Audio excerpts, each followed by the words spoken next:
Hello, everybody, and welcome to the Astral Labyrinth. My name is Bo Astra, the guardian of the Astral Labyrinth, the avatar of the Taurus constellation, and queer steer whose streams are literally out of this world. Welcome in. Happy Sunday. Hi, everyone. Hi. And also, thank you so much for first Mita, for second Die, and for third Eye. Thank you for the Minnow Milkers team. And we have a marketable plushie redeem from Rose. Thank you. There you go. I've adjusted some of the redeem costs slightly. Obligatory. Thank you. They were sore. They were very sore. They've been working overtime recently, so there you go. Thank you so much for the plushie redeem. But welcome, everybody. Thank you for the daily milk redeems as well. Hope you're all doing well. We do have ads coming up in just a minute. Just wanted to get in here and say hi. Happy Sunday. Welcome in. We're going to be playing a new game today. I hope you're all excited for that. But we're going to play In Case of the Golden Idol. I'm excited. It's a new detective investigation game, which I haven't done in a second. It's been a bit. Just a little bit. Hi, Di. Welcome in. This is another game that I've had literally sitting in my Steam library for an untold amount of time, waiting for the perfect opportunity to play it. Because once I started streaming, I wanted to do this kind of stuff on stream. And thus I have not played it yet. It does. It's a very interesting visual style. And there's a sequel. There's a game that has come out. It's either come out or it's coming out soon. Rise of the Golden Idol. It's another sort of like follow-up game to this one. I got it on my wish list for some time now. I don't even want to talk about the number of games I have on my Steam wish list. It's not the most I've ever seen, but it's a lot. It's over 100. And a DLC for this game. Yes, there are. There are 2 DLCs, I believe. And if we like the main game, maybe we'll get those at some point. Hi, Shake. Welcome in. Thank you for the daily milk redeem. It kind of reminds me of the excavation of Hobbs Barrow. I'm not familiar with that one. Milk. What are you trying to say? What are you after? What are you after, Shake? I don't know.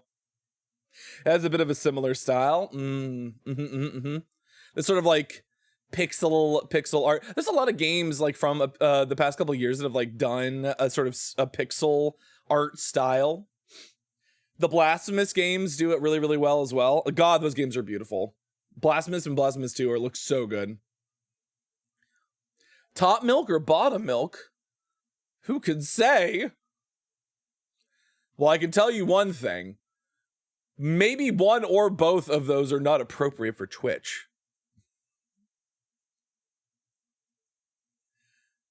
I think Papa Twitch might have something to say about that.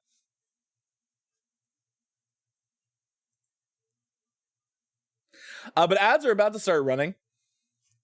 Give you all the heads up. If you are not subscribed, you will get hit with 3 minutes of ads. And you will like them. Because the money goes to me. And I don't have a job, so currently.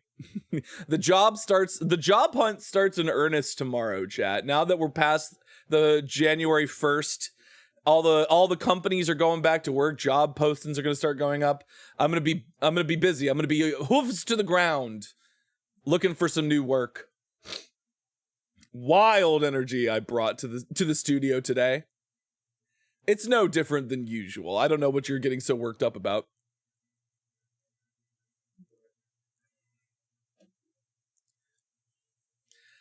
But yeah, hooves are going to be to the ground starting tomorrow as I start looking for a new semi-permanent works solution.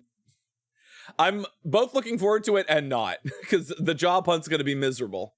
So I'm going to try and keep myself sane by working on content and streaming and things like that during that period of time. So if you all want to, support me while I'm in between jobs, Ko-Fi is probably the best way to do it. because all that money will go directly to me as opposed to Twitch taking a massive cut. But if you would like to subscribe or give bits, I will absolutely accept any form of support. It's greatly appreciated. I also have a throne. If anybody wants to buy me something directly. I still need to update it. I still need to add a couple of things to it. Auto portrait, welcome in. You all have accelerated into ads. So hopefully you will see this, but thank you so much. Yeah, you immediately raided into ads. Thank you so much for the raid, Auto Portrait. Hi, welcome in, welcome in. Also, hi, Cookie. Thank you so much for the raid. Ads can't relate. Listen, Cookie, how many gift subs have you gotten? You've been blessed. You've been blessed by the golden gods. But I'll wait till the ads have finished running. I came back from ads and my Twitch is dying. Send help. Are you on mobile? I can't help you if it's mobile. I forgot.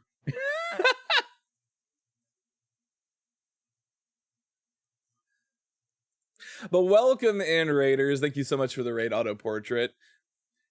If you're not familiar, my name is Bo Astra, the guardian of the Astral Labyrinth, the avatar of the Taurus constellation, and queer steer streams are literally out of this world. I'm a variety streamer here on Twitch.tv, and today we're going to be starting a new game. We're going to be playing The Case of the Golden Idol, which is a sort of investigative, detective-esque game. We're going to figure out some things.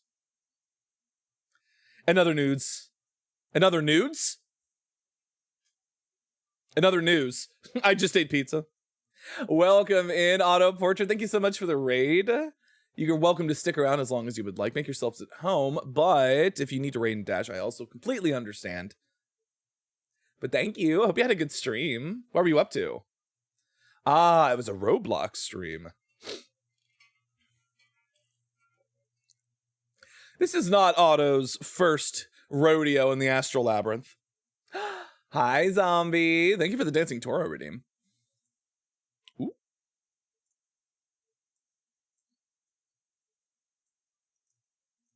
Oh god, I shrank myself. I shrank myself. There we go. Who stole your baby? Don't look at anyone in particular. Shh.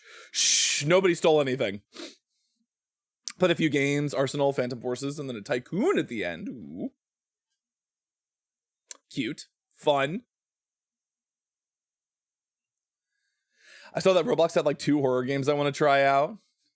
Dandy's World and Outcome Memories. I don't know. The only things I've ever played on Roblox are Dress to Impress and that one Squid Game collab that I did with J1 where he had like 100 people. How could you betray me like this? You can't prove Rose did anything. You have no idea. Don't check the records. Don't check the records. No! Rose, run for your life. Rose. Please, Rose. I'm telling you right now. Go while you still can. Oh, my Lord. Well, hey, everybody. Welcome in. Welcome. Happy Sunday, officially. Now that we're done with ads, how's everybody doing? Hope you had a good week. We're finally past the American version of holidays. Though I know if you celebrate Lunar New Year, that's going to be coming up soon-ish. Outcome Memories is a Sonic horror game with some amazing music. Interesting. But yeah, Lunar New Year is going to be coming up, which I believe this year is going to be Year of the Horse.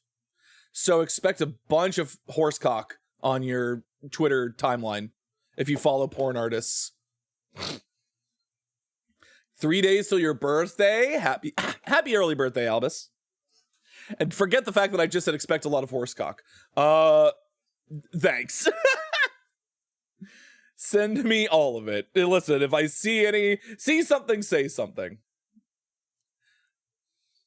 I don't follow people that share it. Listen, I'm not talking about real horse cock. I'm talking about drawn. on horsemen. I'm just reminding me of the soundbite. The giant horse cock weighs over 11 pounds. Oh, I could take it. What? Who said that? Not me. I didn't say that. Not on Twitch. I mean, I could hold it. I mean, that's 11 pounds. It's not that heavy.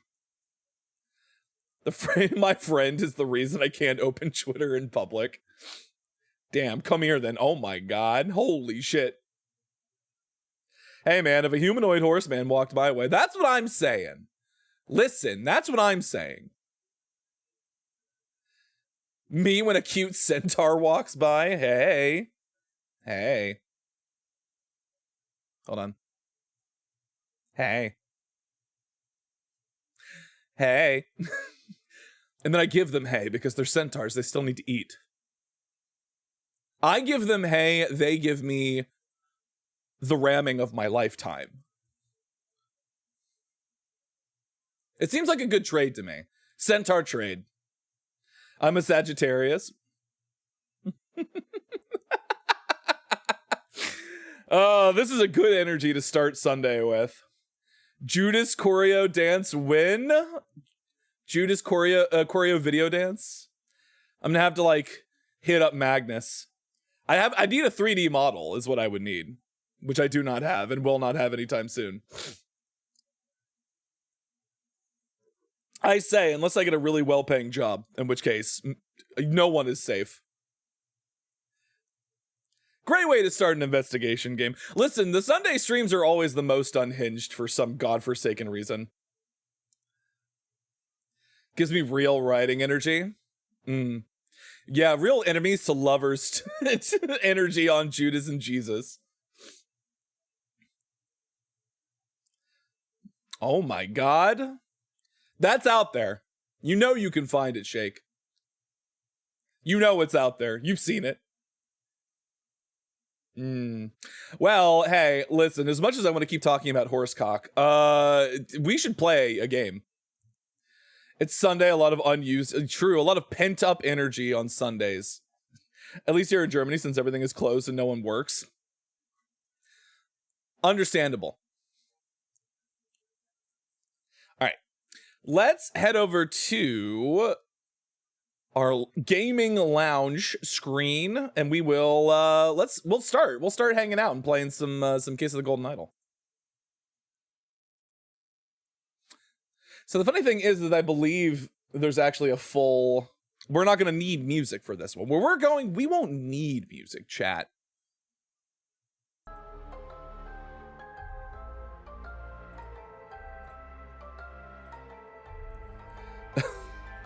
Do you want to see a sneak peek of a commission I'm getting? Yeah, send it. Go ahead, send it my way.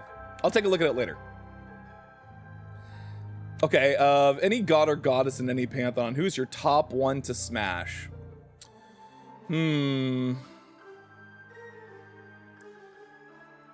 mean, oh god. My mind immediately just goes to the Greek pantheon. Maybe that's just because of my inspiration, but there's other options. Dionysus is still a good one. Dionysus is still a good option. Zeus? No, Zeus doesn't deserve it. Zeus does not deserve this Minotaur bussy.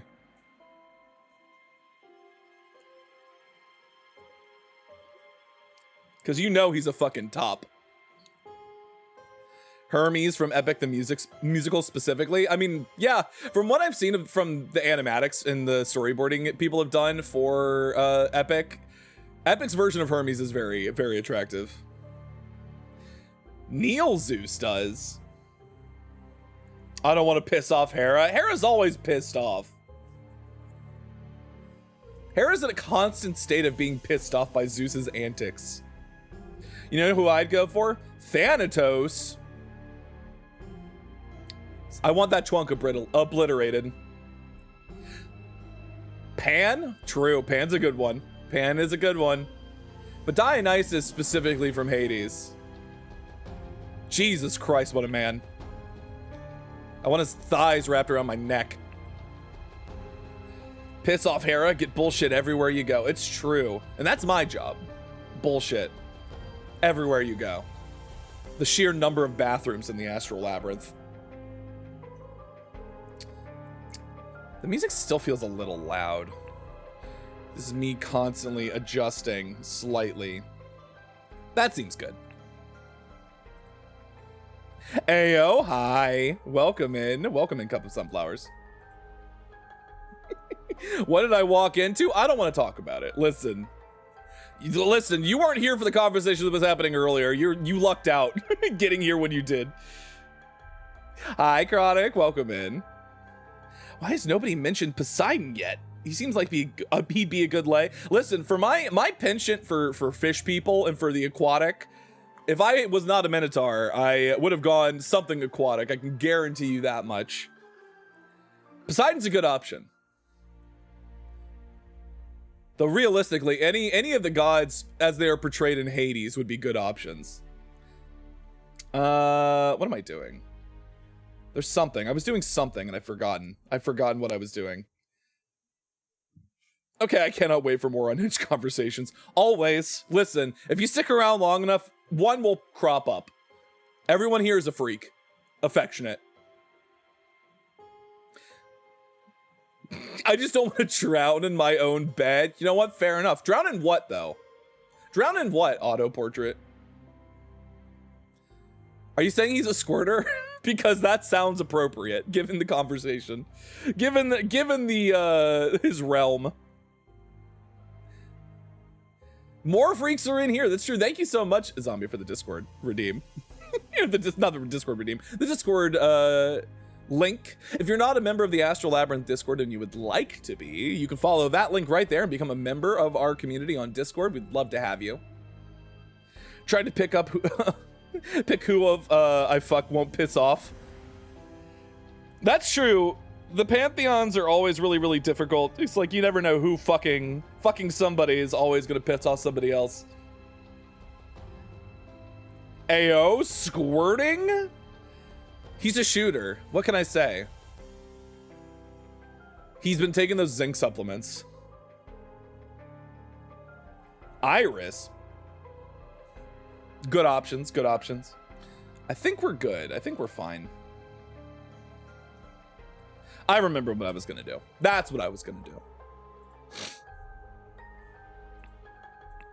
I like how it's continue. We literally hadn't done anything. I was just testing some stuff. I like it here. Well, welcome in. You're welcome to stay as long as you would like. Make yourself at home. Goddess of Rainbows, Hera's messenger. If you're not following, we'd love to have you. Making my way slowly in the new year towards 1,000 followers. So, what do y'all think? They recommend the experience with highlights. I also think that's reasonable. Prologue: an abrupt termination of contract. What is happening? I see we're in true in media res here. Someone has been pushed off a cliff. Huh. Hi, Captain. Welcome in. Welcome in. Ganymede, Zeus was personal twink and cup bearer. Listen, Ganymede, I also just love the name Ganymede. Interesting. 2 bags filled with coin and gems, a tobacco pouch, and a pipe cleaner. A bag of medical instruments and some medicine. So one of these guys was a doctor. A golden statue with a red stone and a bag filled with coins and gems. All right, so they have a bunch of coins and gems. He has a pipe. One of them's a smoker. One of them's a doctor, and they also have a golden idol. What's up with this guy? I knew what you were plotting, you snake! He's got a pipe. January 5th, 1742. Both parties agreed to these terms for expedition to Monkey Paw Island. Is this some Laura Bow, Sierra point and click adventure bullshit? It might be. Partially. Also, thank you for the marketable plushie redeem, Zombie. There you go. Ganymede made harems cool. Listen, if it's all consensual and no one is being forced to be there, by all means, enjoy yourselves. Wholesome harems. I don't think there's anything wholesome about a harem. Not in the traditional sense. Hi, Sam. Welcome in. Welcome in. If only you started this game tomorrow. Why? What's happening tomorrow? Lars of the Stars. The wholesome. Yeah, there we go. The wholesome harem. There we go. We love a consensual harem. January 5th. Oh. Oh, I see.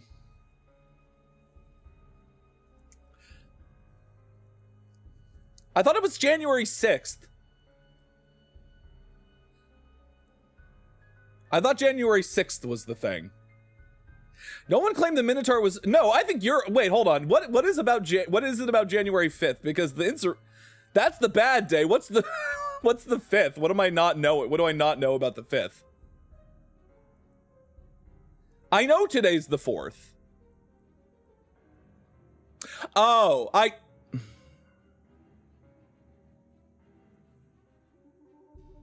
that was 2 on the nose. You know Benoit Blanc in Glass Onion, where he's like, I'm not good with stupid things. That's what just happened to me. That's what just happened. I don't work well with stupid things.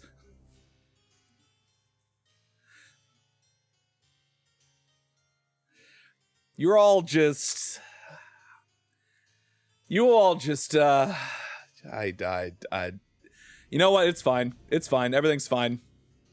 It's so dumb. No, it's just dumb. Albert Cloudsley. What a name, Cloudsley.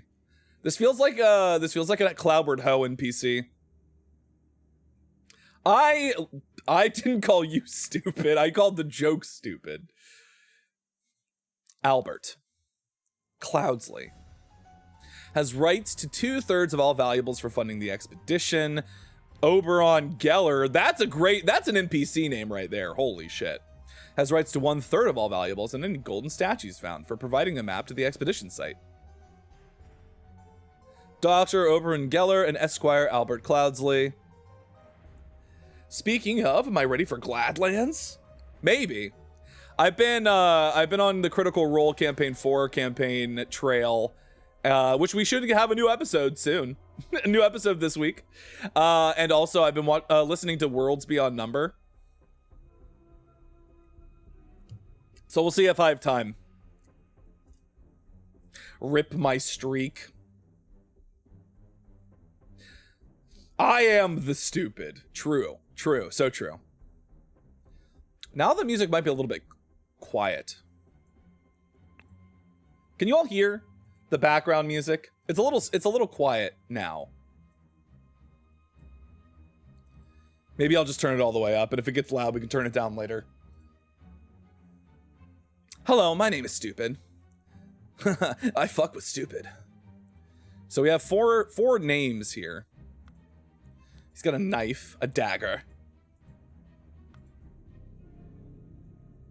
And then this man. Ah!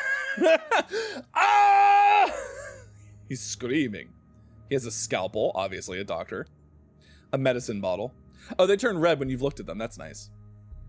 The dagger of Amun-Ra. All right, so they both have an agreement that they signed. This clue has been added to the thinking panel. We have the horn of finger. The horn of thumb. The ruins of Xenopolis and the Bay of Shadows.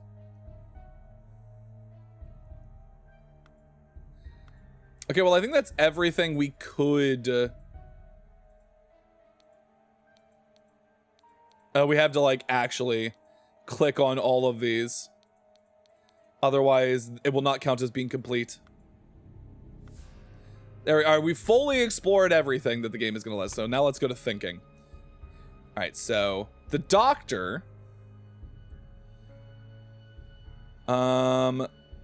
Blank pushed Oberon Geller. Albert Cloudsley pushed Oberon Geller from the cliff in the... I want to say the Horn of Thumb.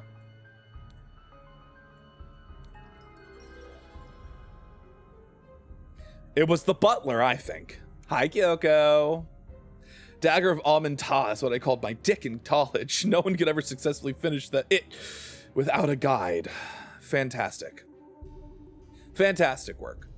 The scroll has been fulfilled. No hints accessed. While Dr. Oberon Geller was surveying the poor weather with his looking glass, his expedition partner, Albert Cloudsley, Esquire, suddenly pushed him off the cliff. All right. We have successfully done the first scene. Complications in the family. Chapter 1. The untimely passing of a rural gentleman. Oh, that bitch got shot in the head.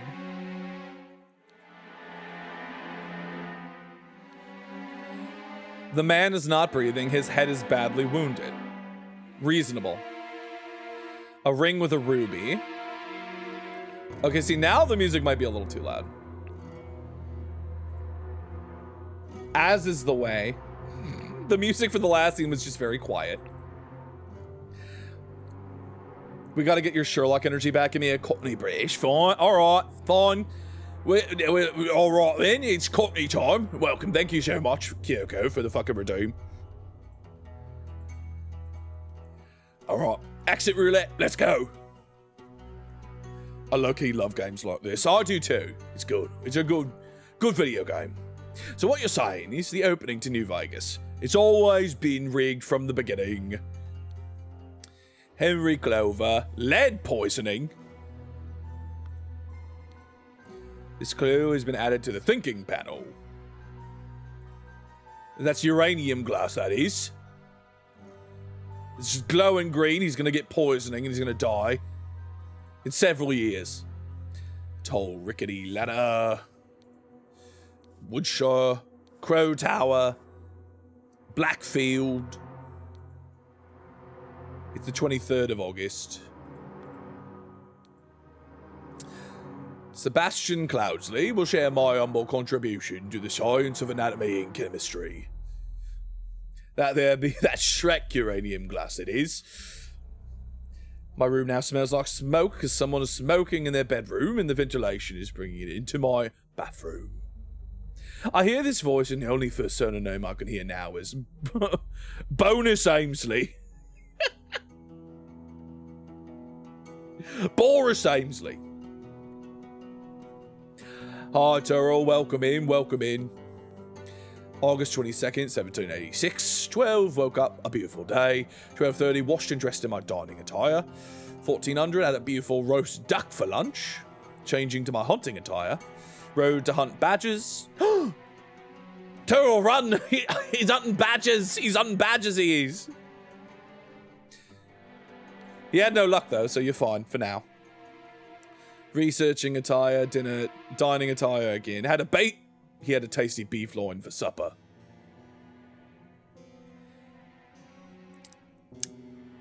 Nobody asked where I was at 8 p.m. on August 22nd, 1786. Nobody asked. Filled in my diary. And went to the bed to continue reading for my research. Well, thank you. Spontaneous combustion. Well, he didn't combust. That's not the kind of busting he was talking about. This clue has been added to the thinking panel. There's a horse that's running by. A yacht is slowly floating in the river. There's the golden statue. A horse running in the yard. An horse. An horse, he said. An horse. That's everything, yeah?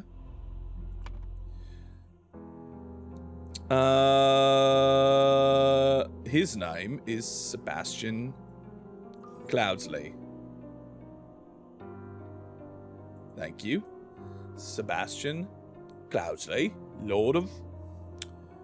What is he a lord of? I assume this is his dining attire. This is his researching attire. This was his hunting attire. So he died after he put on his hunting attire.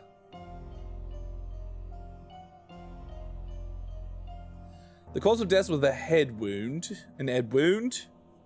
which occurred when he fell from a ladder while he was...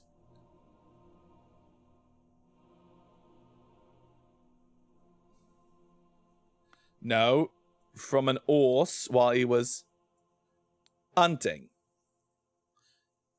What's his fucking, what's his name? Who's he the lord of?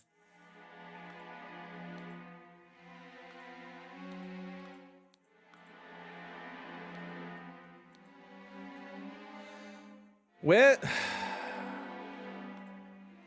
Cloudsley.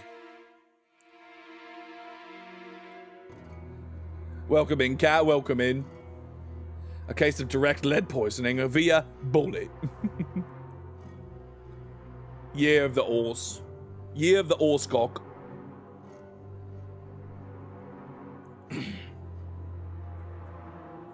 He's the Lord of Beef Wellington. That he is. That he is. See, y'all. He's on a lake, so I assume in Blackfield. He's the Lord of Blackfield.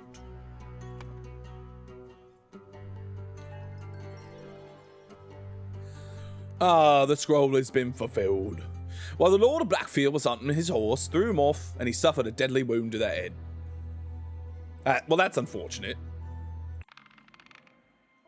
What the fuck is this?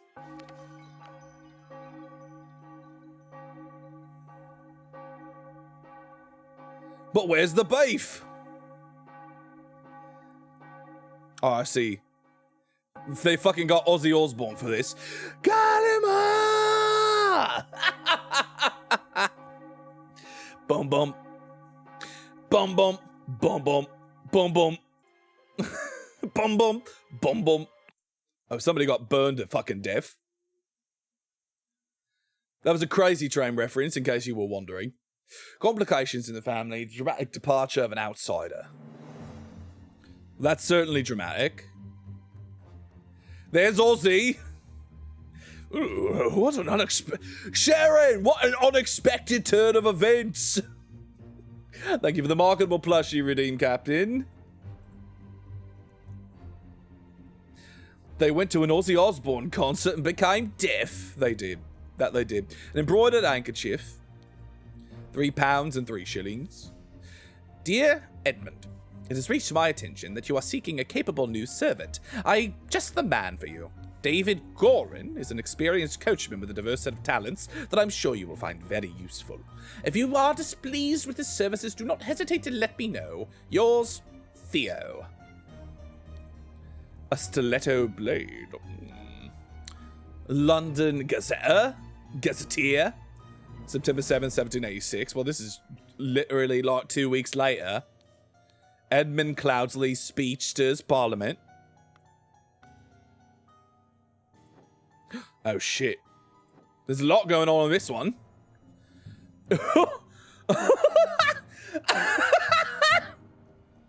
Look at him! It's Trogdor's cousin, Trudley. Trudley, the Burninator. It was him. He did it. Trudley, the Burninator. Trudley was a man. No, he was a dragon man. Maybe he was just a dragon. But he was still Trudley. Jesus fucking Christ. Sharon, shall we hire that fireman to open for me? Oh my god, I love him. I love him so much. Trudley, look at him. Stable rotor for Adam and James. Horse grooming. Oh my god, I thought it said horse gooning for a second. Year of the horse, am I right? Monday, Tuesday, Wednesday, Thursday, Friday, Saturday. And do it properly, you lazy oaf. Who's this fucker? Ash Blair. Finest tobacco. Prepare the carriage for tomorrow. We are to visit my nephew, Edmund Cloudsley. 2 shillings and a penny. A saddlebag. A dagger. Who the fuck is this? Spare me, devil! Astonishing monkey man! Property of Pear Brothers. So this must be This must be Adam. That must be Adam right there. Now, if it's all the same to you, I will take my leave. £1, 2 shillings, 2 pence. A ring with a ruby. Uh-oh.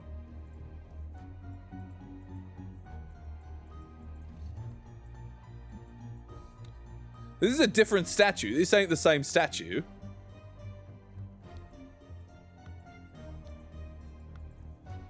Remember that.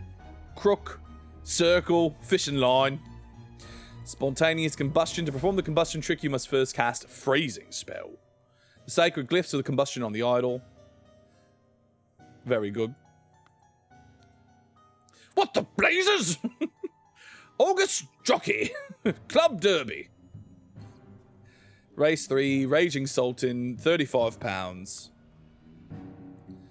That's everything we can examine here. So we look here now. Fat Lord. This looks like, what's the Diary of a Wimpy Kid? Diary of a Wimpy Kid ass art. The pair twins, Adam and Joe, because they're shaped like pears they are.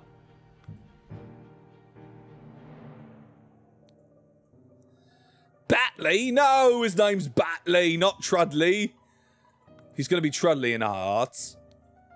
My apologies, he can be so badia sometimes. 6 rings with various stones. Shamal Bat. Samasana Batisi. Batisi. A fan. There's a lot of Orientalism that's happening here. An ornamental guitar blade. This woman's one of them. She's one of them weeaboos. Nicholas Maker. Eternity. Eternity. What the fuck am I saying? I would not have expected your family to trade a legal document in such a way. I'm appalled. Reading of the last will and testament of Sebastian Cloudsley, September 7th, 1786. Albert Cloudsley and Mary Cloudsley. Edmund Cloudsley, the oldest. Rose Cubert. Sebastian Cloudsley. Testate. Beatrix Batley, married. Peter Batley. 4 inheritors, old present, Willard Wright, associate. Perhaps. Aphorisms by Sebastian Cloudsley. How to be happy. Eat a hearty meal every day and do not waste your time on trivialities. How to avoid being upset. Strive for that which holds meaning and do not shirk from responsibilities. How to be inspired. Take a walk in your forest and breathe the fresh air. How to avoid being scared. Feeling scared is a weakness. Be strong instead.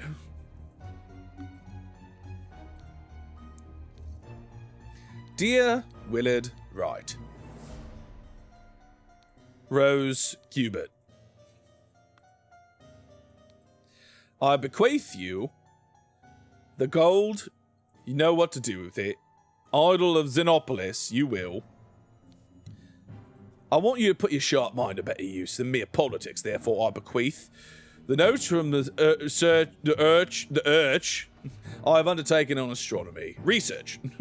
I grant you to leave the finish and publish it under both our names. Late sister, your mother, financial troubles to me, help you. I bequeath to you, provide the dick clearly lack. The dick you clearly lack.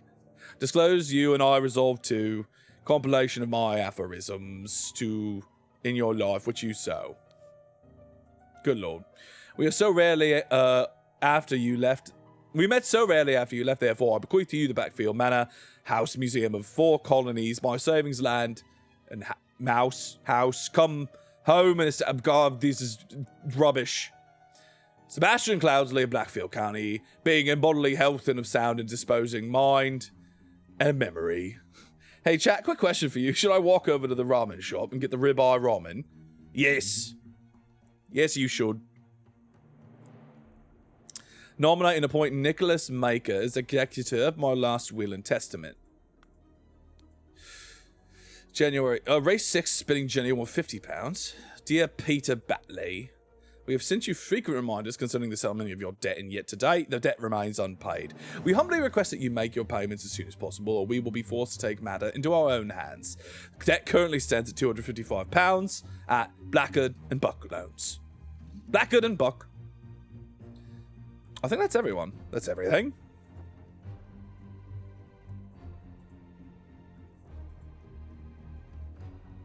Yeah, the ribeye ramen does sound really, really good. Can we not examine the Burning Man? Oh, good, we can. A scorched horse brush and a scorched knife. I'm going to assume this is James. This is James. Pear. And this is Adam. Pear.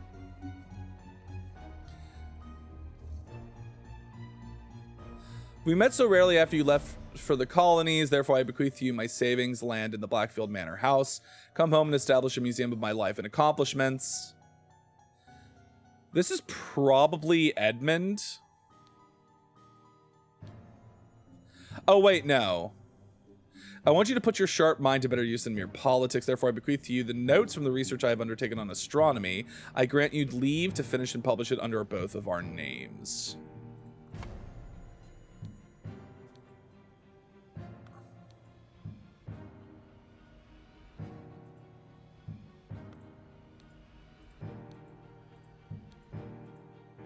I don't know who this guy is. Who's this fucker?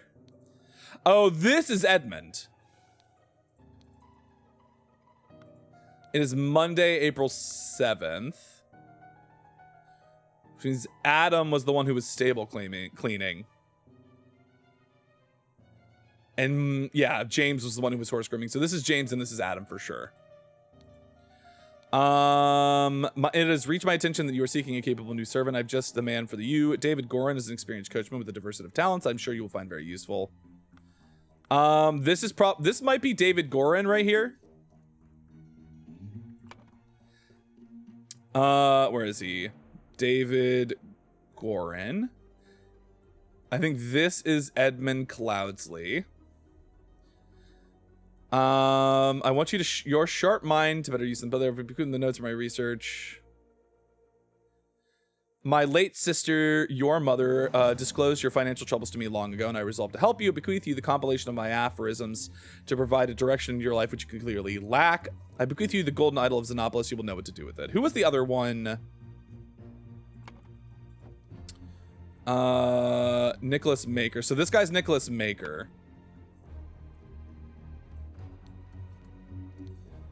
I'm going to assume this is Rose Kubert. Because that's the only woman. The only woman present. Edmund Cloudsley, Beatrix Batley, Peter Batley, Willard Wright. Willard Wright was here.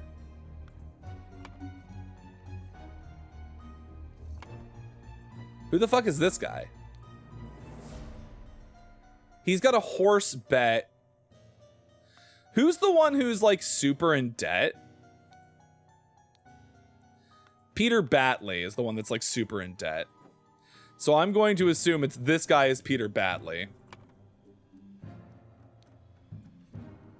Which would mean he is Willard Wright. The bull man wants me to taste his people, huh?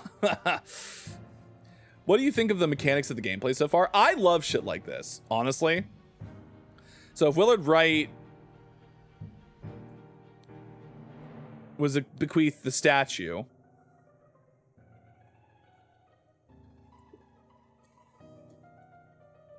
Gotta go soon to the ramen shop since it's been cloudy all day and I'm not sure if it'll rain. Who is super in debt? Anyone with an art degree? No, the horse bet dude. My late sister, your mother, disclosed your financial troubles to me long ago and I resolved to help you. I bequeath you my compilation of my aphorisms. So this is Peter Batley.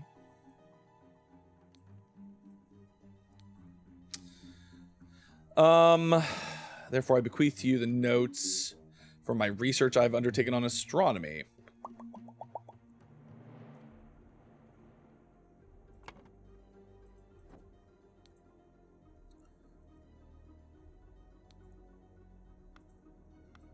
Huh.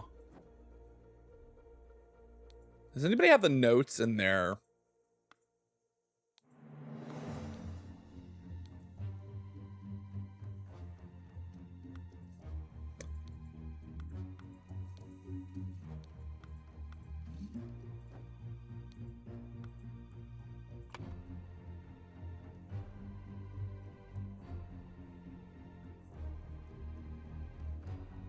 Interesting.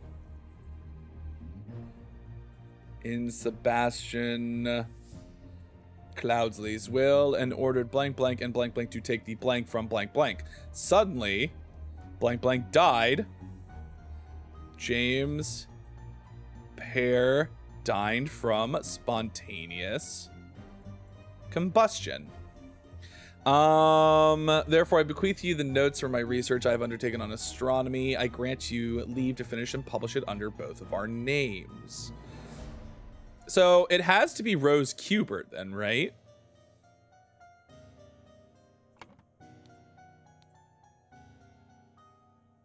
Because that's the only one we haven't assigned yet.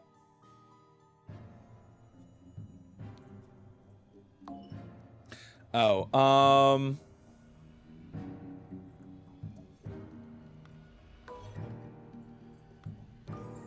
there we go. Rose was given the savings land. And oh, that would make sense because she had a bunch of money in her inventory. Not Rose Nyland. Dang, Nicholas, gotta go. Get out of here. Go get your ramen.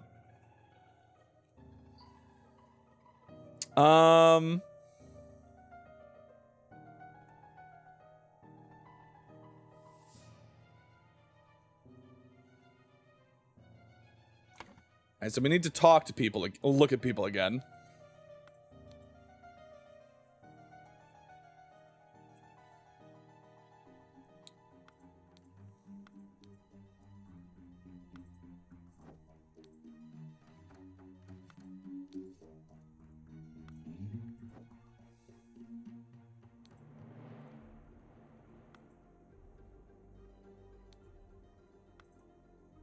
So Willard Wright was given the statue.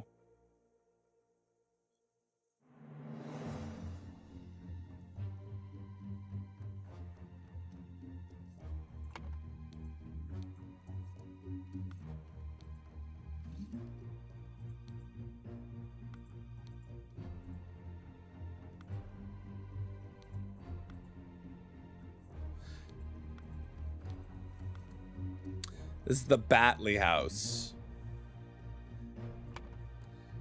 Okay. Blank to receive blank.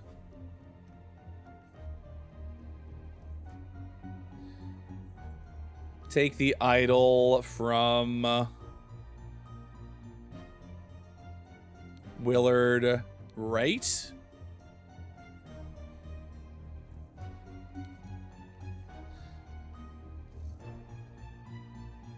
I want to say Peter Batley was upset to receive aphorisms in Sebastian Cloudsley's will and ordered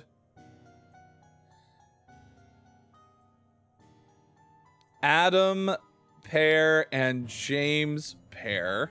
There we go.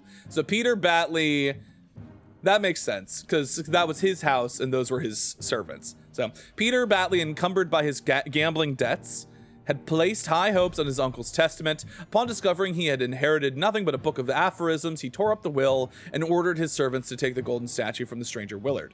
Suddenly, one of the servants burst into flames. Reasonable crash out. Reasonable crash out, I would think.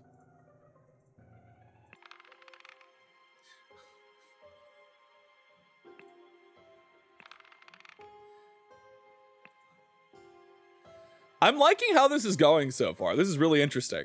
This is a really interesting sort of like mechanical basis where you're like, you were given a scene and you have to decide what has happened based off of like looking around and making assumptions, which I think is very cool.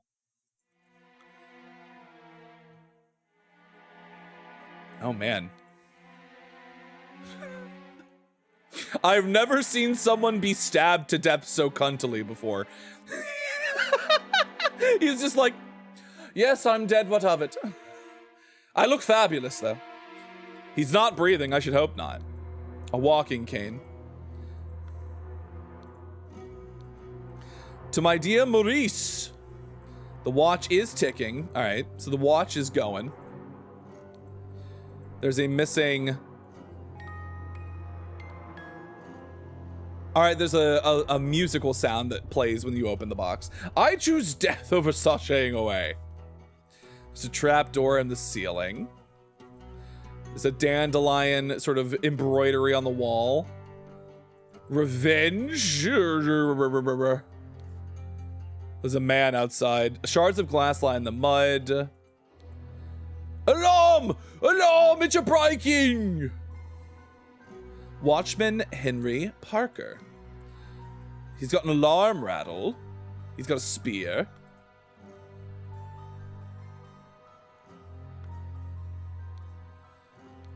A washing bowl filled with slightly bloody water. My dear proud beast master. Wow. That's an interesting... Oh, it's like an organization. It's like a society. I have attended our departed brother's send-off and accepted the keepsake that he bestowed upon our brotherhood in his will. I shall send this letter tomorrow, September 10th. I hope it will reach you without delay. Already it is midnight. I will retire to my bed, for this has been a long day. May Griffin awaken. Proud Beast Initiate. So this must be Willard Wright. The door does not open. There's like a whole other scene down here. Look at that. The door does not open. Blue flower, another trap door in the ceiling. Okay, well, I think I know what happened. An empty bed, not warm. What did that bugger give me a note when he knows damn well I can't read? Old rusty half of shears, a piece of stale bread. You can lie low for a couple of days in the old oarsman's place down at the docks. Interesting. The door to the street is shut with a latch. I love this like mermaid, fake mermaid thing is really fun. Tell me, what does that man have that I lack?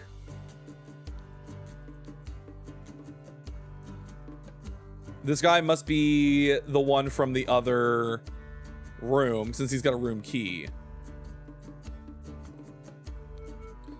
This clue has been added to the thinking panel. Ooh. Oh, great. Math.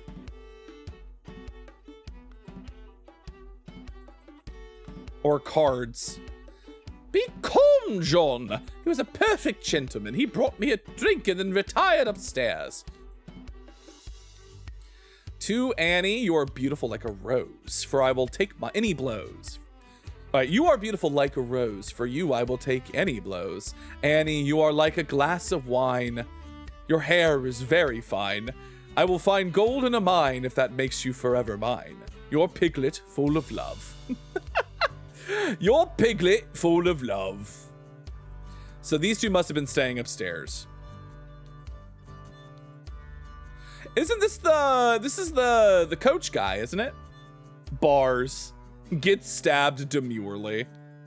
Remember, you as an agent of our trading company have to reflect its values to the fullest. Never be late. The client leaves the port on the 10th. Be persuasive. Do not take no for an answer. We must get the client's product. Be effective. Once you have the product, deliver it to me immediately with the servant boy. Most importantly, no matter what you do, be mindful of our reputation. Our names must remain spotless. They've all got keys. Oh, mother, forgive me. I will never gamble with something so dear to me again. A Navaja folding blade. At the Little Mermaid Inn, Amazing Evans musical performance on September 9th. Event shall commence circa 11 p.m. Robert Redruth, escaped convict. 4 gallons of wine. Or 4 gold. Oh, Green, Brugge, Blair. Those are tabs. 1 glass of wine, 4 glasses of wine, and 3 glasses of wine. Dandelion Room, Willard Wright, One Night. Forget Me Not Room, Ash Blair. One Night.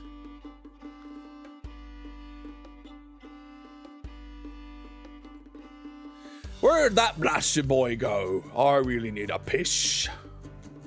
Dear Oscar Boynton, it has come to our attention that the good owner of the Little Mermaid offers services to those who want to transfer products that are less agreeable to the authorities. I will come by in 3 days. If you still have some spare space in your gin barrels and you are willing to earn extra money, reach out to me. He's got a large kitchen knife and a bunch of keys and a partially peeled lemon. Okay. Because he's currently peeling the lemon, yes.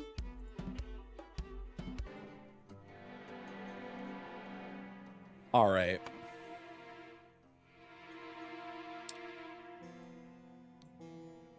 Well, I think this is Willard Wright.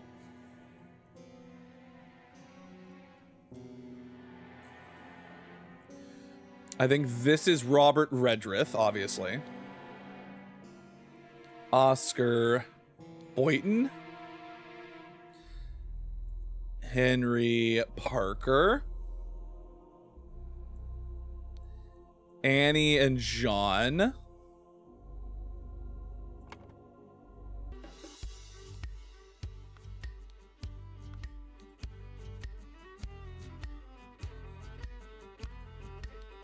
All right, Evans.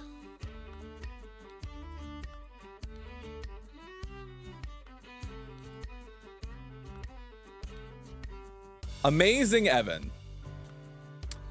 And the Amazing Evan, huh?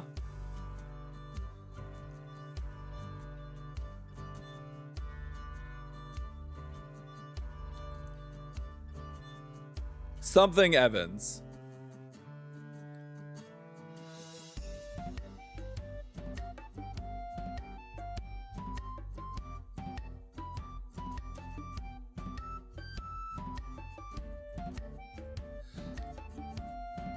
This is interesting. Okay, so we know Ash Blair is the other one who's staying in the Forget-Me-Not room. And I think this guy is Ash Blair because this is John and this is Annie.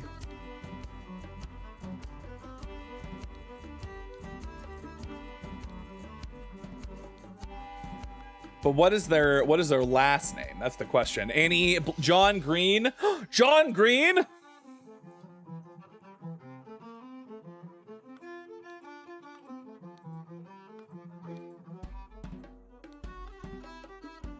Where's all that math?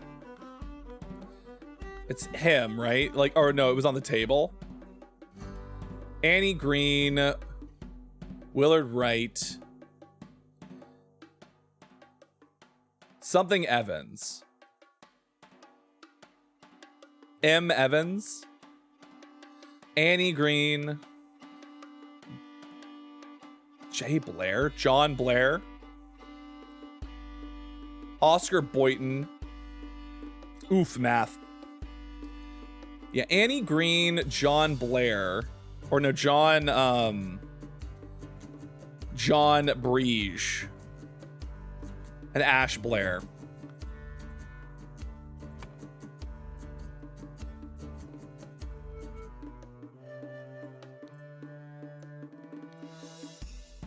Morris.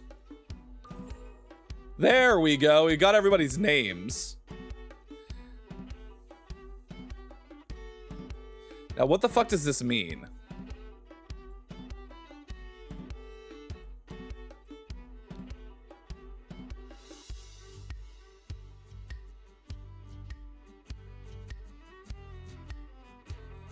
Yeah, this is an interesting conundrum because I'm not 100% sure what all this is supposed to mean.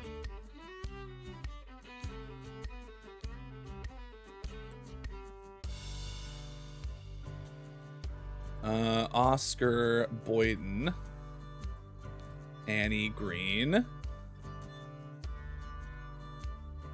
John Breege, and Ash Blair.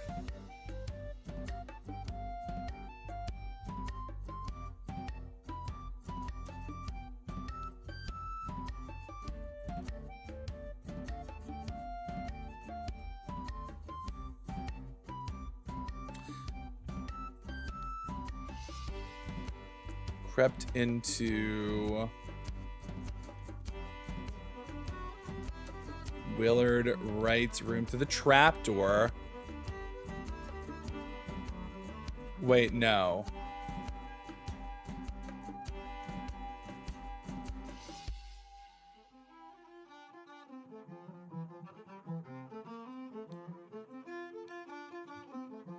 It must not be Ash.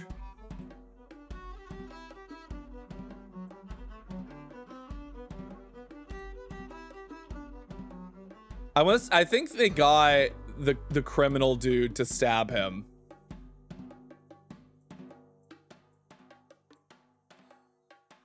Because it's while John Breege, Annie Green, and Ash Blair.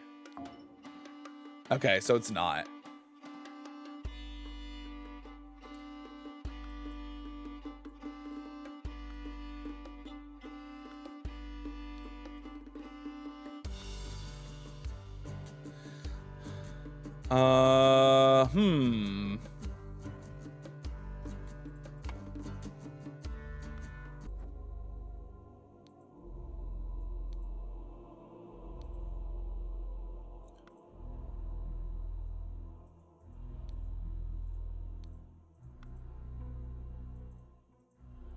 So we actually have to figure out how he died.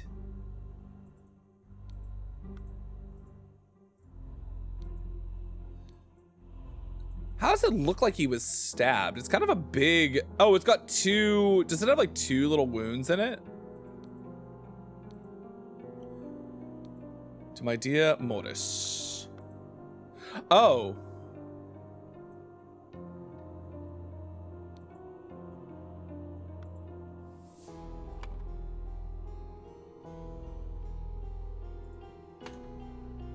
Is that Morris? That's not Morris, is it?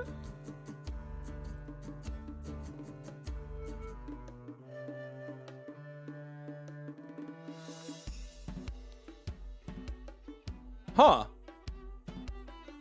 Well, we're gonna have to do a little bit more looking into this because there might be a misunderstanding about what's happening here. But we have ads coming in. You must have lost it in poker. That's so true. You're right. All right. Well, I will be back after the ad break. See you in a bit.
Welcome back from the break, everybody. Hi.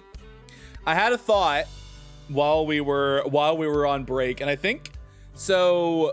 I'm pretty sure Willard Wright is the guy who's dead upstairs, but he has Morris's pocket watch, so I think he might have won the pocket watch from him in cards.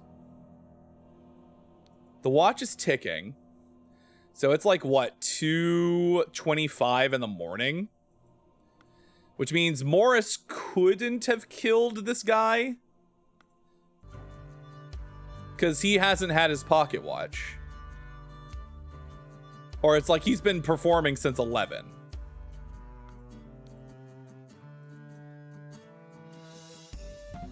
And this is Ash.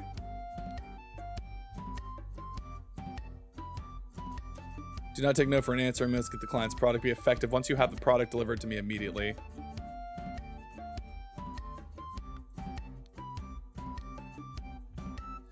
Is this like hands of cards? Oh yeah, this is like scores. All right, so yeah, Annie ended up 0 out for this hand. Willard won a bunch from Maurice. So this is where he got, these are like card scores. So he got the pocket watch from Morris. Annie ended up ahead on this one over Oscar Boynton and John Brige. And the same thing, Annie was over Jean and Ash. So Ash didn't come in until the 3rd round.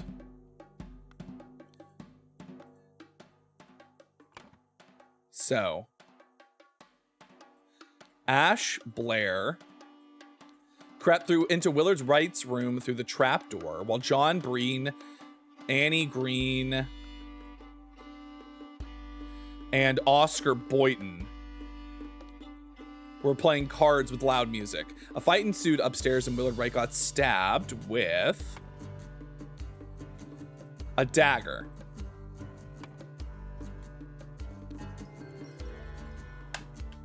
We did it! Woo! Oh, I love deducting. I love coming up with solutions. A man going by the name of Ash Blair crept into Willard's room through the trapdoor to steal something important. But when he opened the music box, it woke Willard up and a fight ensued.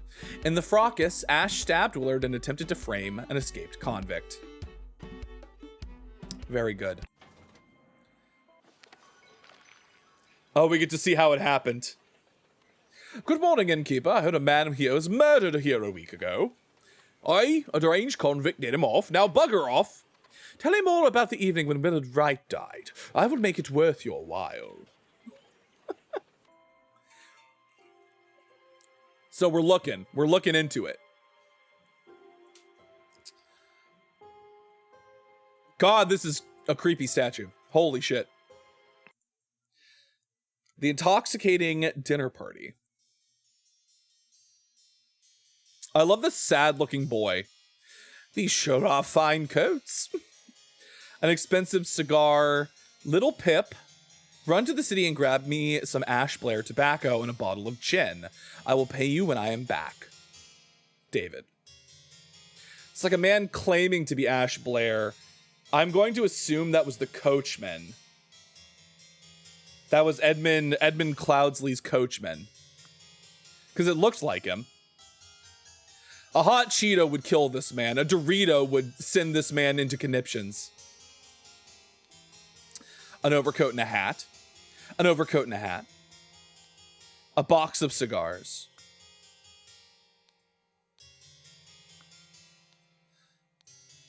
Dear Miss Richards, March 1st. Oh, well, some time has passed. I enjoyed your company tremendously when I visited your father last month. I am certain that you would wish to hear the rest of my thoughts on the shortcomings of our society. I invite you and your father to a dinner on April 8th at my manor. Sincerely, Edmund Cloudsley. Dear Mary, here is something from your diary from me. For you, I would fight a tiger and win. Peter Batley. Interesting. You can check old cases to make sure, you know? Thank you, Dad or Alive. Yes, I know you can. You can go back. But he did look a lot like, what was the coachman's name? I forget the coachman's name, but the way they described it in the after, it's like a man claiming to be Ash Blair, and it's like he had that Ash Blair tobacco in his bag, the coachman. So that is interesting to me. But thank you, Dad or Alive.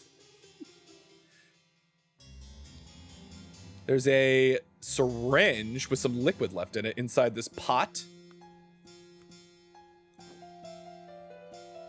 This is big. They get bigger. Thank you, dear. No, I threw it out. I do not read such dirty literature anymore. I do hope our master's guests are satisfied and that Brian served everything as instructed.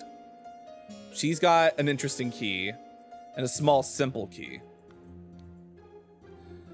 The dinner party will take place on April 8th. Everything should be ready before noon. Prepare roasted boar. Young Miss Richards appears to not enjoy meat, therefore prepare some alternative side dishes. A salad for Miss Richards, thank you.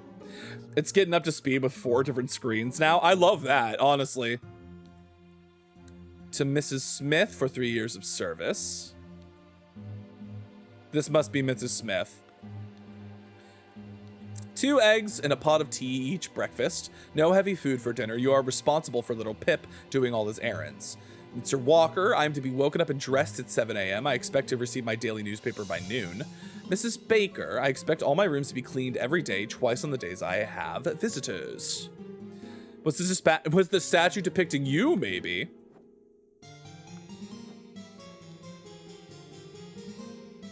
Who? Well, I don't remember sitting for this. I don't remember sitting for this statue commission. Oh my goodness. Somebody must have come in while I was mooing. I was in a compromised position. Someone took a picture of me and made a statue. Such a thick lad. Oh my god. My tail is sturdy enough that you could lift me up by a hoop. Someone sharpied me as well. It's so true. Someone gifted me to Mrs. Smith for 3 years of service. Clearly, that's fucked. Full and sealed bottles with red liquid labeled wine and a bottle of brandy.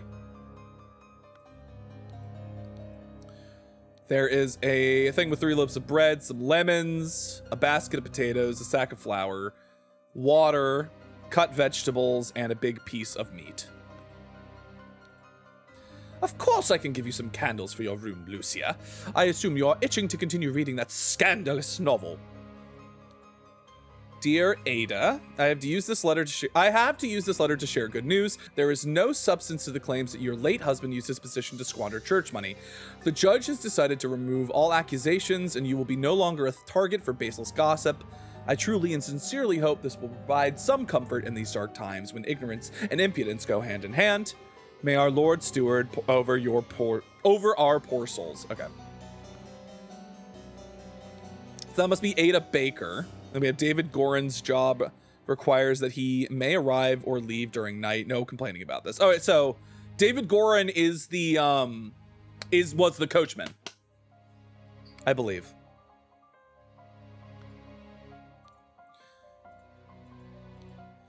Door is locked. Sealed. Print paint. Down with parasites. Too long have they feasted on our blood and sweat. He's been radicalized. Stack of candles. April 7th, Dear Diary. This has been an ordinary day, mostly spent in preparation for tomorrow's dinner event. I wonder what she puts in it. In the pot? Who can say? Milk, probably. I do believe the time has come for me to ask for a raise in salary after all these years I have loyally worked here. It is a difficult conversation to be had, but I will strengthen my will and talk to Master about it tomorrow. Hortius, the wives' slave. Fables about rulers that make you think. Lockpicks, Ash Blair's finest tobacco, a pistol, a dagger. David, clean up the barn until Wednesday. I plan to continue experimenting with the artifact. Okay. Monkey Man. The first versus a striped dark hand. I don't know what that's supposed to mean. Monkey Man 2, tooth for tooth. A small bottle filled with amber liquid, a couple of pennies, a fancy handkerchief, and a shiny pocket watch.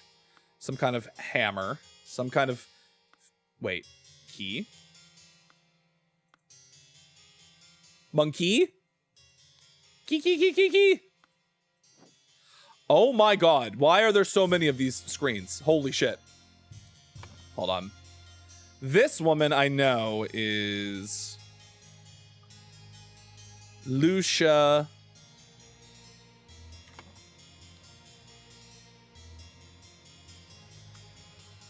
Lucia Smith, Ada Baker.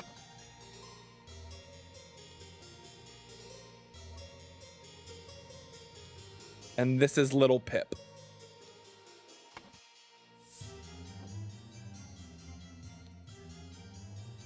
A pair of twig dolls and a bottle of pink liquid, partially empty. Once your target has ingested the love potion, establish eye contact and hold it for as long as possible. In most cases, the effects will be felt within 2 days, depending on your own appearances. Somebody is performing some form of magic. I will not change the rule that the staff member who has worked here the longest gets the bottom room. Do not bother me with such nonsense again. A knife. A knife!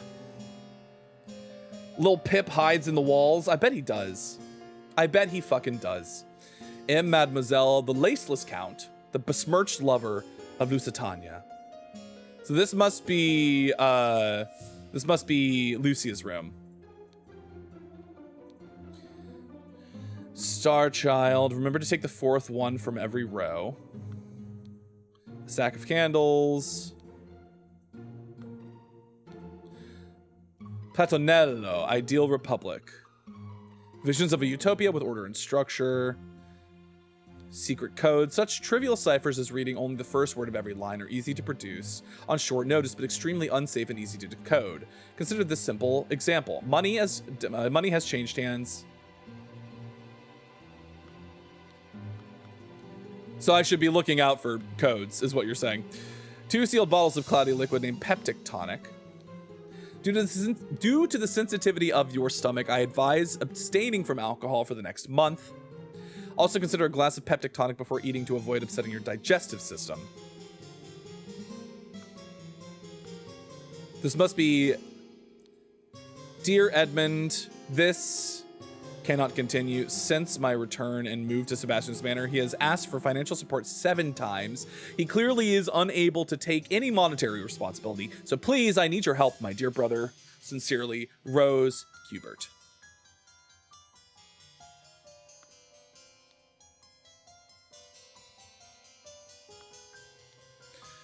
I like your idea. Let's send him to colonies where his violent nature will make him feel at home. I hear you are having dinner with Lady Mary and her well-to-do father, Lothar. If Peter and I were to join you, we could beguile him with tales of adventures in the colony so we can ship him away. Rose Cubert. Starting date. Miss Baker started on August 1st.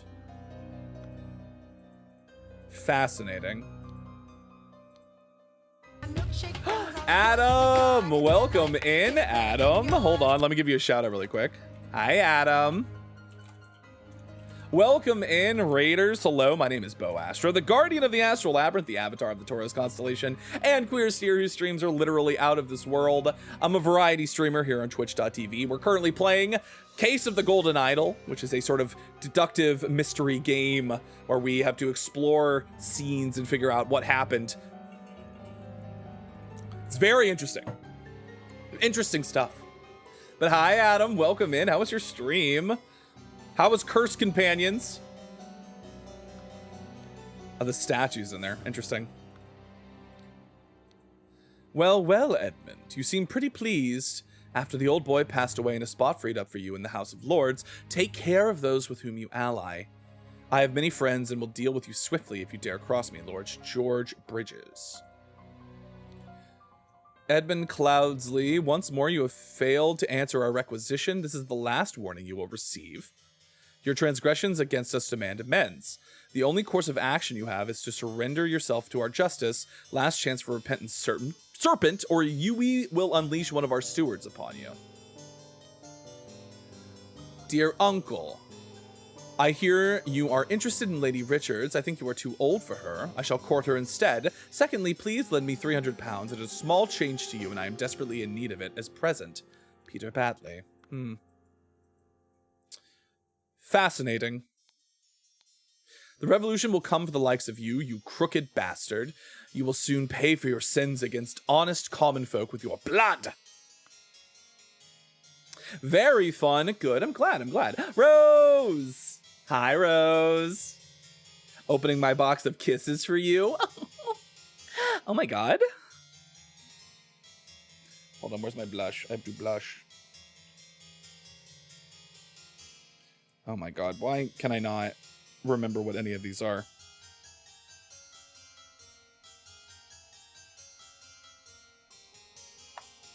There we go. Tee-hee.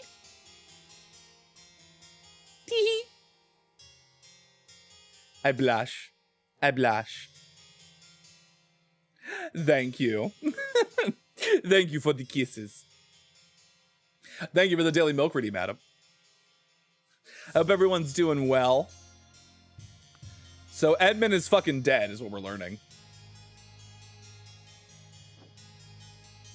Oh no, Edmund's not dead. Somebody else is. Oh man. Oh, my lord, this has nothing to do with me. Note to self, if you get frustrated when working, remember the tale about the rich lord who married his donkey and you will feel better. 1 shilling.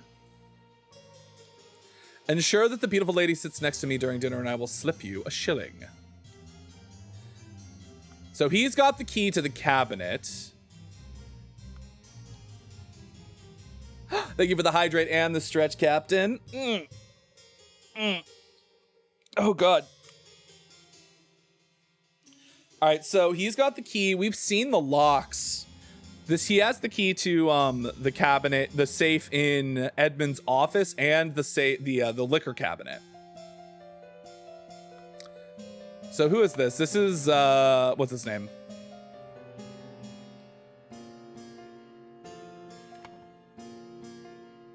He's the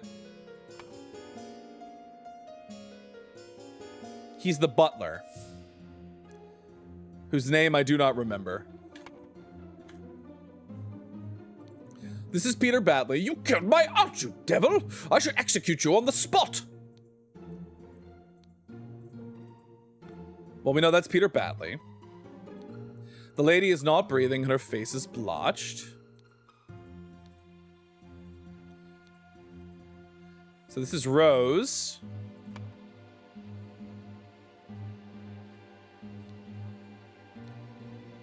I believe that's Rose, right? Rose Cubert. She does seem rather unwell. It's extremely upsetting. This is horrible. An embroidered handkerchief, and this is it's poison. Nobody touch a thing and nobody move. I'll send for a doctor right away. And he also has keys to those. All right, so that we know that one is Edmund Cloudsley. I believe was Rose Cubert, correct. Richards.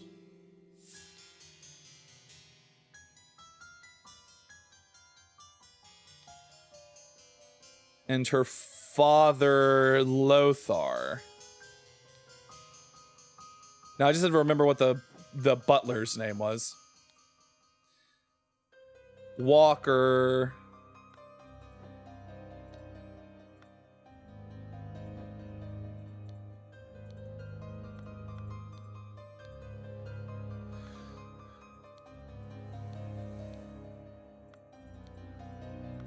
What the fuck was his name?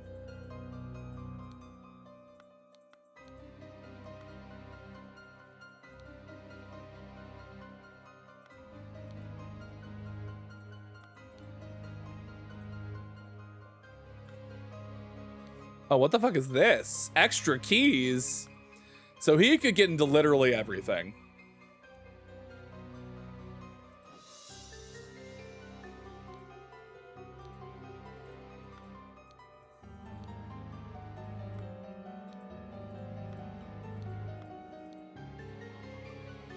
What was the fucking butler's name?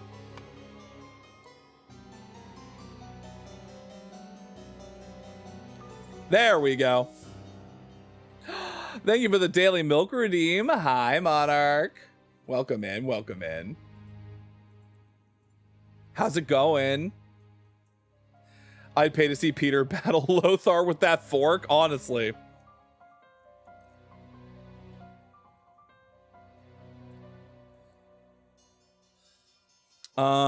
Somebody wanted somebody dead and thus blank poison. Oh, okay. No, this is somebody wanted Edmund Cloudsley dead and thus blank poisoned the wine and hid the necessary key in a blank at the dinner party. Rose Cubert. They wanted to kill Edmund Cloudsley, but he was suggested to not drink by his doctor.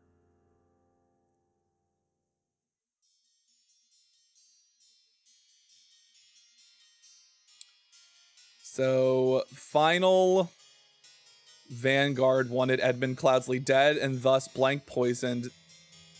I know, final Vanguard.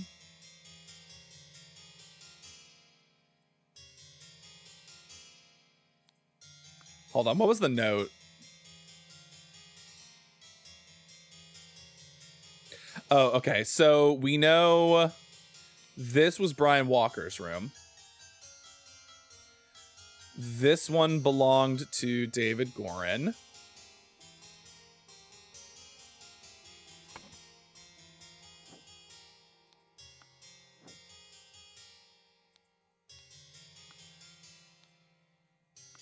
I think this one was...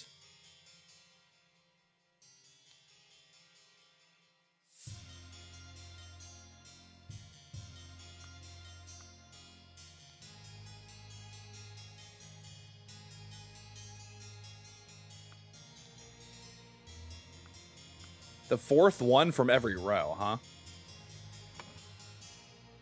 Yeah, no, there's absolutely still material to discover.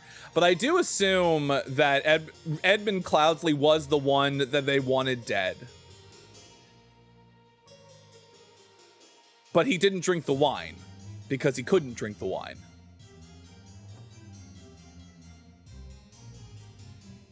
There's a syringe in here, though, which is interesting.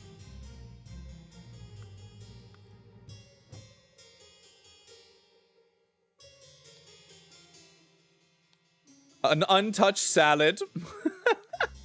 Partially empty glass of clear liquid. So this one was somebody who didn't want, that's brandy. Roast, partially empty glass of red liquid, a partially empty glass of amber liquid. Empty glass of red liquid, cloudy liquid.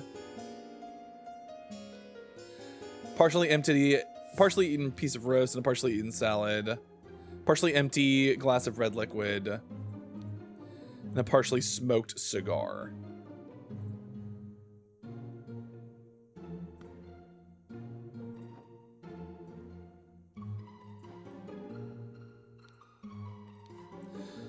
Opaque bottle labeled water. A roast. A salad bowl. A half full carafe of amber liquid named brandy. Almost full carafe of yellow liquid containing lemon. So that's lemonade. Peptic tonic. And then wine. Is that everything? Is that all the rooms?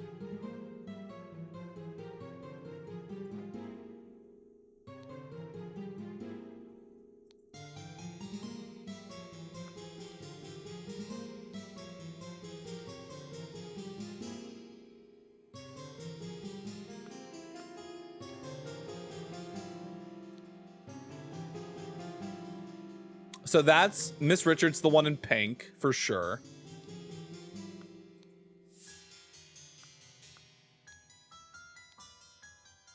A box of cigars. I would love a brandy right now, honestly. Hi, Killer. Welcome in. I'm doing well. I'm doing well, Monarch. Thank you for asking. You lost some weight. That is some good news. This is fascinating. All right. So we know this is Brian's room. This is David's room.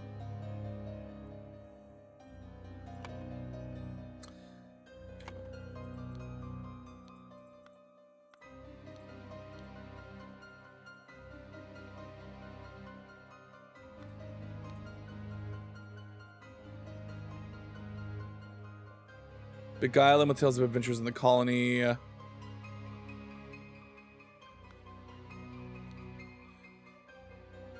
Miss Baker started... Ada Baker started last year. So I'd assume this is Ada's room.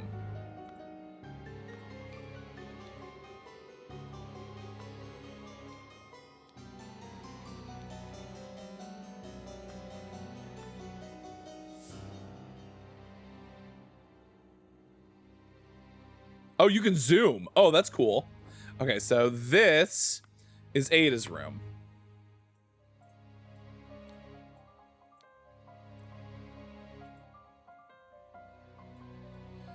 This must be little Pip's room then. And then I would assume that this is Lucius Smith. No.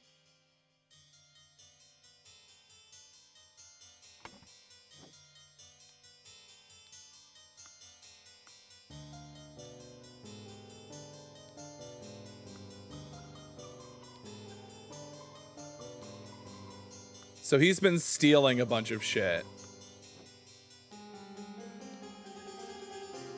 Let me check. Hold on. What were the 3 years of service?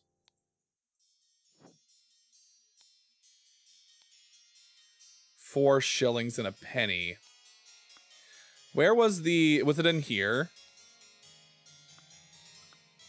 There was something on one of these desks. I think about where...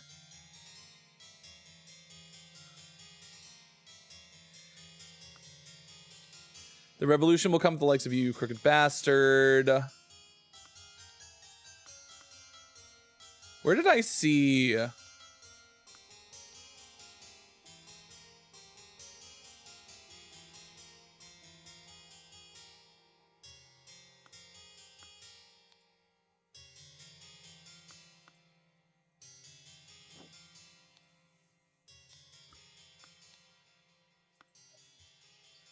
Now, what does that key look like?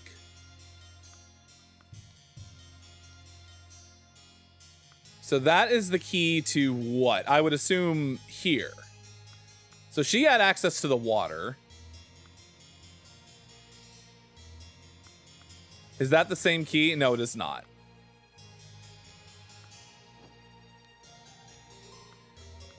I have to see what the blue key looks like. You had access to that. So that's the blue key. So somebody had access. There was a bag outside of David Gorin's.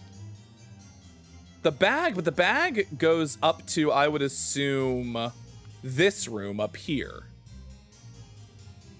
Just because it's outside of David Gorin's room doesn't mean he could have gotten access to it.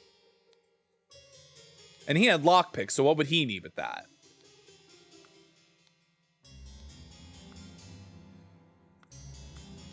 That key...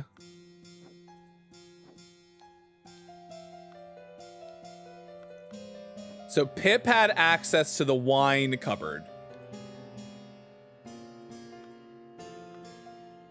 If this is Pip's room, which I assume it is.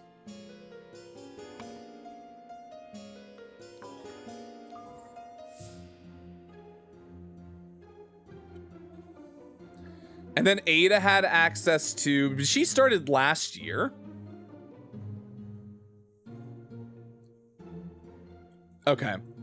George Bridges wanted Edmund Cloudsley dead, and thus... I want to say Ada Baker. Incorrect. Okay. Incorrect.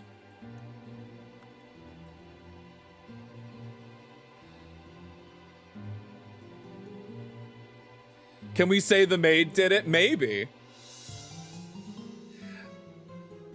I assume the target was Edmund because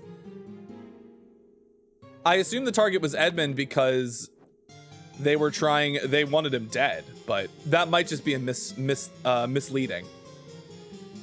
Sebastian's banner. He has asked for financial support 7 times. He clearly is unable to take any monetary responsibility. Please send your help, my dear brother. Though it seems unlikely that Edmund was the one that they were trying to poison. It would have been one that they...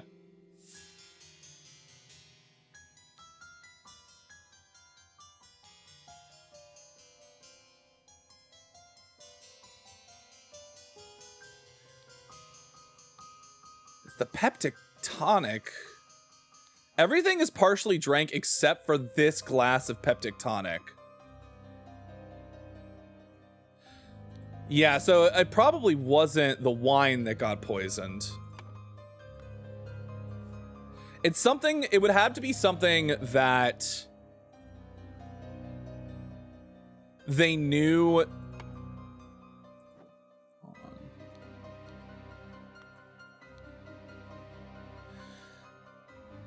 He asked for financial support 7 times and please need your help. Send him to colonies and his violent nature will make him feel at home. I hear you're having dinner with Lady Mary and her well-to-do father Lothar. Peter and I were to join you. We could beguile him with tales of adventure in the colonies, so we could ship him away.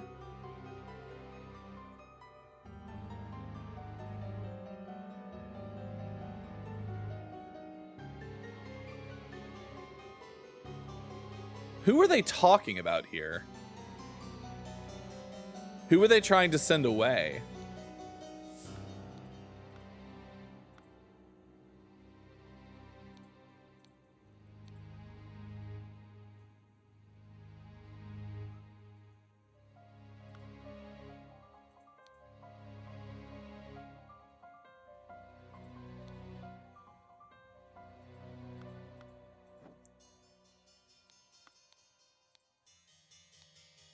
Almost full carafe. Half empty bottle of cloudy liquid labeled peptic tonic. Half full bottle of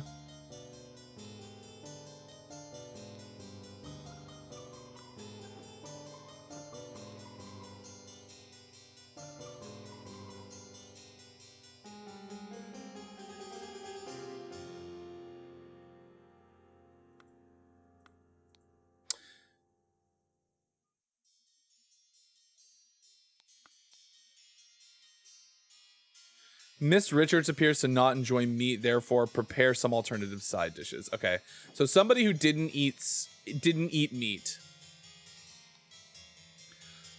So one of these two is Miss Richards. This is like going back to the Renaissance. 2 maids out of like 6 to 7 people.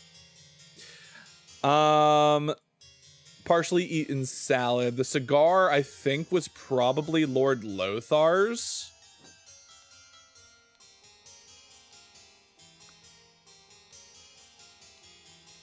This would have been Rose Cubert's.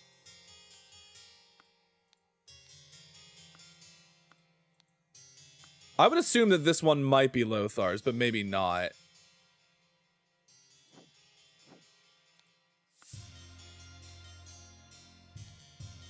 Why does he have 4 pounds and a shilling?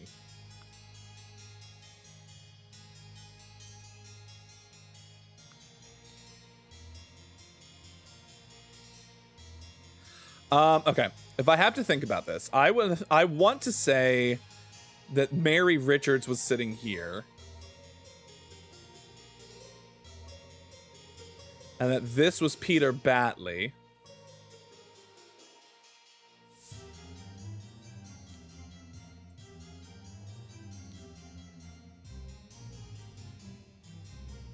Hi, Henrik. As someone told a bullfucker, you can't milk those. I'm sure they milk some bulls to sell the contents to farmers. It's true. It's true. But what farmers are they going to sell my milk to? You couldn't afford it. Hi.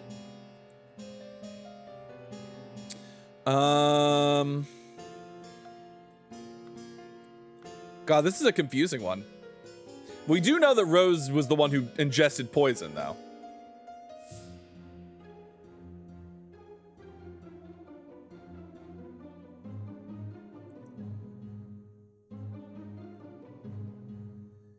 Do you think this one was Edmund?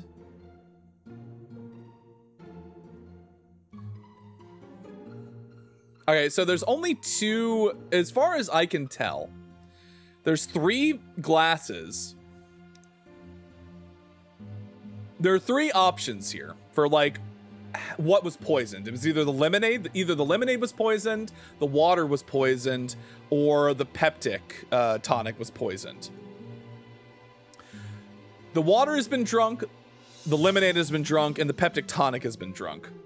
I don't think this one was Edmund, because he was told not to drink alcohol. So I think Edmund is one of the only people at the table who didn't drink or didn't have alcohol in front of them. So I think this one is Edmund Cloudsley, which would mean this has to be Rose. Which means the peptic tonic was the thing that was... The tonic was the thing that was poisoned. So they did want to kill Edmund.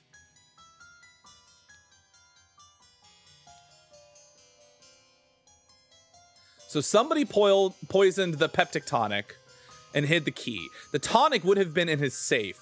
There's only... The butler had a key.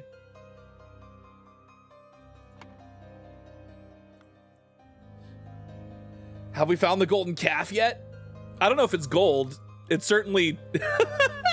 it certainly looks like something. This is the face I make when I'm being milked. Oh! So who's got the key? The key to his safe is blue. It's the one with the 2 marks on it.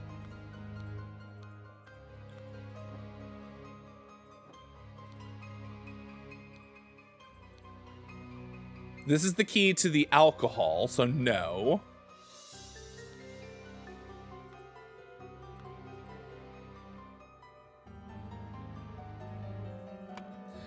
I do still think it was Ada.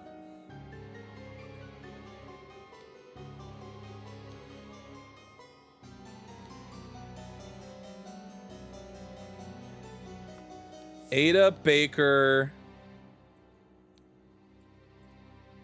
George Bridges wanted Edmund Cloudsley dead, and thus Ada Baker poisoned the tonic and hid the necessary key in a bag. At the dinner party, Rose Kubert ingested the poison and died. Oh shit. We're so close.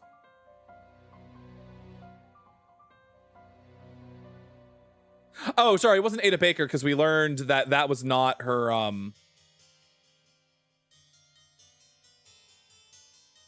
Who, what, was it David? No. So wait. Ada Baker must be the right part.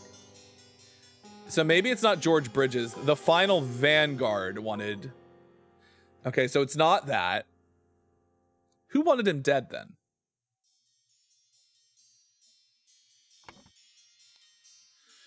And then trash the notes. You seem pretty pleased after the old boy passed away. Oh, this was Brian. The final Vanguard was Brian. The Brotherhood of Masks wanted him dead.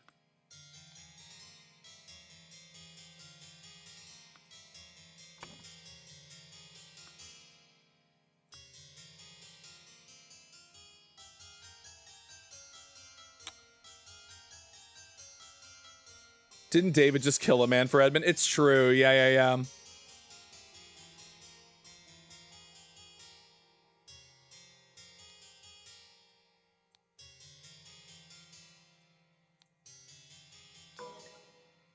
Two or fewer slots are incorrect. I'm going to assume that this is what...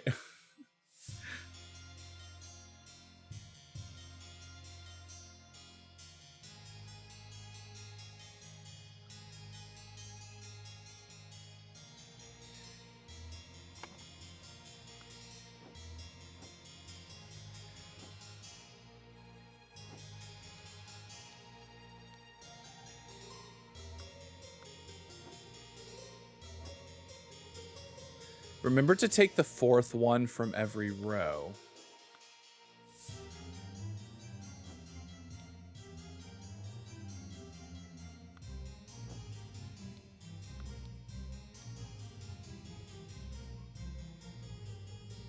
No.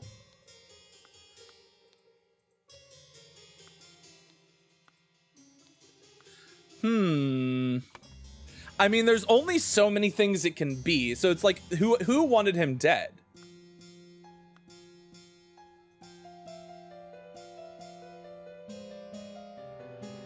Yeah, the harpsichord's really good.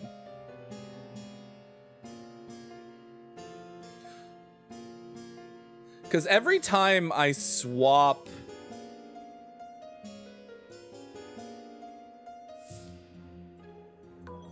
Every time I swap that...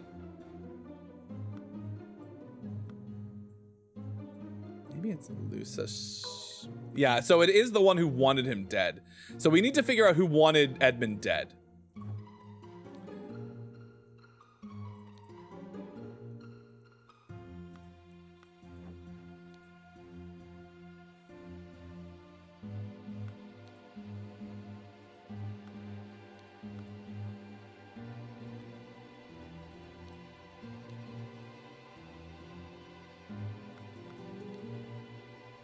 Do you think it was Brian? Do you think it was the butler? No, that would be funny though if it was. The butler did it. No. I'm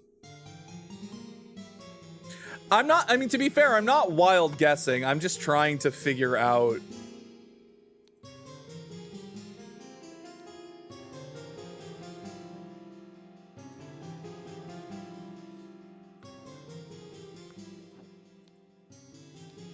Remember to take the fourth one from every row. The fourth one from every row.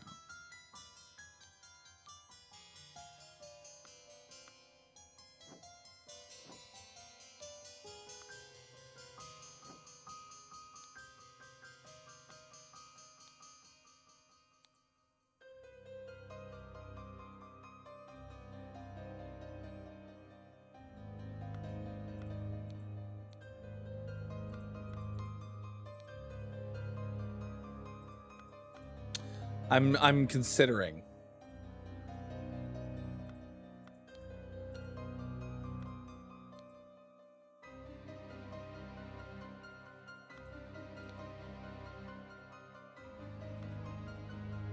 $5,000 is still expensive.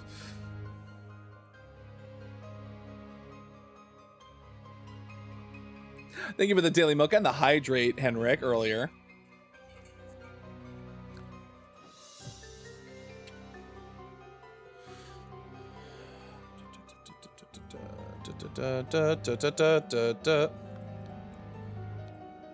Pair of twig dolls and a bottle of pink liquid partially empty. Once your target has ingested the love potion, establish eye contact and hold it for as long as possible. Who was Lucia trying to give a love potion to?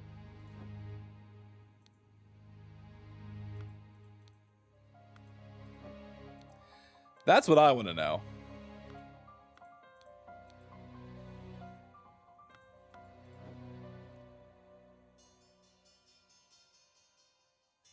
The golden calf, of course.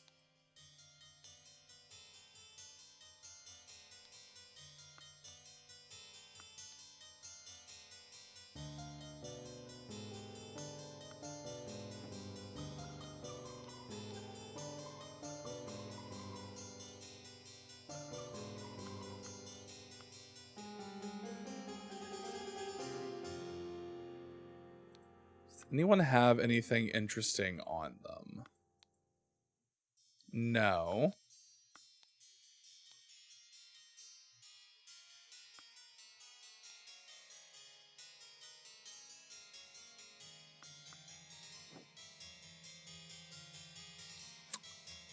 It feels like I'm missing something extremely obvious.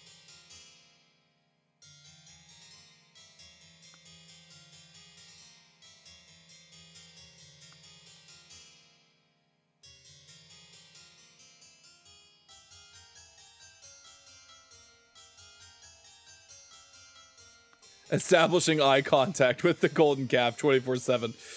Once more, you have failed to answer our requisition. This is the last warning you will receive. The only course of action, you have to surrender yourself to our justice. Last chance for repentant serpent, or you will unleash one of our stewards upon you. I'm going to assume the steward was Ada Baker, because this was January 8th, 1788. When did she start? She started August 1st, so no, that couldn't be it.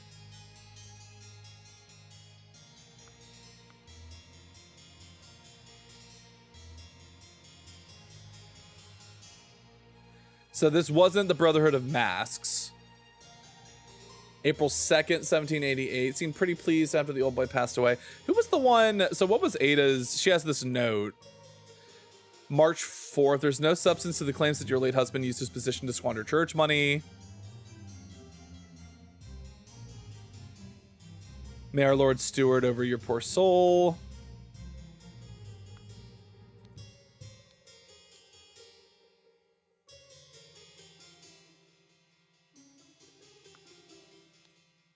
The wise slave.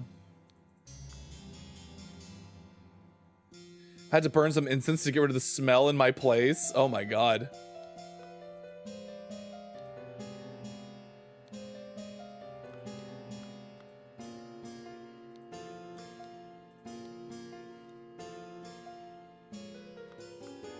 What am I missing?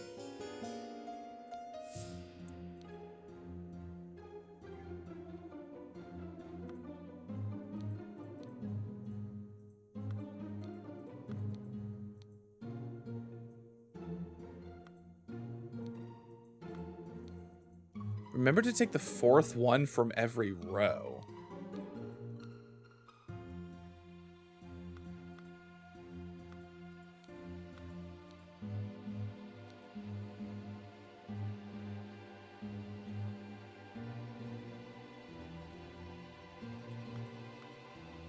I don't want to use a hint, but like I am well and truly confused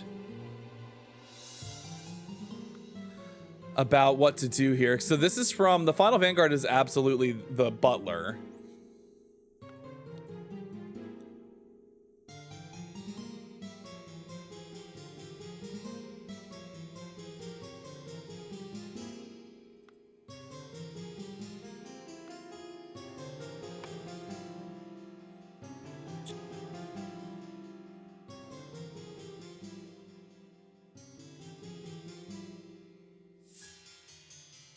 So you try using a fan to push a free neighbor.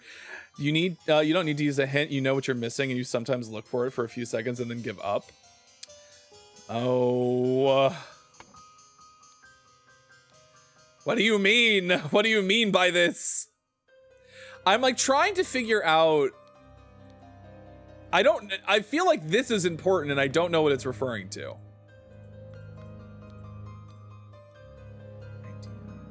Violence.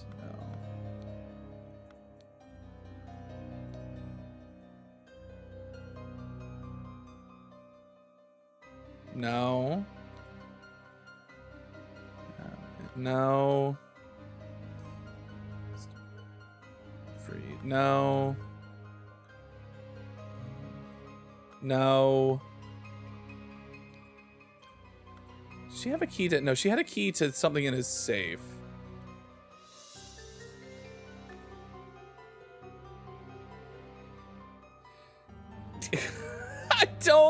I don't know. I don't know what it is.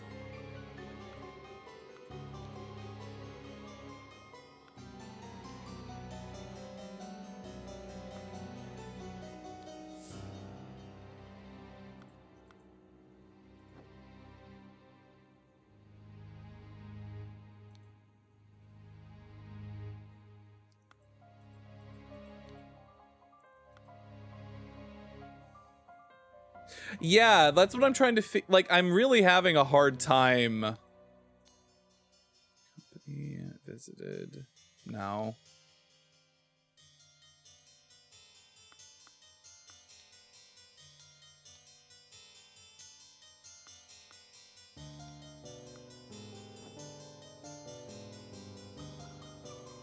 I thought it was, Peter, maybe? See, I was thinking it was Peter who is trying to get rid of Edmund.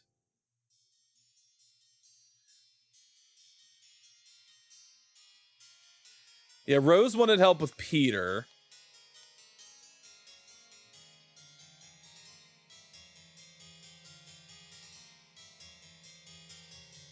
Yeah.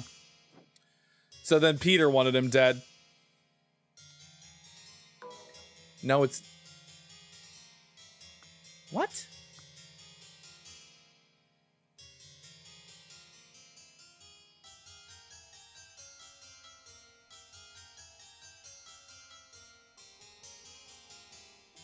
Right, yeah, no, I understand that. I'm just like, I feel like I've gone through everyone that made sense to me.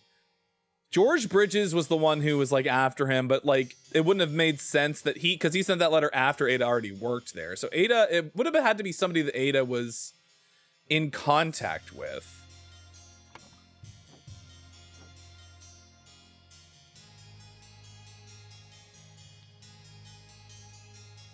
This substance. Wait, use substance to. Oh, okay, that's obviously remove target. Sincerely, Dark Hand Steward. Lamau.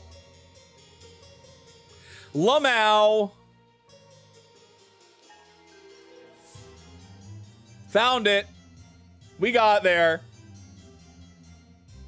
It was the only thing that I didn't check.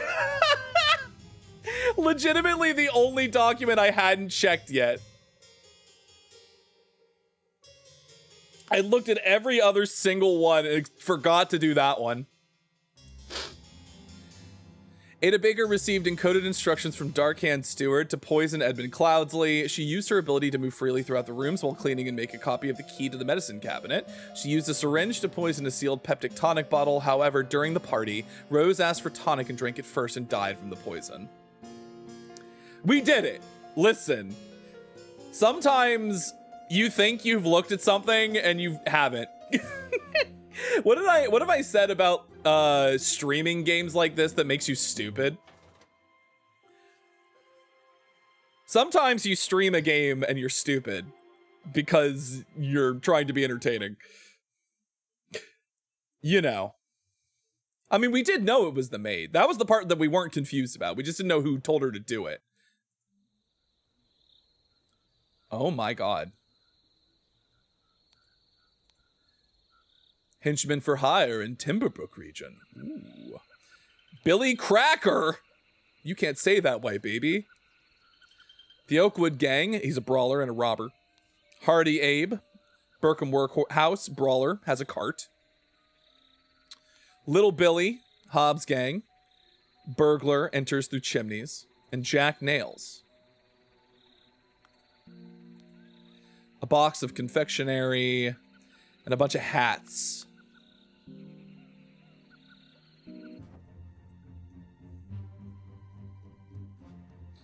Well, the maid did do it. The Iron Maiden she gets. In your defense, the red herrings get more complex and easier to add them to the story. Yeah. Oh, David Gorin has been assaulted. I do not care what means you use to acquire what I need, but remember to be discreet as always. Note that I do not want it to decade. The more recently it has died, the better. One of the old workhouse geezers croaked yesterday. I will arrange for a cart to move the corpse if you send me directions. And be quick before they bury him. I do not want to dig up the stiff.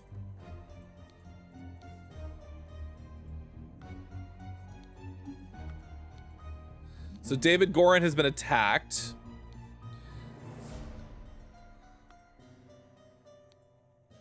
By the gods, what was that? Gentleman robber strikes in Westbrook. The infamous gentleman robber Walter Keene, with a number of unnamed associates, helped up a coach on the southern road leading out of Westbrook. The scoundrel robbed the passengers of all their valuables, kissed a young lady, then left. He stole a kiss, you say. This is already the 5th robbery by the infamous gentleman who, as is his custom, appeared wearing an impeccable suit and a new hat in the latest style. The reward for catching Walter Keane has been increased to £100. Go, Coin! Go! The coin is the dog. Wait, is this is his house, yeah?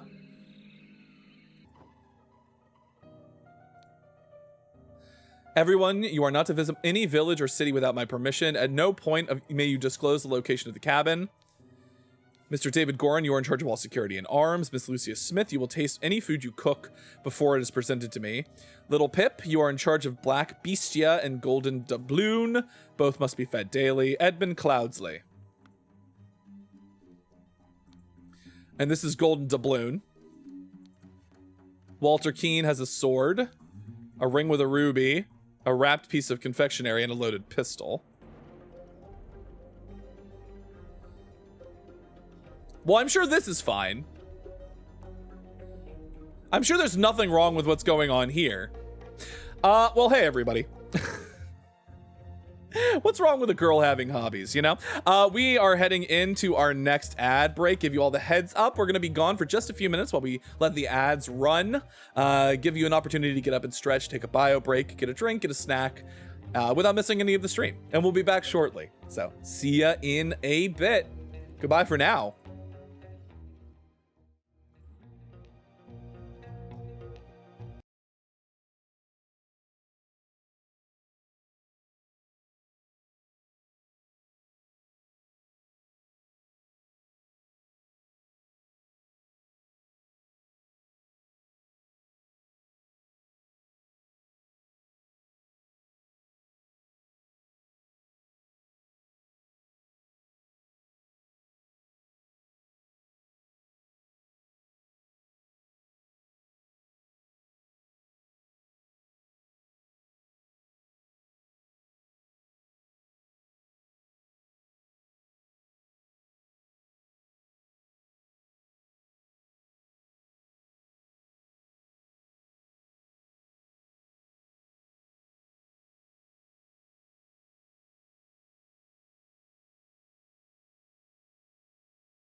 Welcome back from the break, everybody. Hello. Oh, Korean fried chicken. Karaage? Jesus Christ. I can't be thinking about food right now.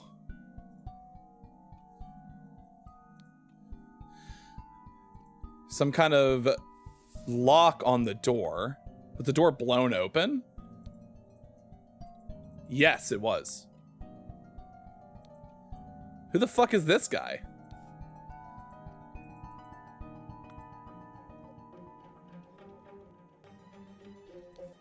A shard of a vase. I finally have the location of my target. Meet us on November 10th, Friday, in the Timberbrook Inn and bring all of your tools. You get your share as we agreed.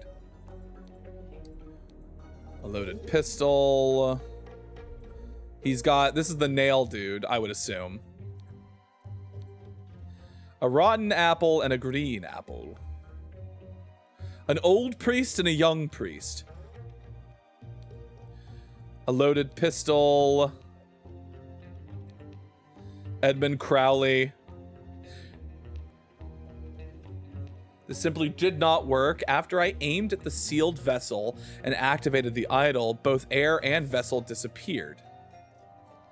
Upon further consideration, it was an obvious mistake. Attempted with the input and it was definite improvement. It decreased the amount of air, but curiously still did not create a complete vacuum in the sealed vessel.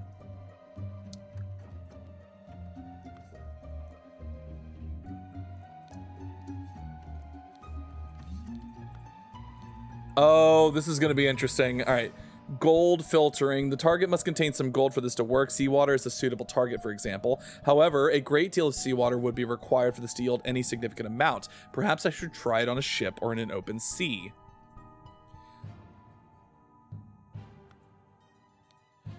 Unknown effect. If the implications of this are what I surmise, this could be a tremendous discovery. The next step is to progress from fruit to some more organic matter. I must ask David to fetch me a dead body for further experimentations. Spontaneous combustion, obviously, we knew about this. You cannot combust the target if you have not performed the freezing beforehand.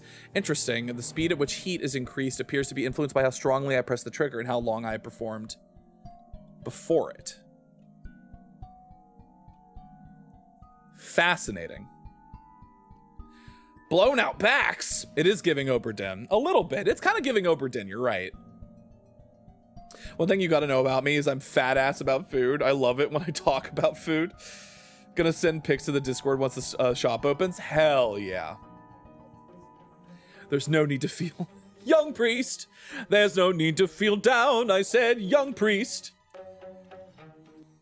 Pick your head up off the ground.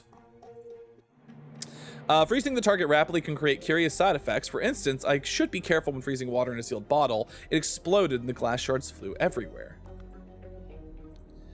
Safety notice. Upon pulling the trigger, if the glyph input is meaningful, the idol will perform the intended action on the target it can see. If its eye is red, it is ready for the input, and it will turn blue afterwards. If the eye is blue, you can only perform blank to turn red. So currently it is blue.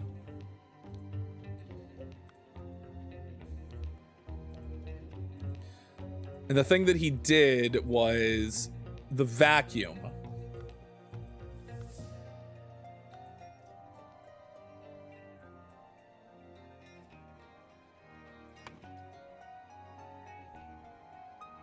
Okay.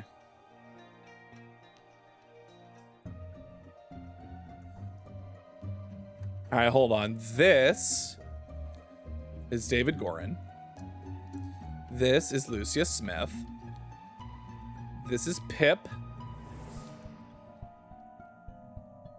This is Golden Doubloon.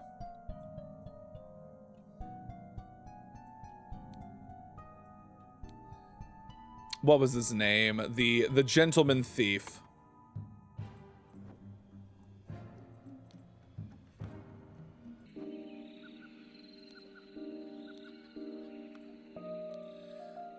So that's Jack Nails.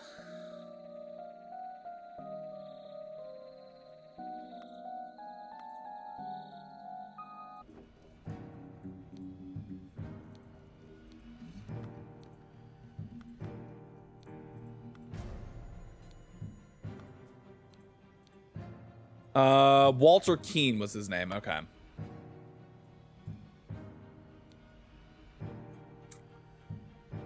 I mean, this is Edmund Cloudsley for sure. That guy is Jack Nails. Now, the question is, who is this one?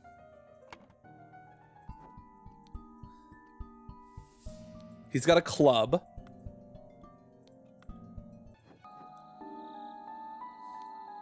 It's probably Hardy Abe, because he's got the cart.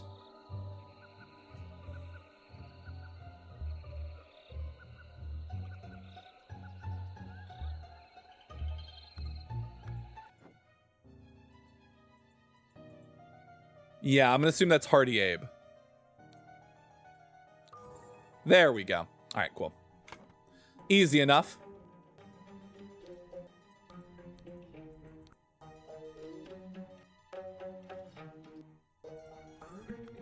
And this is where we have to like figure out some shit.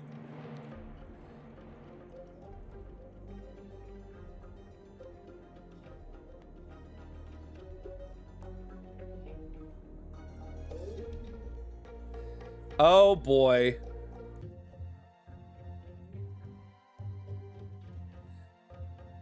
This is gonna be fun. Now we have to do, this is, you guys remember when we played, what was it? Chance of Sonar? A lot of you weren't here for that. I feel like this is like the Chance of Sonar section of the game. Because now we have to figure out what these symbols mean. I'm going to assume that's air.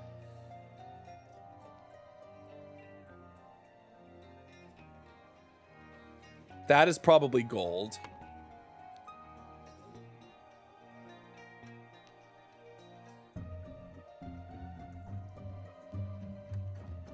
So that is like priming.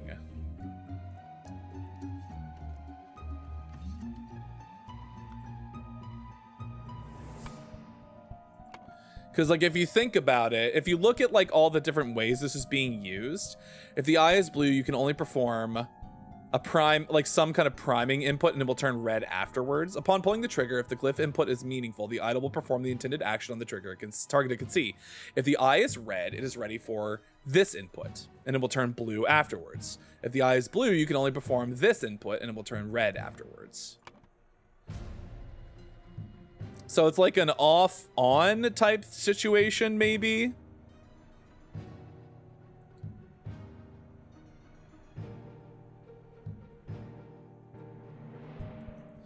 This game has has the rusted gears in my brain scream as they destroy each other.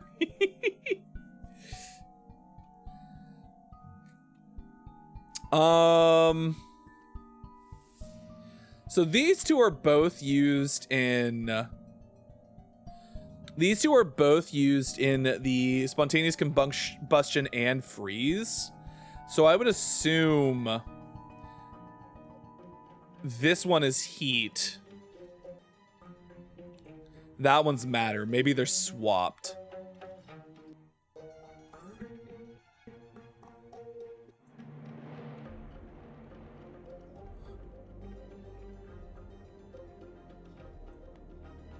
But then my question is, what about these?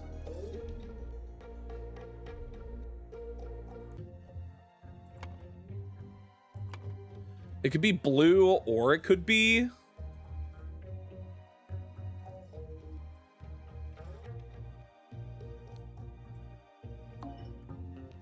incorrectly filled in slots. Okay. There we go. Decrease, right, because that's freeze. Decrease heat, matter heat. Increase matter heat. Increase gold, decrease gold. Increase air, decrease air.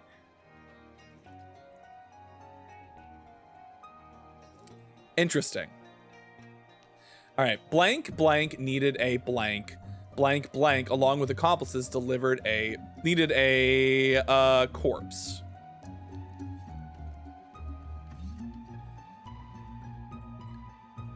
Edmund Cloudsley needed a corpse. David Gorin along with accomplices delivered a coffin. Upon entering, Blank suddenly clubbed. Hardy Abe suddenly clubbed David Gorin. Meanwhile, blank the amount of blank in a sealed vase.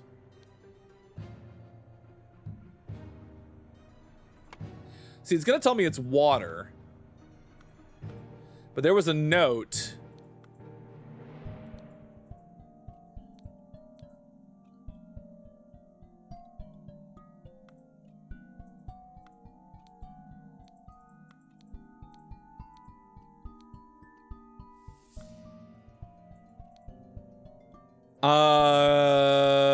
A sealed bottle. So he did it to freeze the water. Hold on.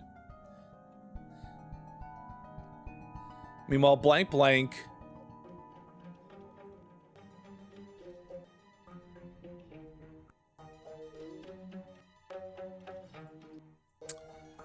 Is it air or water? Because the way he said it, I assume... increase the amount of air, maybe? We'll do air first, and if it's not air, it's water. When Hardy, Abe, and Jack Nails entered the room, the vase exploded and killed them both. I'm gonna assume this one had to be Edmund Cloudsley. I do think it's water.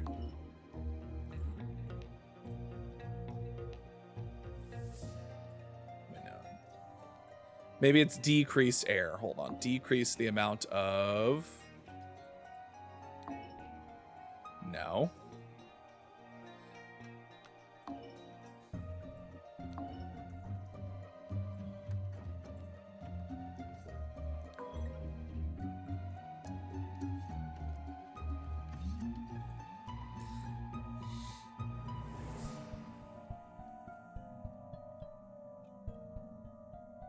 Maybe it's not Edmund. Who else could it have been? That's the question. Oh.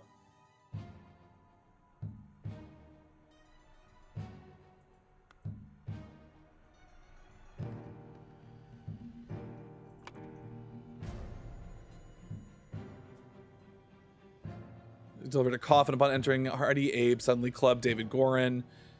Maybe it was not... Did Edward Kane... No, he didn't.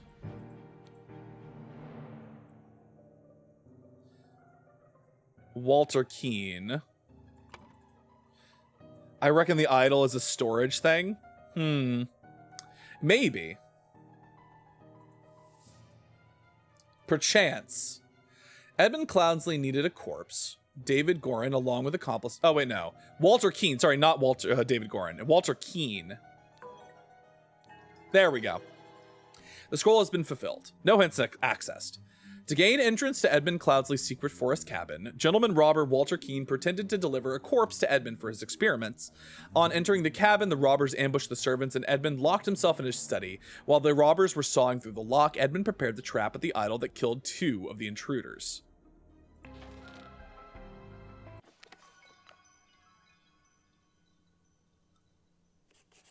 Then, Sir Coroner, the bandits accidentally set off my master's laboratory chemical ingredients. Well, what happened afterwards? I managed to fend off the rest of them, but my master lord Edmund Cloudsley got caught in the blast, which severely disfigured him, and soon after he died. Bless his soul. Good lord.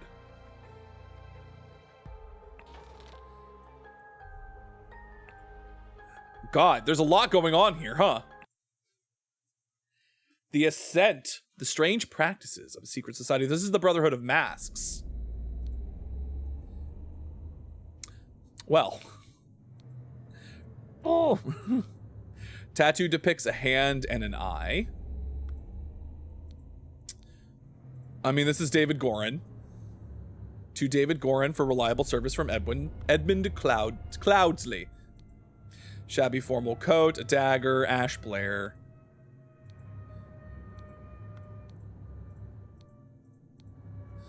Or this is Edmund Keane. Or this is Walter Keane, maybe. David, the gathering will be on March 14th. To follow our plan, we should be there at least 2 hours before midnight. The target will arrive in full costume, grab rope and weapons. So maybe this David Gorin and Walter Keane have infiltrated, and this is their target. He was a member of the cult.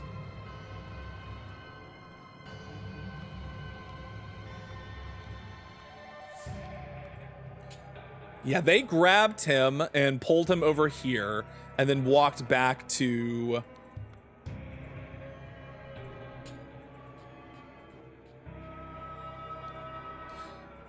Brothers wear masks appropriate to their house, dark hands, proud beasts, and water snakes. Brothers have robes appropriate to their rank, master, steward, initiate. So that one out there was a dark hand steward, or dark hand initiate. January 5th, 1789. Masters, I ventured on the Order's mission to reclaim our fire-breathing relic and, with great resolve, punish the despicable enemy. I, with a few brave companions, fearlessly entered his hideout in a remote hunting cabin. But the devil has prepared a treacherous trap, and an explosion slaughtered my dearest friends as we entered his study. Thanks to my sturdy physique, I survived the blast, only to be assaulted by the enemy's lackey, assassin warrior David Gorin, and a pack of bloodthirsty hounds. After an hour of fight, I received numerous deadly wounds, in spite of which I prevailed and defeated my assailants with my martial training. I discovered the enemy's dead body, slain by the trap of his own making, but no trace of the relic. I am forced to go into hiding because the government's watchmen are tracking me. Once I have recovered from my deadly wounds and shaken off the watchmen, I will send you the next report. May the Griffin awaken. Walter Keane. Ooh. Enjoy your lurk. Water snakes rule. Yeah, with the water snakes. October 20th, 1789. I must apologize 1,000 times for my absence, but my road to recovery was full of peril and valor that cannot be sufficiently conveyed in writing. The government dogs and spies chased me tirelessly, and I was forced to seek refuge in Aquitania to recover from my still dire wounds. There, I finally bested my pursuers with the help of Lazarus Hurst, a young, resourceful gentleman whom I met in a remote manor one dark winter's night. Not only did he earn my trust by stepping into the fray against the villains, but he turned out to be well versed in the arcane arts, of course not yet close to your skills. I have finally recovered and plan to return to Albion. I suggest that Lazarus would be a fine addition to the Order. I will vouch for him and will invite him to undergo the appropriate trial. May the Griffin awaken. Walter Keane. January 16th, 1790. Illuminated Masters, I object to the admittance of the individual Lazarus Hurst to our brethren. I submit that our dark-hand brother Walter Keane, who vouches for him, cannot be trusted because he is a liar and a thief. I am certain that on dispatching our enemy, he kept the golden fire-breathing relic for himself. Nothing will move me on this. He must produce the relic and apologize personally to me, and afterwards be expelled from the Brotherhood. Sir Geoffrey Sinclair.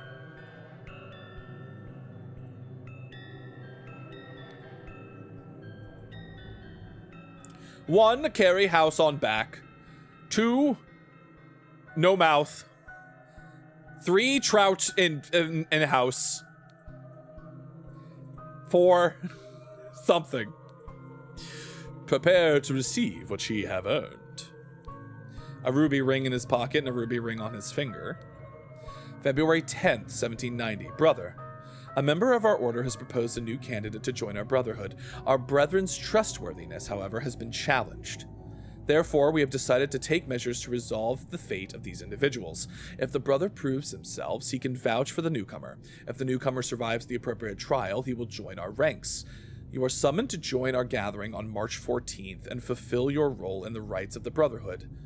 Council of Masters. I and Proud Beast. I have signaled to Griffin who I am. I accept my fate, whatever it may be. You must endure the tests of snail, fire, water, and tree. To the tests of snail, time, water, and star.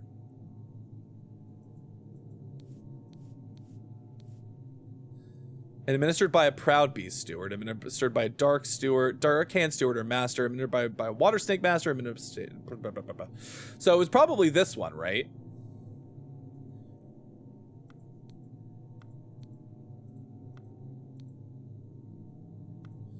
Well, because he's got the proud beast.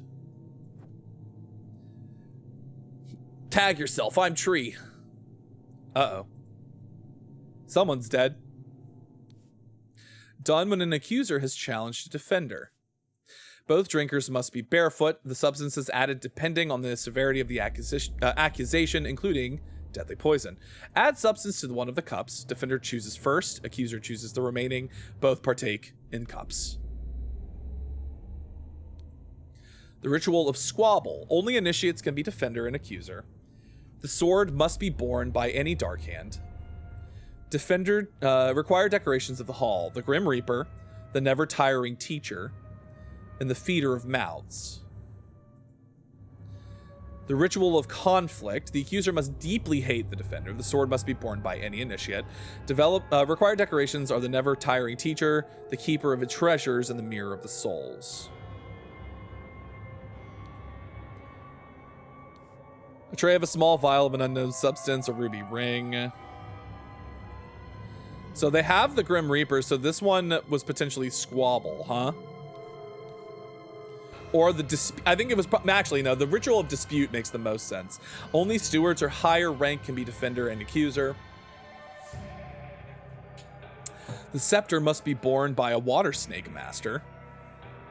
Require decorations of the hall, the keeper of treasures, the never tiring teacher, and the Grim Reaper.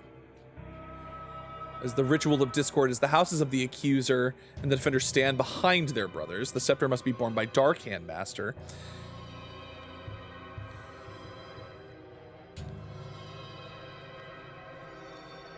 Two cups on a stone altar that contain some wine but are almost empty. The man in the mask is not breathing. That makes sense. Silver tankard with some red wine. Let us await the results from the chamber below.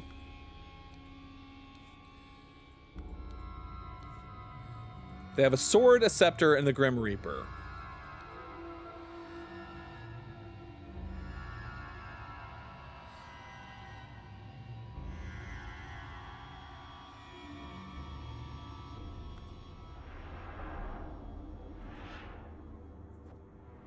Now, how do you know which is which?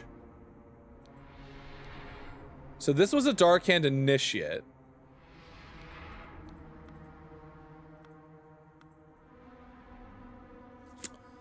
Man.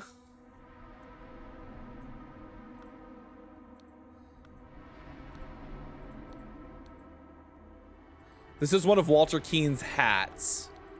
So Walter Keane and David Gorin are involved. We don't know who this guy is. Was Walter Keane a Dark Hand Initiate?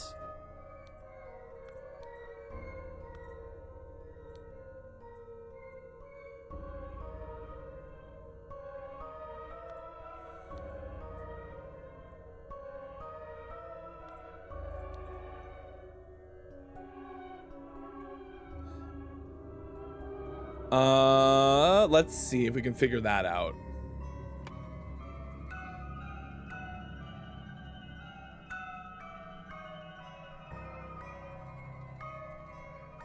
Okay, so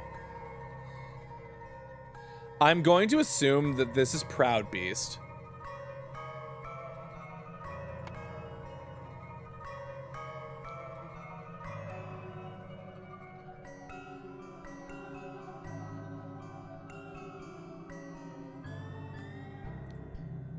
The sword must be borne by a Dark Hand. The sword must be borne by any initiate.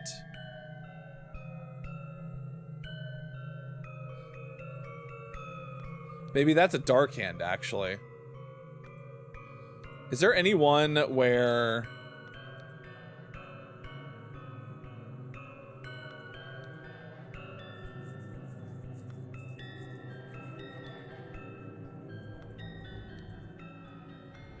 The only reason I'm assuming that this is Proud Beast is because he's got the Proud Beast thing going on here. Get some. Sorry, I was just resting my eyes.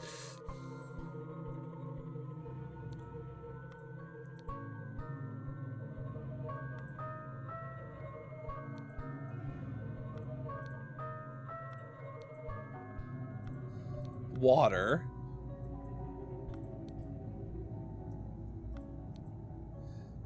This one is time, maybe.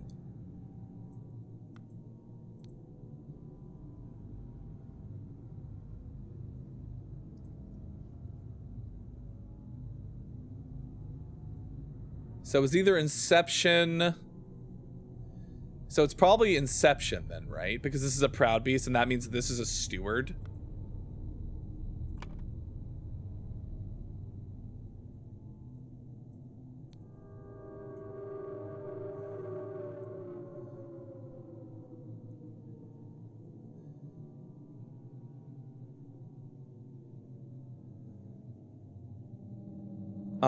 Then I'm going to assume that this is Master and that this is Initiate.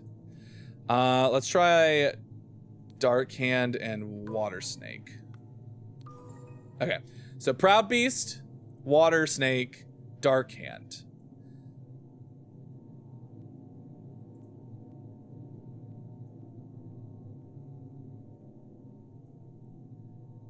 Walter Keane, Lazarus Hurst, Jeffrey Sinclair, and David Gorin. I mean, is this Lazarus Hurst down here? This is crazy. This is wild. We don't know who this... We know this is a Dark Hand Initiate, right? I don't know if we know who this is. Maybe this is Lazarus Hurst.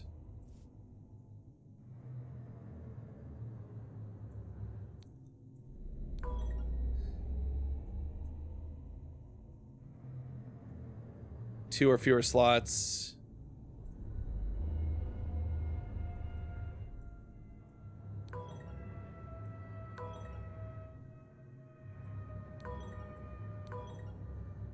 Well, we know this isn't David Gorin. We know that for sure. Maybe this is Jeffrey Sinclair. No. Now, who the fuck are you? That's not Walter Keane, Lazarus Hurst, Jeffrey. So he is... Well, I mean, we know he's a Dark Hand Initiate, right? Because he's got the eye and the hand, which means this is a Proud Beast Steward. I think that's David Gorin.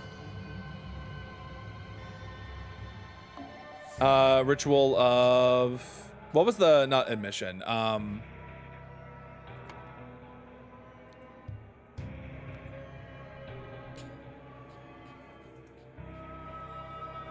Snail. It's either Inception or Admission, so I assume it's Inception.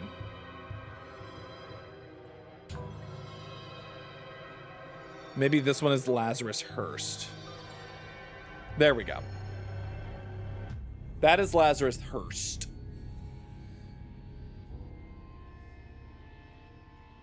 So we're getting thanks to a ritual. Was challenged to a blank ritual. He along with blank. Okay, so we know that this is a Proud Beast Master. This is a Water Snake Master. This is a Dark Hand Initiate.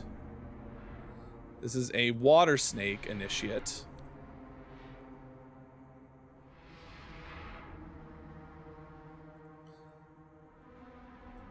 Dark Hand Stewards. Oh, sorry, not Dark Hand. Water Snake. The ritual of... Okay, so this is where we have to figure out what ritual this was. So if a Proud Beast Master is holding the sword,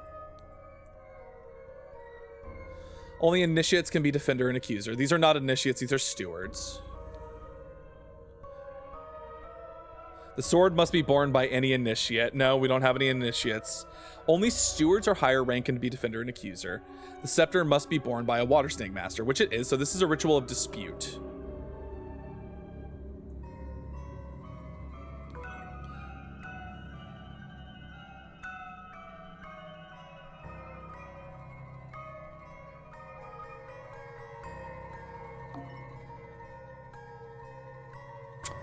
Okay, so as soon as we did that,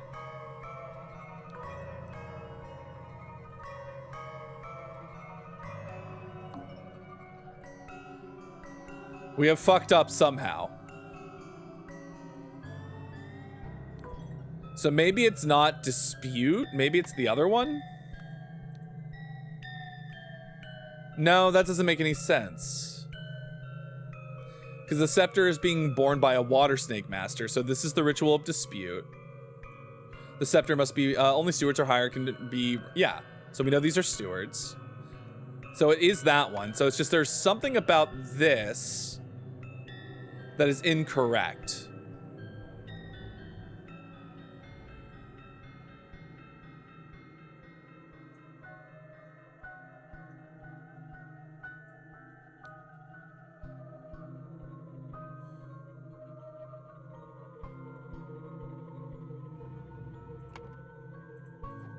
Oh boy.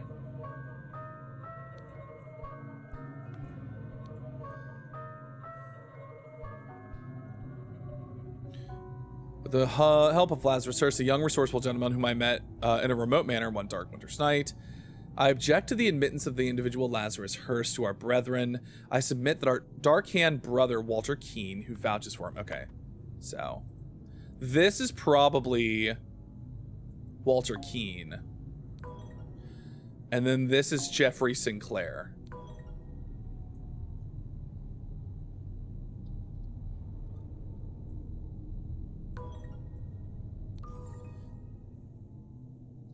David Gorin would be the initiate, which they took the thing from. Yep, that makes sense. So, Walter Keene was challenged to he along with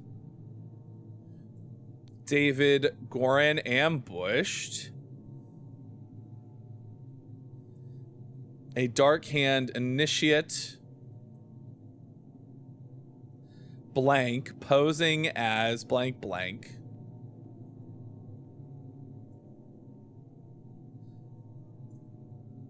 Wait, no.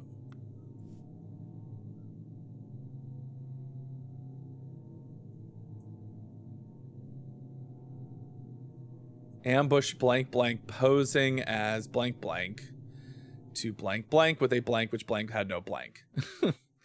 Blank blank blank, the other blank and died, the other cup which had no poison with a cup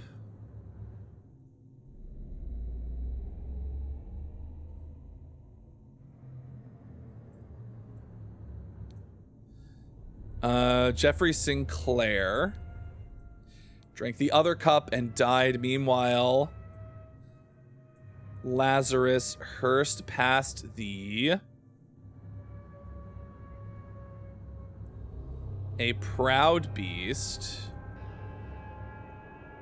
initiate.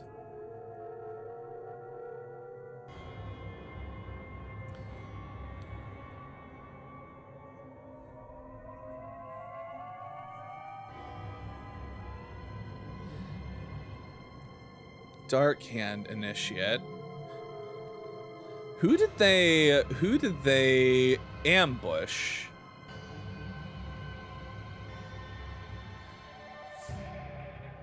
Alright, he along with David Gorin ambushed blank blank blank blank. Hi Azarak, welcome in. And also Dad or Alive, thank you so much for the follow earlier. You followed when I was on break, so. But how's it going, Azarak?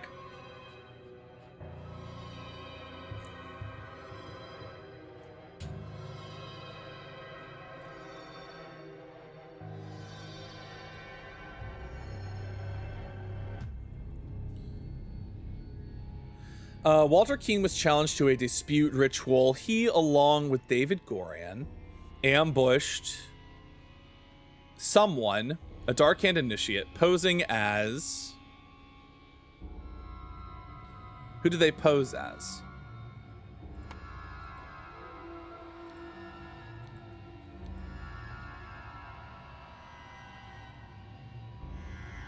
We should be there 2 hours before midnight. The target will arrive. Grab or open weapons.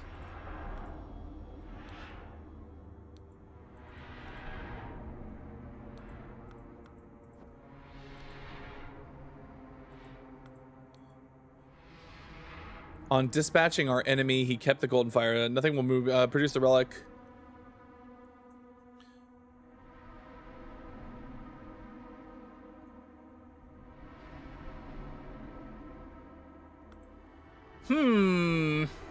Ibo, hope you're doing well. I almost called you Bean. Oh my god. I am Mr. Bean.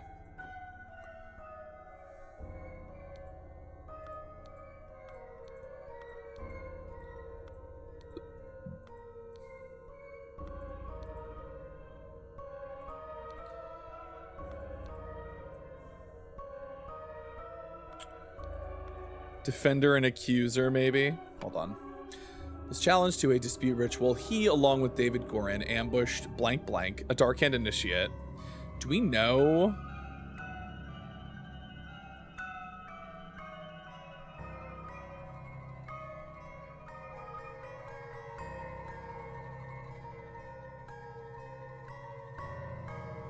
Ambush blank blank. That's a period. Blank blank posing as, I think,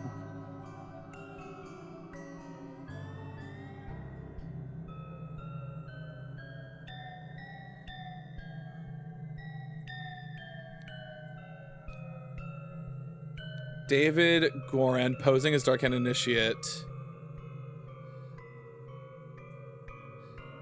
signaled to Walter Keane with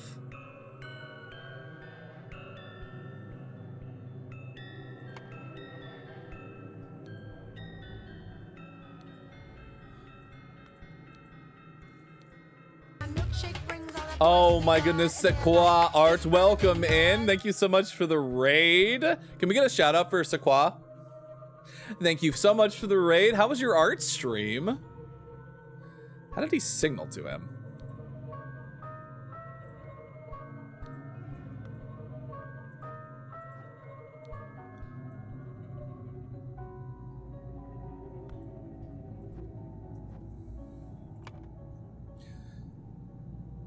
With a blank, which cup had no poison? He signaled to with a something.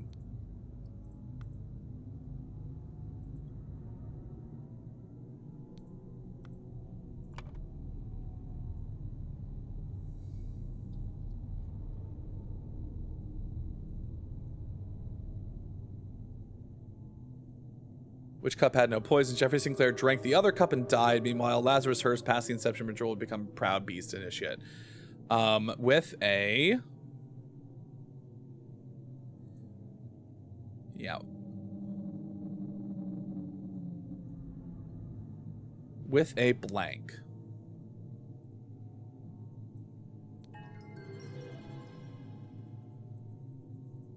Lots of drawing, hell yeah. Well, thank you so much for the raid, Sequoia. Well, you're welcome in. Hello, raiders. If you don't know who I am, I'm Bo Astra, the guardian of the Astral Labyrinth, the avatar of the Taurus constellation, and queer steer whose streams are literally out of this world. I'm a variety streamer here on Twitch.tv, currently playing The Case of the Golden Idol, which is requiring a lot of thinking on my part, so I'm a little locked in. But thank you so much for the raid. Make yourselves at home. I hope you had a good stream. I'm glad you got a lot of drawing done. And let me get that marketable plushie for you. There you go. Boop. And thank you for the Milk the Minotaur redeems. Oh my god, there's so much shit. Oh, Sequoia, thank you so I haven't had to do this in a while, so I'm going to be a little bit rusty, but hold on. Ada, ada. Ada, ada. Ada, ada. I have to do a couple just to like get myself into the headspace. Thank you so much for the redeems.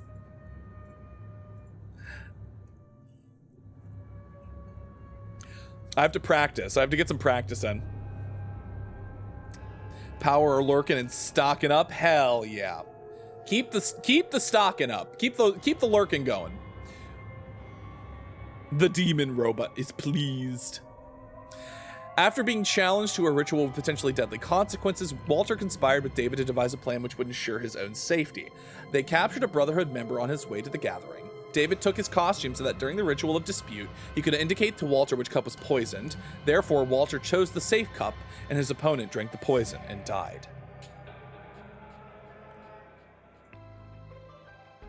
Very good, everyone. Oh, we could just do either of these, huh? We don't have to do them in the order that we... Interesting. The crowning celebration by the lighthouse. Look at all these folks. Griffin Rebirth.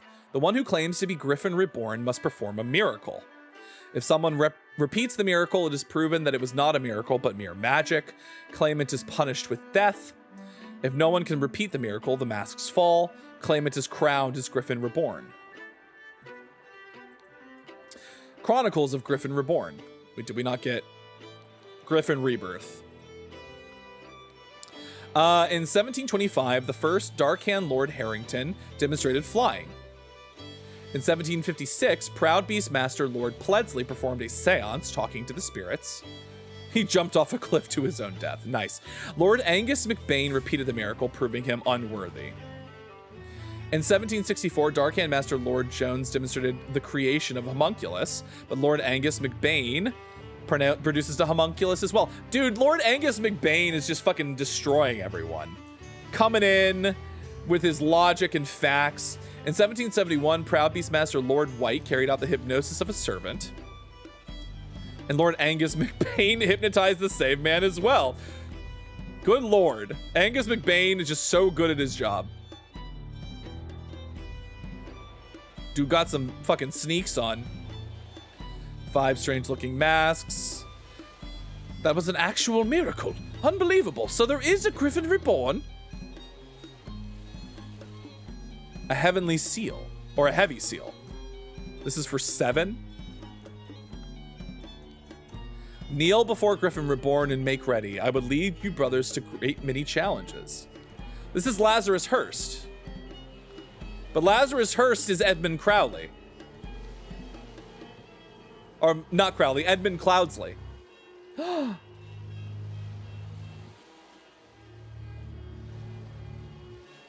on.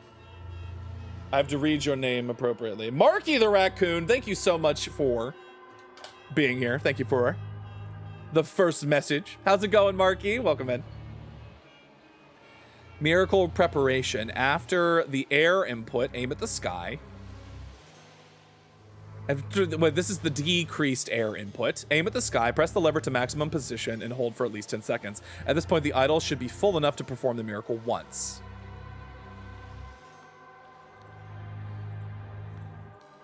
Miracle hypothesis. The water works better, but the effect is not as convincing.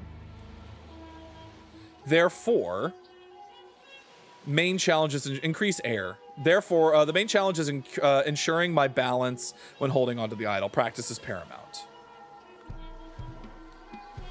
Once pulling the trigger, if the glyph input is meaningful, the idol will perform the intended action on the target it can see. If it's ready, this is the example from before. So what did he do? Revealed himself to his brothers by demonstrating a true miracle.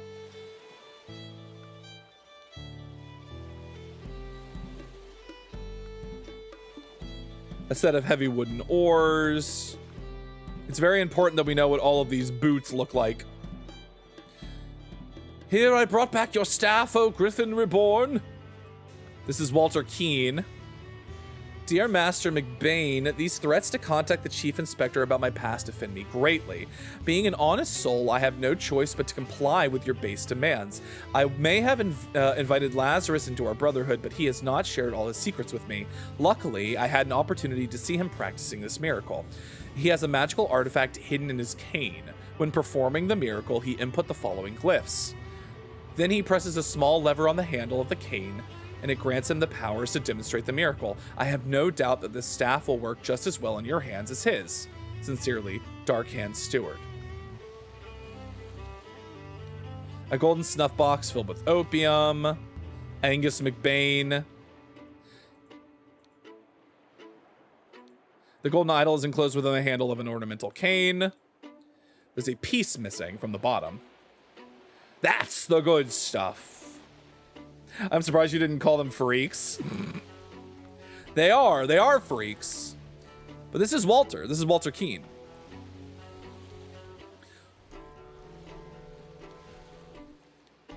Dear Water Snake Brother Maker. As the director of the Seven Seas Trading Company, I do not assess work applications. Please go through the official channels so that my staff can evaluate your credentials as an attorney. Protocol of an attempt to demonstrate a miracle. The lighthouse on Gull Islet near the Horn of Codhead. Lord Angus McBain, Lord Alistair Cock, Dr. James Turner, Sir Walter Keene, and Mr. Lazarus Hurst. In charge of the notes, Nicholas Maker. It is currently, what, about 12:25?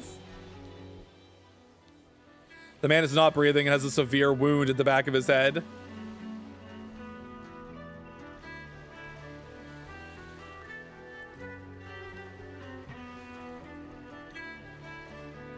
I assume this is Angus McBain. April 13, 1791. Lately, I've experienced disturbing dreams and I feel cursed. Are you the source of this with your magic? Desist immediately and know that when pushed, my rage is absolute. Do not toy with the well-being of the Empire's general, for I do not tolerate being attacked. In my many voyages, I've learned the dark arts too. If need be, I will summon 1,000 invisible demons to crush your bones. A proud beast master.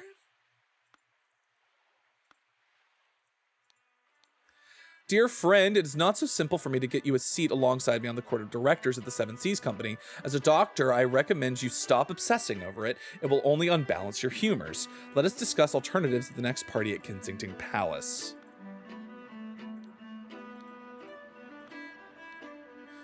His arms and legs are all broken. He was a dark beast, water snake master. Door is locked from the inside. By guarding the lighthouse, you guard the entire Emperor. General Alistair Cock. A trapdoor that connects the staircase to the top of the lighthouse, not locked.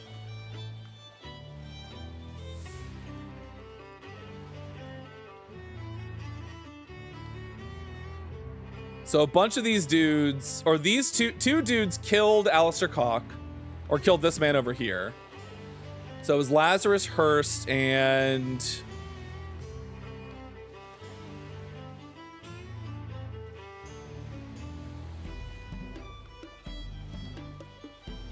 Walter Keene.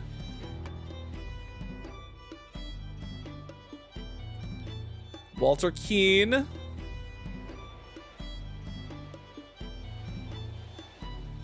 Where is he? Lazarus. Where's Hurst?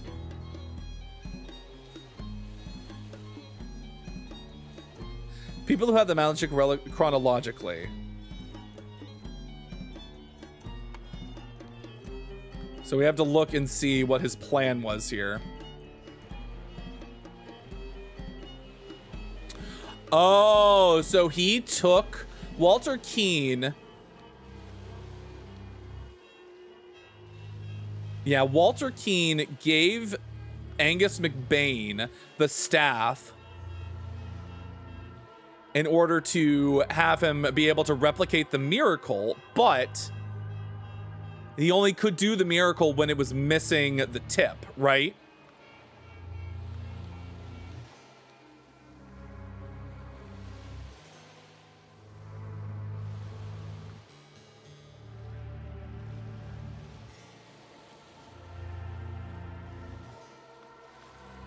So this is Angus McBain.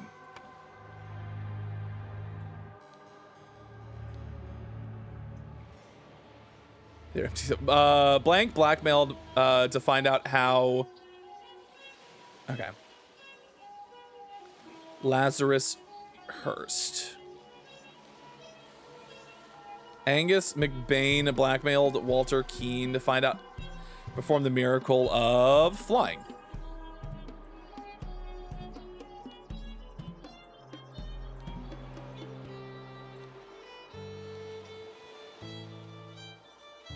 And then Walter Keane. This is the attorney dude, right? So Walter Keane had it, gave it to Angus McBain.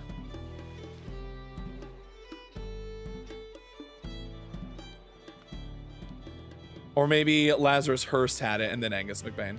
Yes. Hi, Pixel. Welcome in. Cute model. Thank you. Thank you.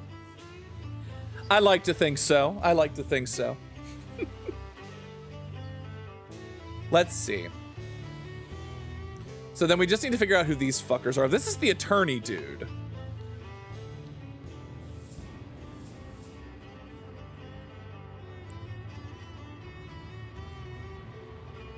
The Dark Hand Master.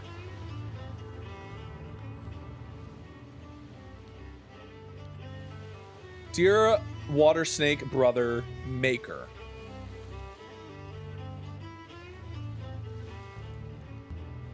Do you think they're all... No, this is the proud... He was a Proud Beast initiate, Lazarus Hurst. Walter Keane's a Dark Hand Steward. So we have a Proud Beast, a Water Snake, and he was a Dark Hand Master. So we have a Proud Beast, a Dark... Oh, no, he was a Water Snake Master. So we have a Proud Beast, a Water Snake, and a Dark Hand. Dear Water Snake Brother Maker. So he's got this. I would assume that he is a Water Snake Initiate. Water Snake Initiate Maker.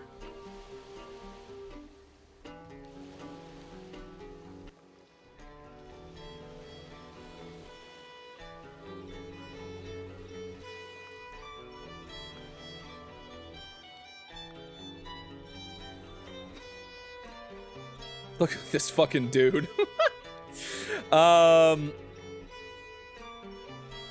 In charge of notes, Mr. Nicholas Maker. So this is Nicholas Maker. And then the other two that were present are the two masters. So we have we have ads coming up in 3 minutes, everybody, giving you all a heads up. So these two, we don't know 100%. Let's check. We had Lord Alistair Cock and Dr. James Turner. This is Angus McBain over here. This is one of these two. He's got a heavy seal on him.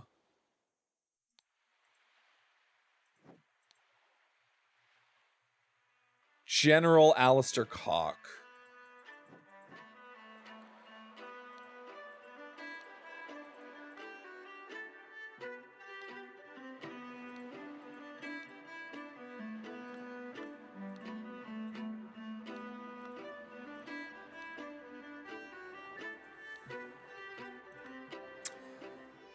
I mean, we could probably take a guess. This guy feels like an Alistair Cock. This guy feels like a James Turner. Never mind, I was wrong. Wrong ways. All right, so James Turner. This is Dr. James Turner. This is General Alistair Cock. Blank, blank, blanked the blank, using the blank to demonstrate the miracle of blank, the miracle of flying, and become Griffin Reborn. Let's see. Lazarus Hurst.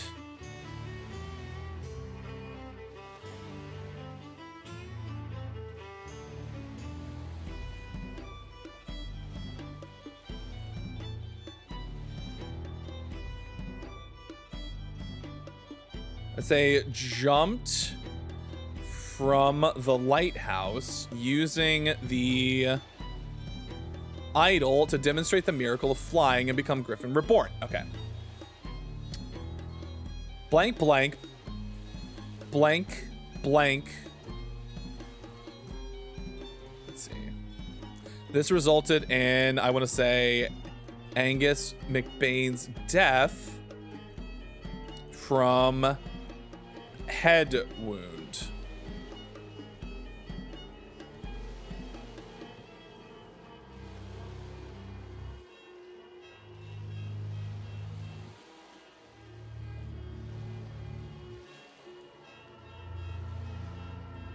Attacked with the ore afterwards.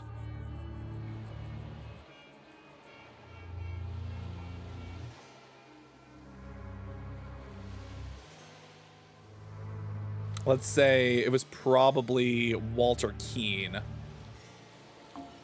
Not correct. All right, we're gonna figure that out when we come back from the break, though. I feel we're very close. So we'll be back in just a few short minutes. Everybody sit tight, and we'll return shortly for more Case of the Golden Idol. See you in a bit.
Welcome back from the break, everybody. Hello.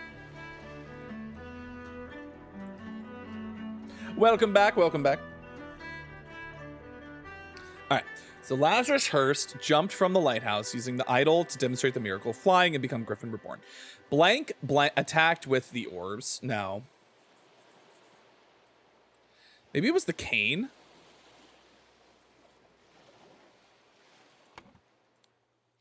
So this was definitely Lazarus and Walter, right? His shoes. They got the shape.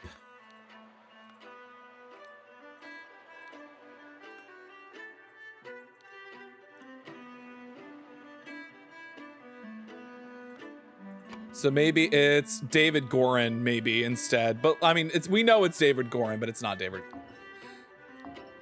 Lazarus Hearst now.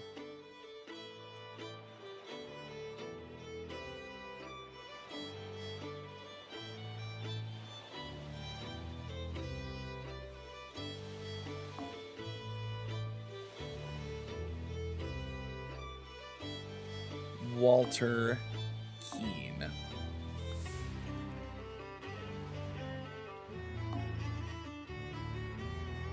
Let's see. Maybe it was Angus McBain jumped with the idol afterwards.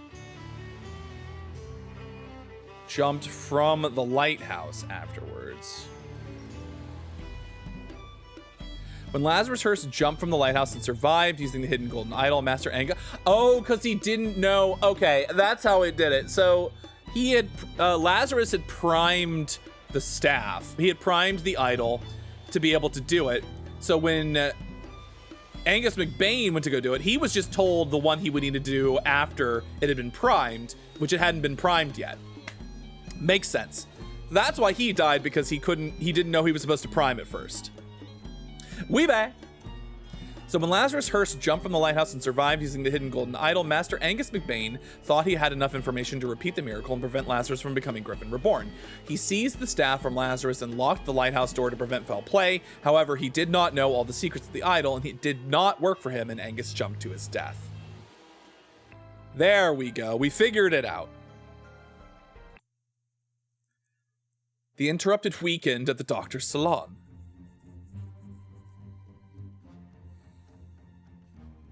Oh, that's bad. Dude got shot. Tea house, chess house, croquet field, library, salon, flower beds, flower fountain. Oh Lord, I did not expect something like this in our household. Slightly grassy garden shears. This is such a mess. However, we will clean the blood out of the rug. This dude's fucking high as hell. Leopold, your plan to frame 2 is sublime, but your missing button is more than enough proof that you did it. Constable, please escort this man out.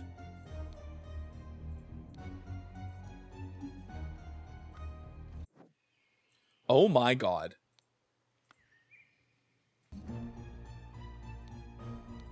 Full glass of sherry, an almost empty glass of sherry. A fallen bottle of sherry. James, this is preposterous. You know damn well that he was killed by that Lemurian savage. Missing button. Dear friend, now that the elections are over, please join me for a leisurely weekend at my manor with good old Augustus and some other fine fellows. We will have some drinks and discuss what to do about that prime minister position. Kindly confirm your presence, Dr. James Turner. Oh, this is outrageous. I thought you were an honorable man, Leopold, not some Aquitanian agent trying to sabotage our friendly relations with Lemuria and provoke a conflict.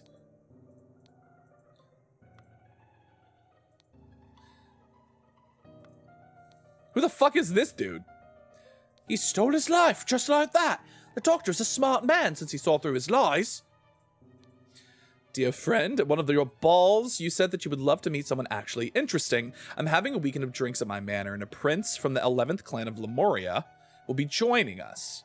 Please do us the honor of your company, too. Kindly confirm your presence, Dr. James Turner. I hope the host did not notice me when I was leaning over the sleeping eye patch, gentlemen. A brown slate steel. Spicy smelling ornamental box. Dear Prince, I heard that you got invited to a party by the director of Seven Seas Company himself. I know you hate associating with these invaders and thieves, but this might be just the opportunity that we seek to reclaim our honor. As you know, I'm a great aficionado of Lemurian culture. It would be a pleasure to invite a member of the Two clan to spend a leisurely weekend at my estate with some of our own political dignitaries. A clean Lemurian war club. Jesus Christ. There's a war club missing. The seals of the 12 Lemurian clans. He's got axe. This one's missing.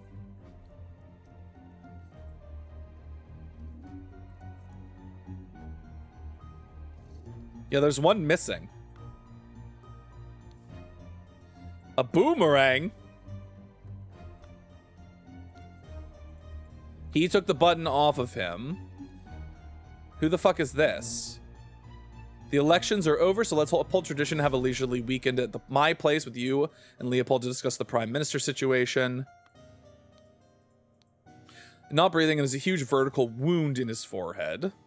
Apologies for the shouting match yesterday. Let's continue our discussion at noon. Oh God, believe me, my lord, I do not feel comfortable arresting a prime ministerial candidate, but I must ask that you follow me. Arthur Faulkner. Leopold claims that he had a glass of sherry with James in the library and became drowsy. As he was falling asleep, saw the Lemurian observing him through the glass door, woke up, found the butler on the floor, asleep. Woke up the butler, entered the salon and found the body. Upon inspecting the weapon, deduced that the Lemurian was the murderer, instructed the butler to raise the alarm. Gideon played croquet with Ergen in the morning. They got bored and went to drink tea in the tea house. Ergen drew his attention to the interesting design of the chess house, saw Lord Alistair Cock lecture the butler, saw Master Turner come to the chess house and send the butler away just as Ergen was remarking on the beauty of the chess house, saw Lord Alistair leave the chess house and return shortly afterwards. Hi, Ren. Welcome in. Ergen, slightly difficult to understand what he says, potentially because he has challenges with our language, claims that everything Master Bell says is absolutely correct. He drank a glass of sour sherry with Blanchard in the library in the morning. Then he went to the chess house where he found Lord Alistair and the butler, ordered the butler to clean up the library and get rid of the bad sherry, spent the rest of the time playing chess with Alistair until the alarm was raised. As the master of the house, he led the interrogation of the suspects. In the morning, he practiced chess at the chess house and educated the butler on his lack of military training. Sometime in the afternoon, Dr. Turner arrived and sent the butler away. They played together and he was very close to winning when the alarm was raised. Billiam, planted and pruned all morning by the chrysanthemum bush, saw the young gentleman and foreigner leave the croquet and go behind the manor. In the afternoon, moved to the rose bush. From there, he saw Lord Augustus leave the fountain, and around noon, continued his work on the roses until the alarm was raised by Mr. Hill. Served Lord Alistair in the chess house in the morning. His master arrived and instructed him to dispose of the spoilt sherry that he and Lord Leopold had drunk, and then go to assist in Mr. Spade in the garden. On entering the library to take away the glasses, found Lord Leopold asleep. Suddenly was overcome by dizziness and fainted due to his weak heart. Was woken by Lord Leopold, instructed to raise the alarm, then saw the deceased lying in the salon. Okay, so this is all the psychoactive plants, drugged symptoms, spotty onion, an illusion of unity with the universe, increased appetite, hiccups, black poppy, sleepiness, whites of the eyes, get a pink tint. Okay, so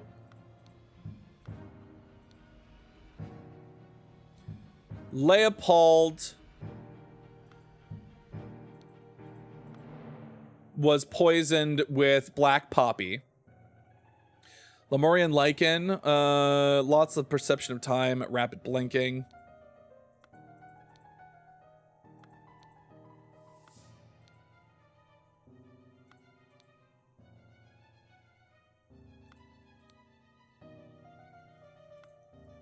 So Lemurian lichen. He was given Lemurian lichen.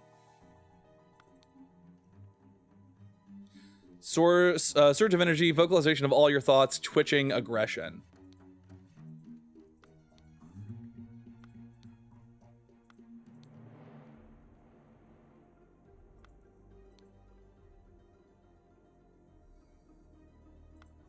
Is anyone hiccuping? So these two were both given the black poppy. So that's the butler, and that's Lord Leopold. They were both drugged. This guy has Lemurian lichen. Which, what does that do? Loss of perception of time and rapid blinking. So this guy, who the fuck is this dude? Leopold. And the Podrick is that's the butler. Billiam is the gardener. Alistair Cock is this dude. This is James Turner. That's Ergen.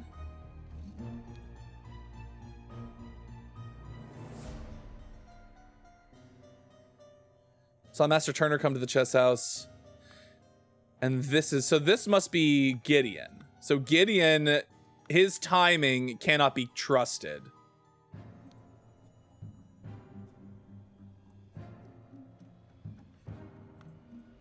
Fascinating. Croquet, an unfinished croquet match on a grass field. Chrysanthemum bushes, rose bushes.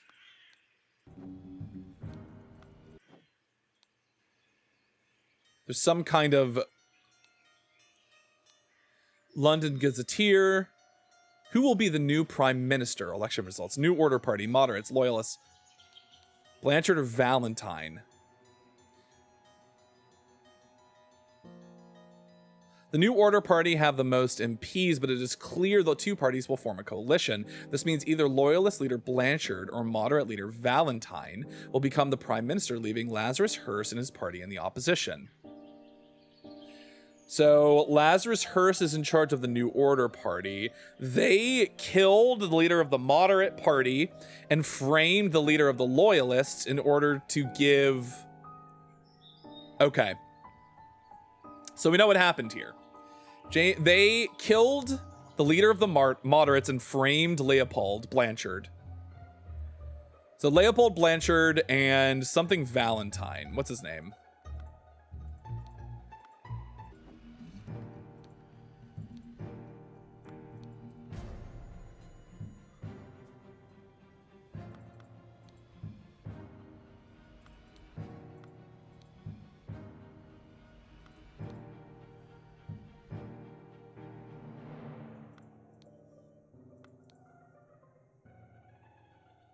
Do we have a name for that guy? Bell?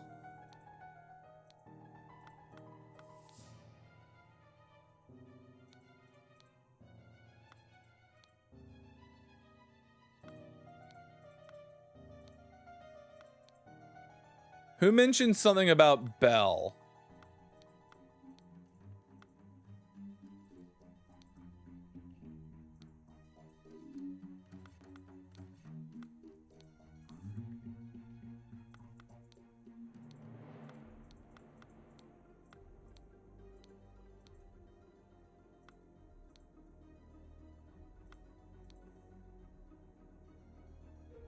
Everything young Master Bell says is absolutely correct. Is it Gideon Bell?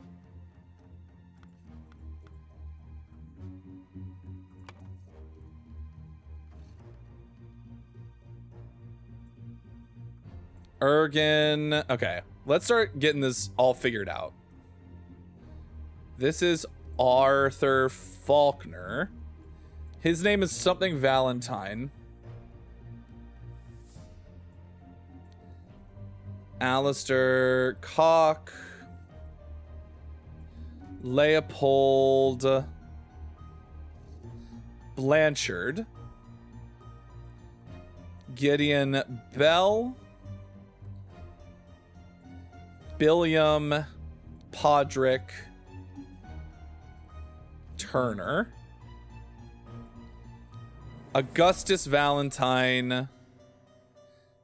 Hodrick Hill, Billiam Spade. There we go.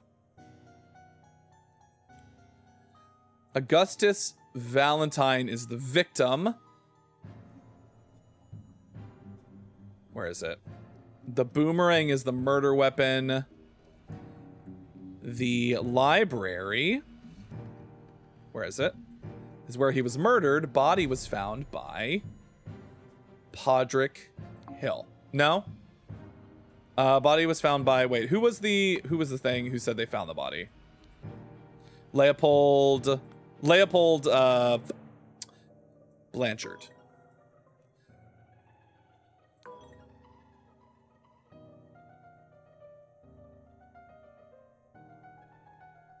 Maybe the boomerang wasn't the murder weapon. Oh. Wait. So it was the person who found the... Who was the person who found the body? It was Leopold Blanchard found the body.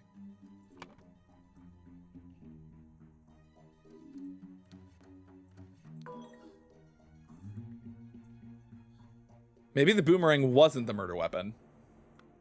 Maybe he was killed.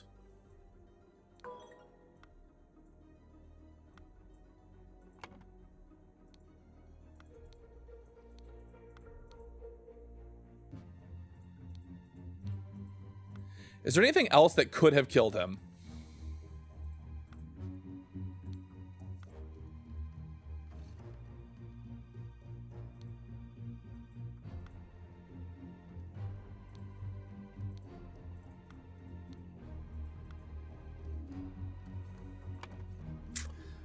When the body was found. The gardener.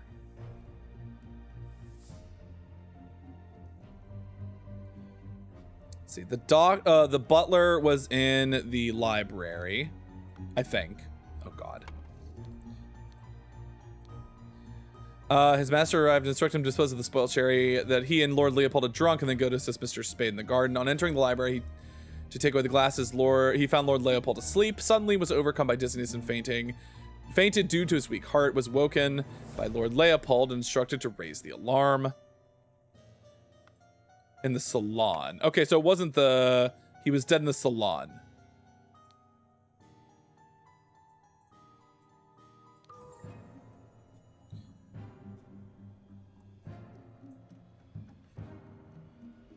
Okay. Jesus Christ. We have a lot of work to do. We have a lot of figuring shit out to do. At the ramen shop. Pick is in the Discord. Ooh. We gotta go check that out. Hold on. You got the ramen? Let's see. Let's see the ramen. Read them and weep. Oh. Oh, that meat actually looks really fucking good. Holy shit.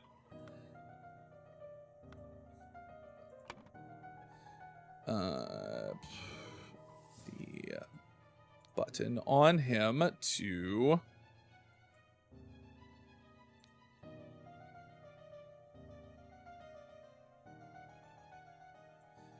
frame Leopold Blanchard. Blank in the blank and... Meanwhile, in the blank, blah, blah, blah, blah, blah, a Lemurian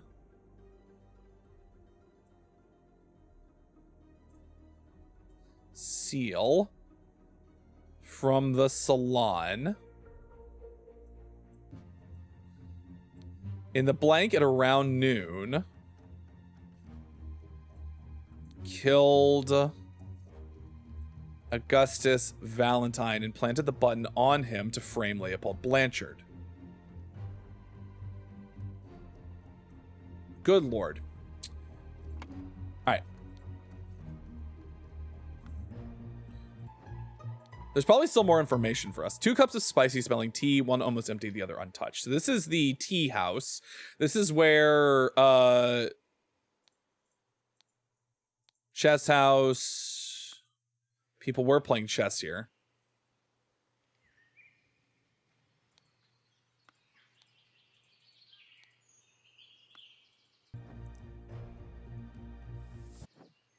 So that leads in from out here.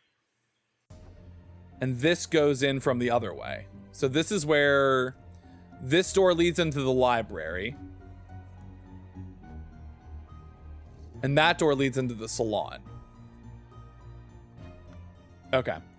So we got to look at the... we got to look at some shit.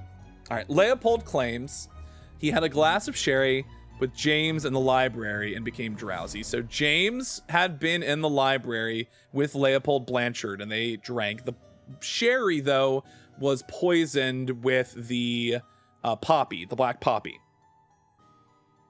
As he's falling asleep, saw the Lemurian observing him through the glass door. So the Lemurian was looking at him from the door over by the croquet field.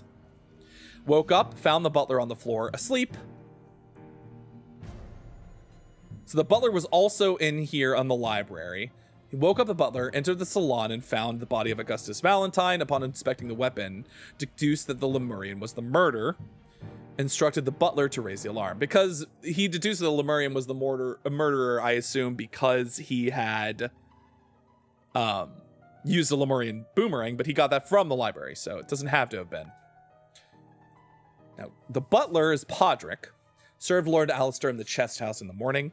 Alistair Cock was in the chest house in the morning. His master arrived and instructed him to dispose of the spoilt sherry that he and Lord Leopold had drunk, and then go to assist Mr. Spade in the garden. On entering the library to take away the glasses, he found Lord Leopold asleep. Suddenly, was overcome by dizziness and fainted due to his weak heart. Was woken by Lord Leopold and instructed to raise the alarm, then saw the deceased lying. Okay, so that makes sense. So he had served Alistair Cock in the... He had served Alistair Cock in the chest house. So we know that Alistair Cock was in the chess house. In the morning, he practiced chess at the chess house and educated the butler on his lack of military training. Sometime in the afternoon, Dr. Turner arrived and sent the butler away. They played together and he was very close to winning when the alarm was raised. Okay.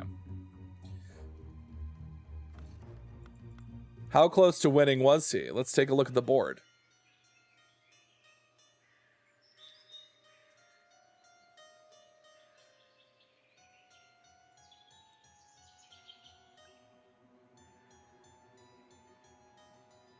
I guess we don't know who was playing what.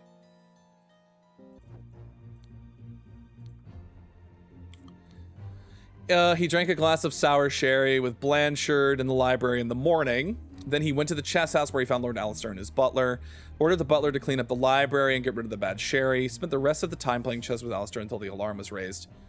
As the master of the house, he led the interrogation of the suspects. Okay, so that's, you know, that's something.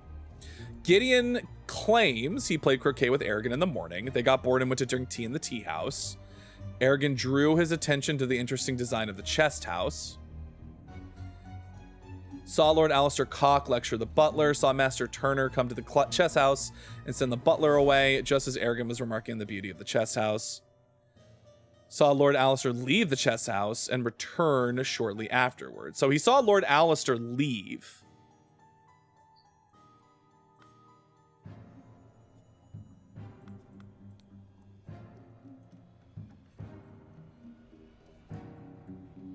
Hyper concentration on one thing. He was incredibly focused on the chess house. So he was paying a lot of attention to the chess house, is what happened.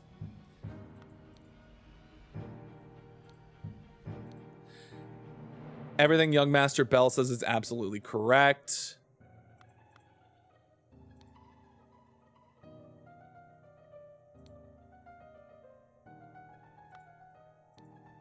Planted and pruned all morning by the chrysanthemum bush, saw the young gentleman and the foreigner leave the croquet and go behind the manor. In the afternoon, wait, so he was here, and they went behind the manor, which means they went to the tea house, potentially. That's what he's saying. In the afternoon, he moved to the rose bush. From there, he saw Lord Augustus leave the fountain at around noon. Continued his work on the roses until the alarm was raised by Mr. Hill.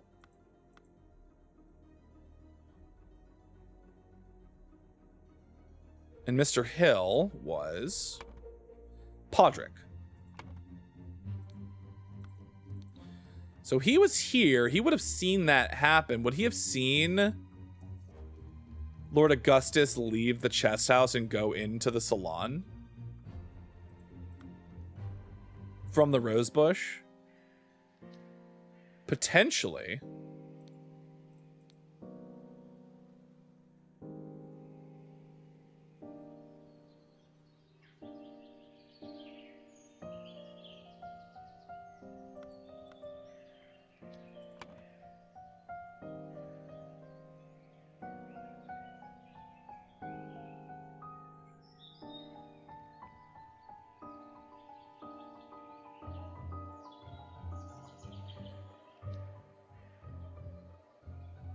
This is a really interesting one. Because he's got one of these steel seals on him.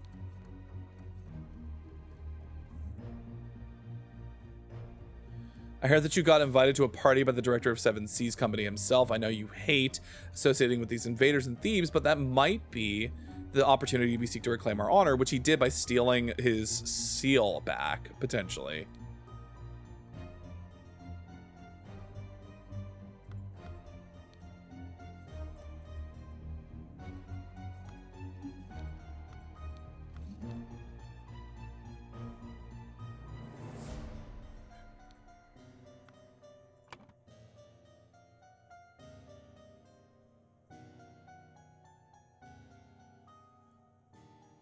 At around noon, I want to say Alistair Cock killed Augustus Mal and planted the button on him to frame Leopold Blanchard.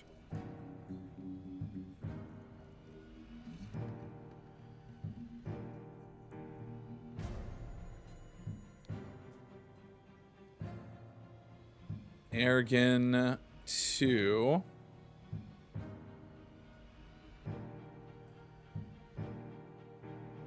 Oh, wait. Aragon 2 drugged in the salon. Drugged in the tea house and stole. He drugged Gideon Bell and stole the Lemurian steel from the salon in the salon.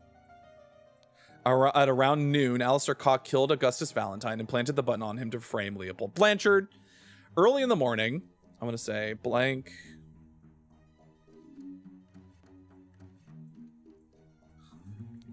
James Turner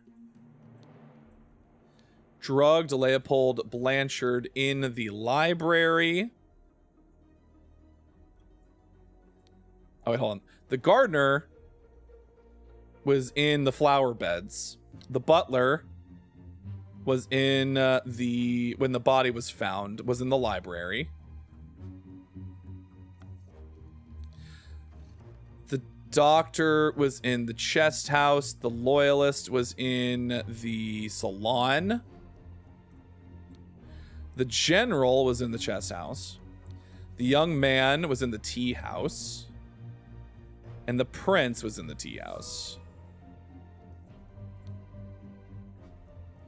And stole a button. We did it! We did it! We figured it out! Brotherhood members Alistair and James plotted to turn the ruling moderate and loyalist parties against each other. Over the course of a weekend at James's manor, Alistair murdered the moderate leader and James framed the loyalist leader.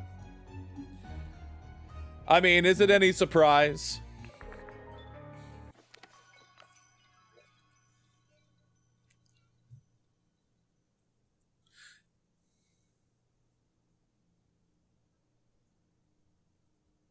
Oh God, he take the heat from this cup of water. Then I change the symbols and use the idol to give the heat to something else. So Lazarus, aka Edmund Cloudsley, betrayed Walter Keane. Not surprising, I suppose. Because he can't let them know that he was the one who had it. Oh my God. Oh, this is it. This is the last 2 chapters.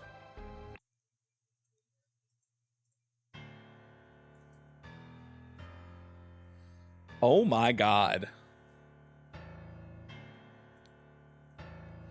Such a relief that they decided not to push any fashion charges. I hope the process is not painful. This tribunal is a farce. They spread lies that my pure love is merely lust. And what do they even know about true art?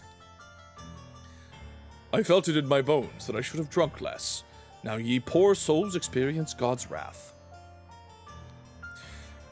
It is a thing of beauty to see order prevail. If it were not against the first virtue, I would feel very happy. Nicholas, I'll wager you feel the new regime rewards your diligence now. So tell me why I saw you spend more than 3 shillings on new clothes after I asked you to lend me money and you said you had none to spare. I suggest you lend me some now, unless you want me to write up an official report about a 4th virtue breach. Mr. Nicholas Maker, 1757, record keeper of the Order. History of infraction and obedience.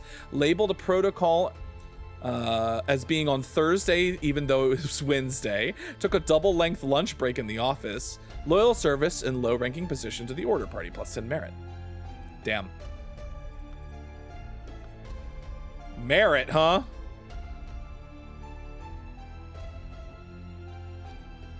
This is David Gorin. I've never seen so much merit removed in the tribunal. Some mistakes are never very costly. An Albion frame banknote. History of infraction and obedience. Had a secret compartment in his office locker. Denied the existence of the secret compartment. Loyal service and low-ranking position to the order party. Remember the second virtue. What is the second virtue, huh? Remember the third virtue.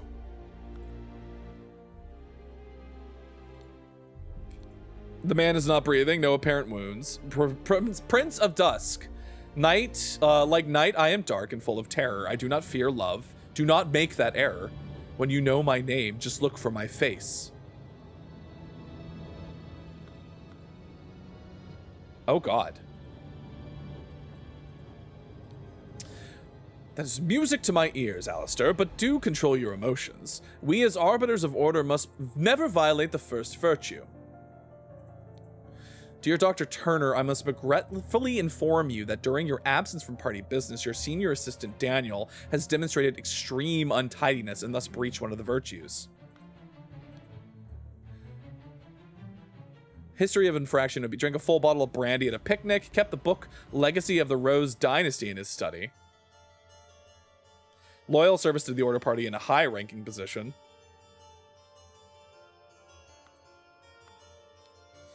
What are you insinuating, James? I would never breach the fourth virtue. You know damn well that I keep no secrets. Dear Arbiter Cock, I am writing to inform you that our regiment's colonel was seen with another officer's wife in a potentially intimate situation. We implore you to send your agents to investigate this potential flouting of the first virtue. Slapped a sergeant in anger, listened to marching music in his manner. Hi, Juno. Welcome. Loyal service to the order party in a high-ranking position. Good lord. Observe the four virtues to avoid losing merit. Love. Remember the second virtue. Store confiscated objects and evidence according to the virtue breached. Brandy. An opium, so drugs. Purity of heart. Invoice, February 15th, 1795, Blackbrook Farm. 3 pounds of butter. Total cost 29 pence.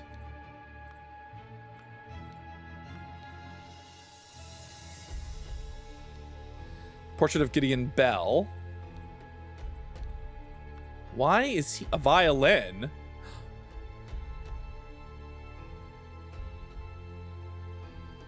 It's that fucking gnome! Gnome! A book titled Stories and a book titled Autumn Tales. In all truth, Lord High Arbiter, I would prefer storing no more than this. Since year 1792, when it gained a majority in Parliament and liberated our government from multi-party chaos, the Order Party has worked hard to improve society. Despite the vast popular support for the party, His Majesty refuses to acknowledge the authority of the party's tribunal. High Arbiter Lazarus Hurst has announced that in 2 months, the party and its supporters will participate in a peaceful march to the King's current residence to demonstrate their virtue of moderation. I am honored to help the party upkeep the 4 virtues. I only hope sitting here all day does not count as sloth. There are worse jobs than this one, and thank God tobacco is not considered an indulgence. A bit boring though. Too bad literature is forbidden.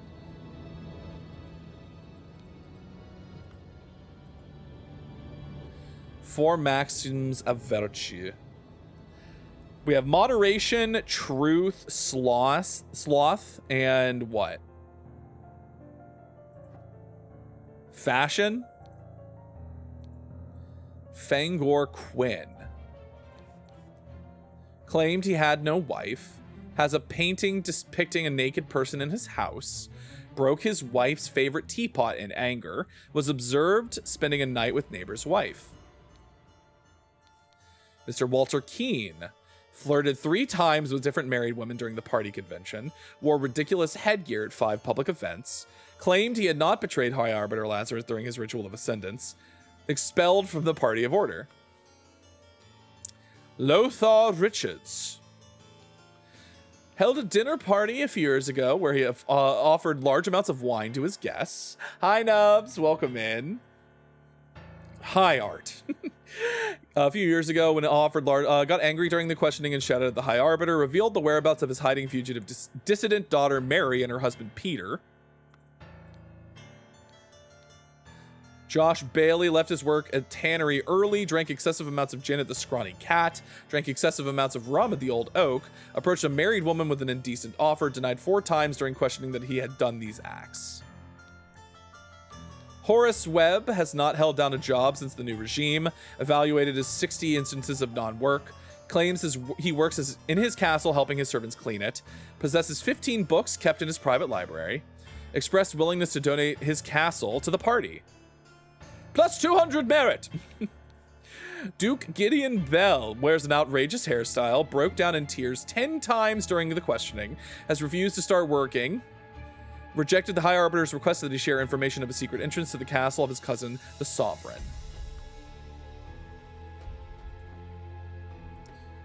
We're still missing some things. Function as much as required is paramount to ensure that we exist in a... So this one is...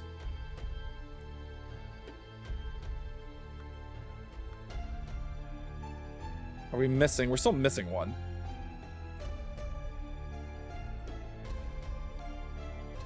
Oh, merit. 6 culprits are brought to the tribunals. Each culprit's charges are evaluated and merit charges are calculated. First culprit's merit extraction starts. Second culprit's merit exaction starts. Third culprit's. So which culprit is this? Does anyone have a watch? Do we know? Do we know what time it is?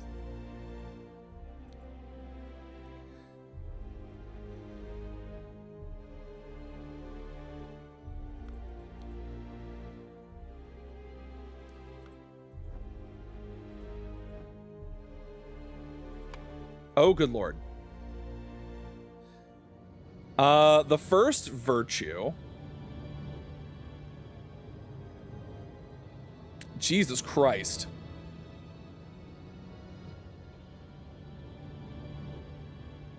Why?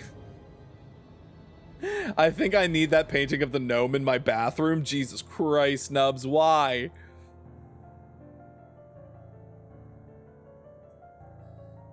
Oh, God.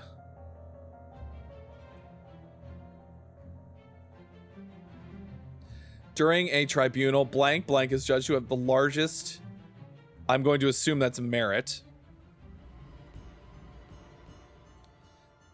In all tribunal history, to execute his punishment, blank was used on him and he lost blank, blank, blank, blank, and died.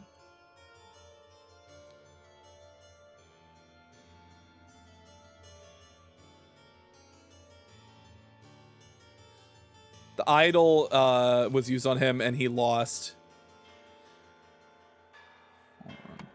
Do we know what that is? I don't think we do.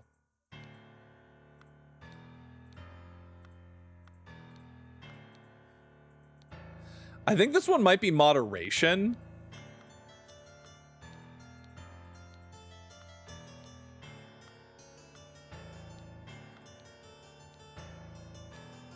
The last one is definitely, hold on, literature,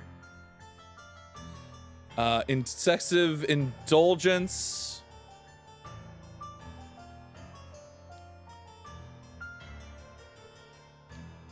diligence, all literature, secrets, and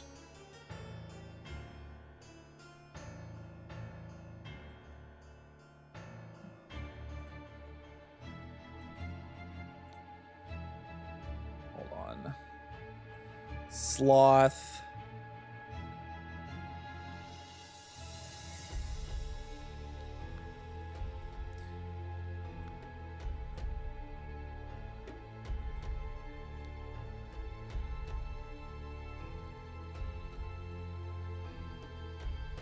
I'm so confused. I mean, I assume this is diligence.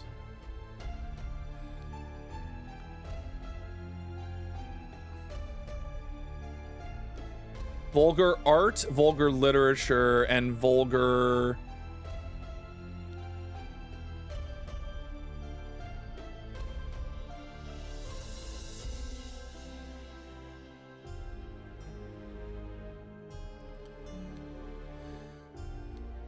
I'm gonna guess so much. I'm guessing a lot.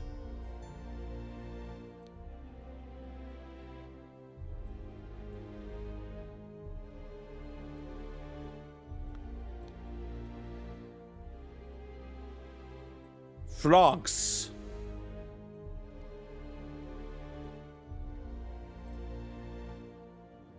Bones, souls, lust. And then what? What's our last one here?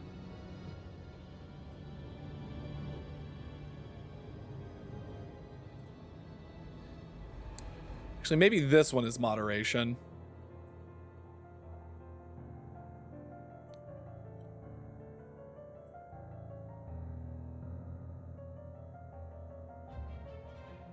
Oh boy. Oh boy, this is a fun one, huh?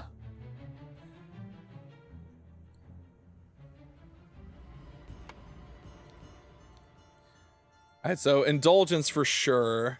So we know that drugs and alcohol are against the first one.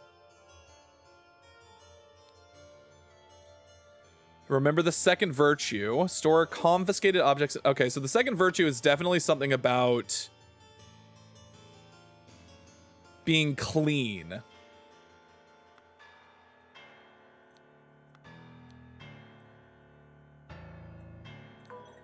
Okay, we're very close.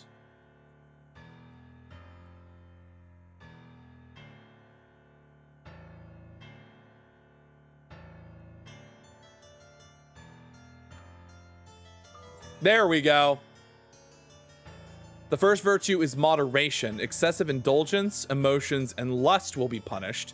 The second virtue is diligence. At work, untidiness, sloth, and mistakes will be punished. The third virtue is beauty. Vulgar art, fashion, and music will be punished. And the fourth virtue is truth. All secrets, literature, and lies will be punished. So each of these carries a different punishment to them. Blank souls have passed since Order Party has seized power. During a tribunal, blank blank is judged to have the largest merit deduction in all tribunal history. Well, we got to figure out what their deductions are first. So we need to know what the first deduction was, or what the first deduction is. So if we know that he gained 20 merits, he gained 20 merit from his loyal service, which means he violated the first, excessive indulgence, kept the book Legacy of the Rose Dynasty in the city, and holding on to literature. So -8. So we know that he lost 8 from these two combined. So we know that between the first virtue and the fourth virtue, a 1 infraction is -8.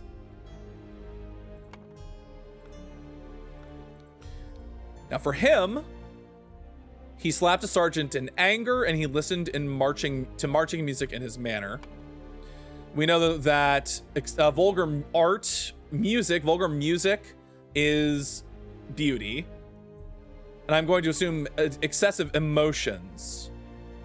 Excessive emotions would have been the first one. So we know the first virtue and the third virtue combined are -9.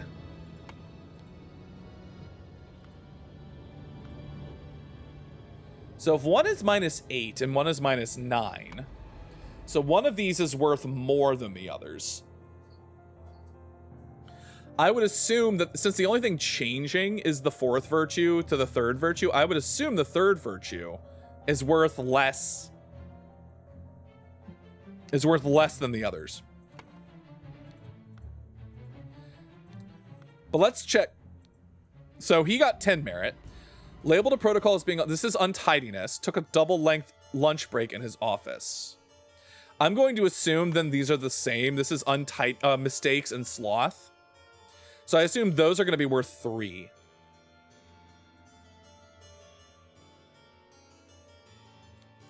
I think punishment is -3 merit.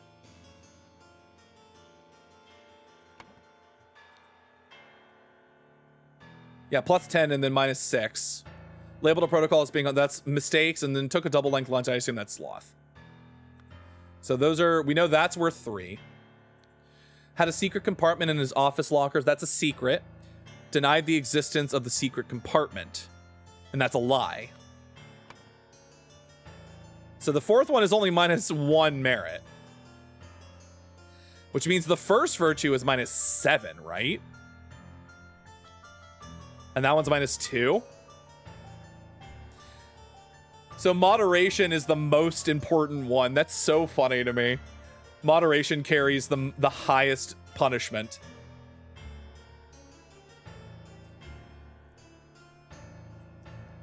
So that being the case,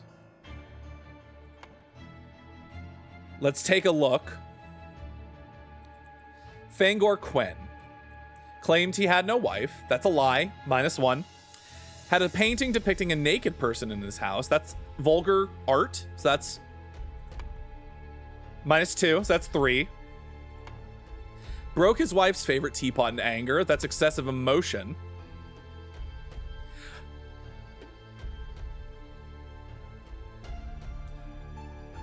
Which would be -7. So that's 10. Was observed spending a night with neighbor's wife. That's excessive lust. That's -17. So Fangor Quinn has -17. Walter Keane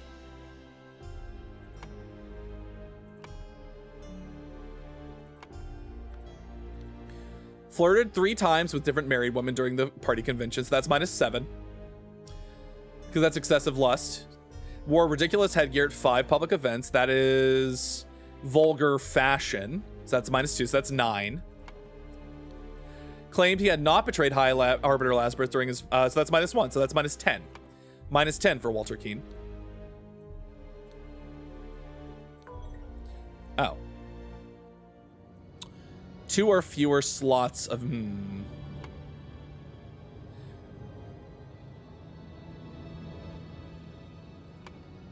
-1, -2, -7, yeah? Claimed he had no wife. That's a lie. -1. Vulgar art. That's -2. So that's 3. Anger. Excessive emotion is 10. And then another 7. -17. Why is that incorrect?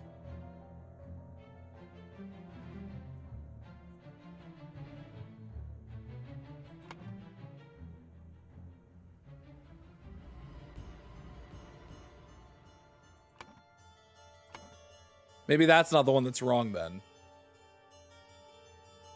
Oh, maybe that one's not -10. Maybe that one is -3.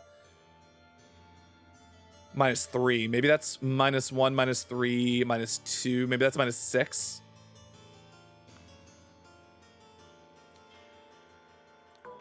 Nope. Claimed he had not betrayed High Arbiter Lazarus during his rituals. That's a lie, so -1. More ridiculous headgear, that's -2. So that's -3 for sure.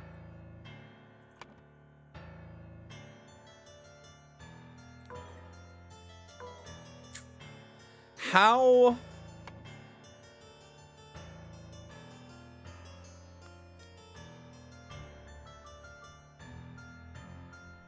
-14. -16.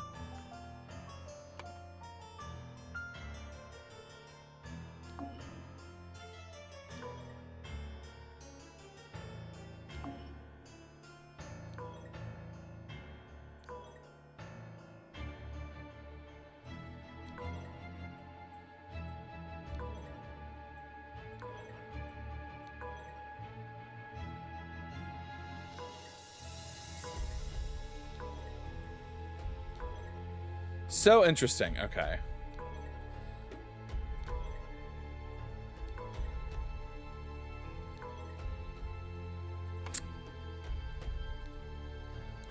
Expelled from the party. Does it not matter then?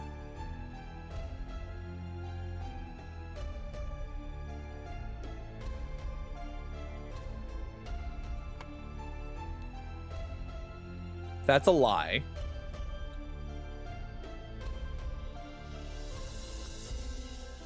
So there's something wrong with Walters. But what is it? Oh, 5 times at the public event. So that's 10 by itself. Sorry, that should be 10.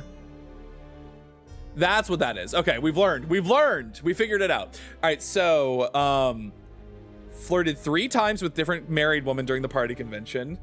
That is excessive lust times 3. That's 21. Wore ridiculous headgear at 5 public events. That's 31. 32. There we go. All right, Lothar.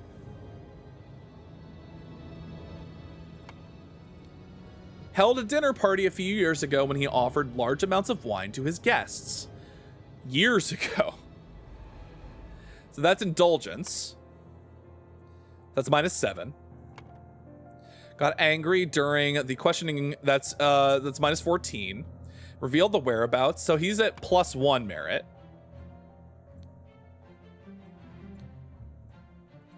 Josh Bailey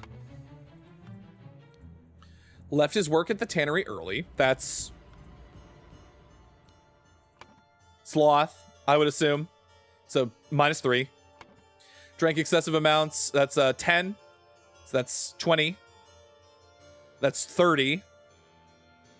34.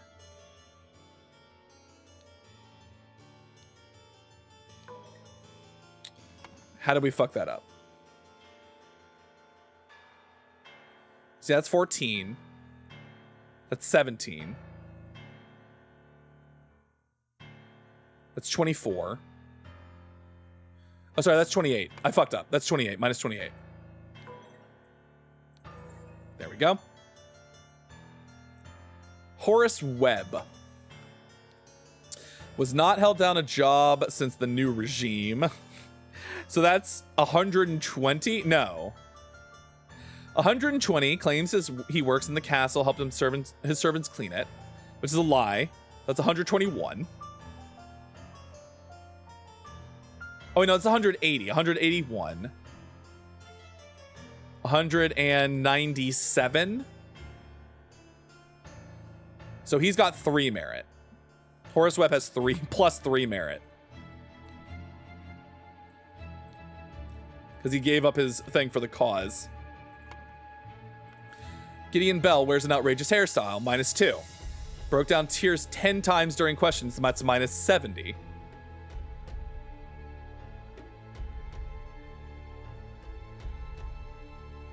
Right? That's -70 because it's excessive emotion. So -70. So -72. Oh, poor Gideon. Has refused to start working 5 times. That's another 15. So that's 87.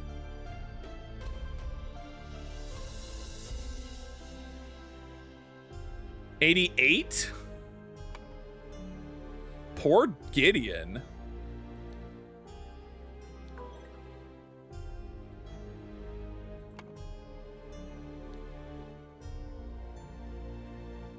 We do have another ad break coming in. I want to finish this game, but I actually don't know if I can. So after the ads, we might wrap this one up, and then we'll have to finish this another night or another stream. So we'll figure this out. Hold on.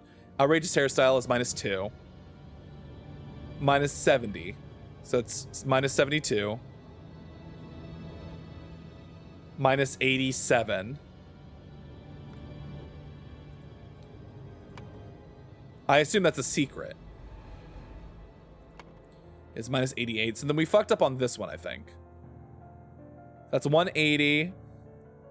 181. Oh, sorry, this should be 4. Cool.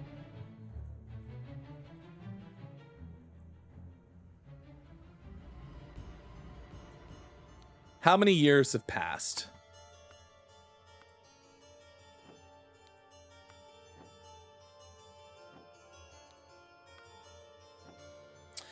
We are going to be right back after this last ad break. We're going to finish up this chapter, and then we will wrap things up from there. So see you back in just a few minutes as we finish off this chapter. See you back soon.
Welcome back from the break, everybody. Hello.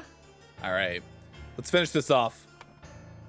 So, we need to figure out how many years have passed. There is a note somewhere.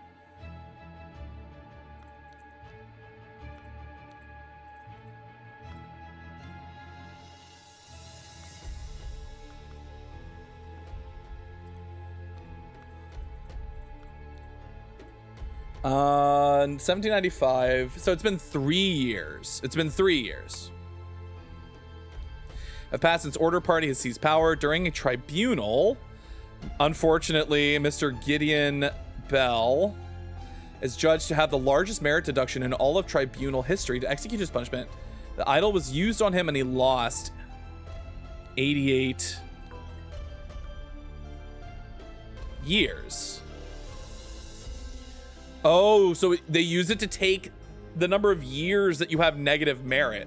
That's insane. So you take the years from people who have negative merit and you give them to the people who have positive merit. That's fucked. The Order Party has seized power and now enforces the 4 maxims of virtue. The young Duke, Gideon Bell, was judged during the tribunal to have lost 88 merits. The High Arbiter of the party, Lazarus Hearst, used the idol to decrease Gideon's youth by 88 years, thus making him 108, which resulted in his death.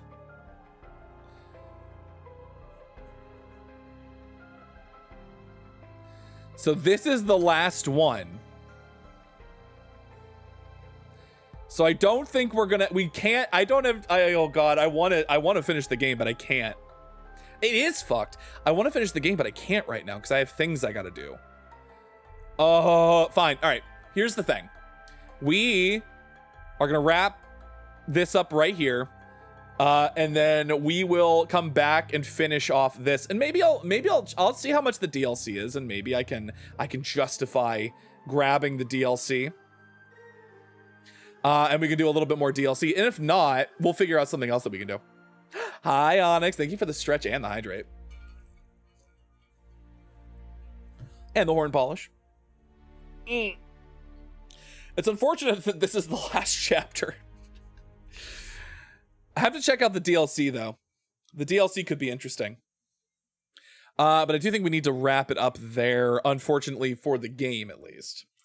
But you know what we can do instead? Since we have a little bit of time. We can play some Food Guesser. To which I say... Where are you? Food Guesser. There we go. Boop. Food Guesser time. The DLC is pretty good. That's what I heard. We'll see if we'll see. I'll see if I pick it up and maybe we play more. Ooh. Lamb or beef, chickpeas, white beans, onion, potato, tomato paste, dried lime, turmeric, salt, pepper, saffron, garlic, cinnamon, and sumac. So this is like for sure Middle Eastern. Traditionally cooked in a stone pot. Once cooked, the broth is separated and served as a soup. While the solid ingredients are mashed together, often accompanied by flatbread. The dish is renowned for its rich flavor and comforting rustic appeal. So yeah, definitely Middle Eastern, but what? Lamb or beef, chickpeas, white beans. I don't think this is Greek. Is this Pakistani? Do you think this might be Pakistan? Because the cinnamon, the saffron and the sumac are what is throwing me here. I'm going to go with Pakistan. It borders Pakistan. Okay. It borders Pakistan to the west, to the northwest.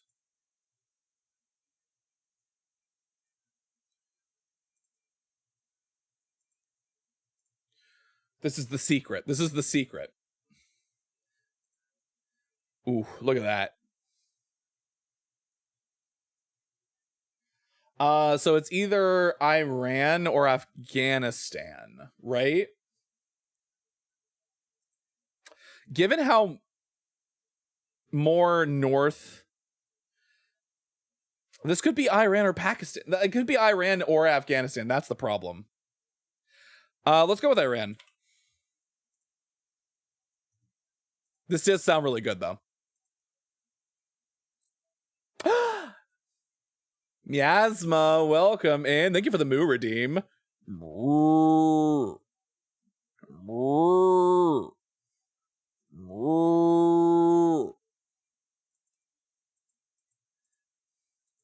Thank you for the moo redeem. Abgusht. I love the sound of it. Atipus fish, tomatoes, onion, bell pepper, garlic, hot chili pepper, vegetable oil, salt, black pepper, lime juice, parsley, thyme. Optional are scallions, okra, vinegar, and bay leaf. Okay. Features tender Atipus fish simmered in a medley of colorful bell peppers, tomatoes, onions, and garlic. The blend is seasoned with fresh herbs and a touch of hot chili for a subtle kick. Served hot, the result is a vibrant, flavorful stew often served with rice or cassava, showcasing a harmonious balance of sweetness and heat in every bite. Cassava. Where do they do cassava? I wish I knew where Atipus fish is from. But like the ingredients for this make me think this is like potentially Europe. Is this Brazil? You think this is Brazil? I mean, Brazil's a good option. It borders Brazil to the north. So close. It's so close yet so far.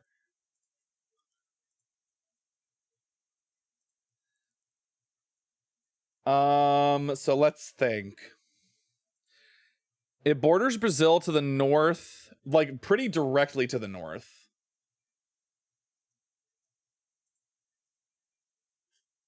We have French Guiana, Georgetown.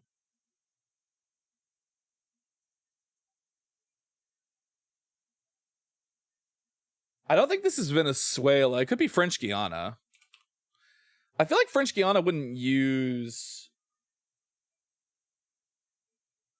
What about Guyana? Okay, it's not Guyana, which means it is French. It is French Guiana.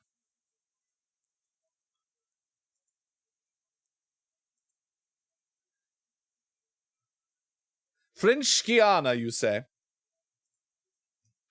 Raw salted salmon, tomatoes, white onions, green onions, sea salt, chili peppers, cilantro, and lemon juice. I mean, this is some kind of ceviche, right? Then rinsing and dicing it into small cubes. The salmon is mixed with diced tomatoes, sweet onions, and green onions for added flavor. Crushed ice or cold water is incorporated to chill the mixture. Let it sit to marinate. I mean, this is some kind of ceviche. Do they do Mexican, is salmon, do they use salmon in Mexican ceviche?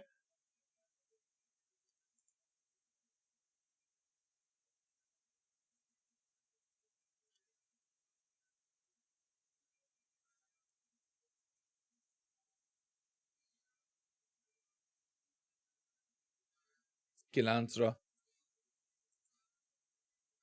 It's usually shrimp.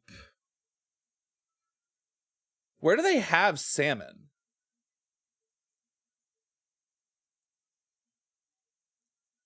Salmon is like, isn't salmon more of a northern dish?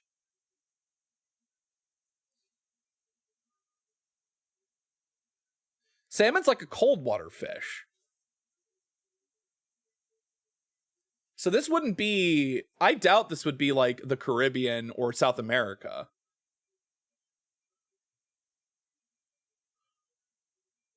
Peru? I guess if you go, is there Peruvian salmon? Do they have salmon to the south too? I would assume so, right? I just assume north when I think salmon. But it gets cold in the south too.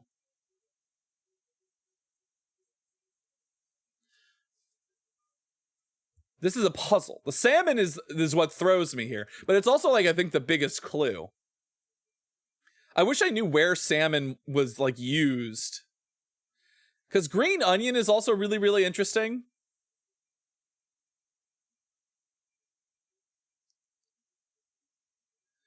Because like green onion and salmon are the interesting things here. Because usually they don't use green onion in ceviche. Chile has salmon farms? I mean, it could be Chile. Okay, it's not Chile. It's extremely to the northwest of Chile.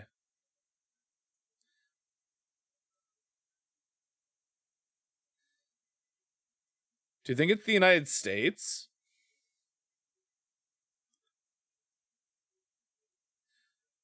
I don't know if it's the United States or not. This feels like Alaska, maybe, or Canada. Do you think Canada? That's so interesting. It borders Canada, so it is the United States. It's a Hawaiian dish. Okay, that makes sense. I was like, this is their salmon is a really weird one.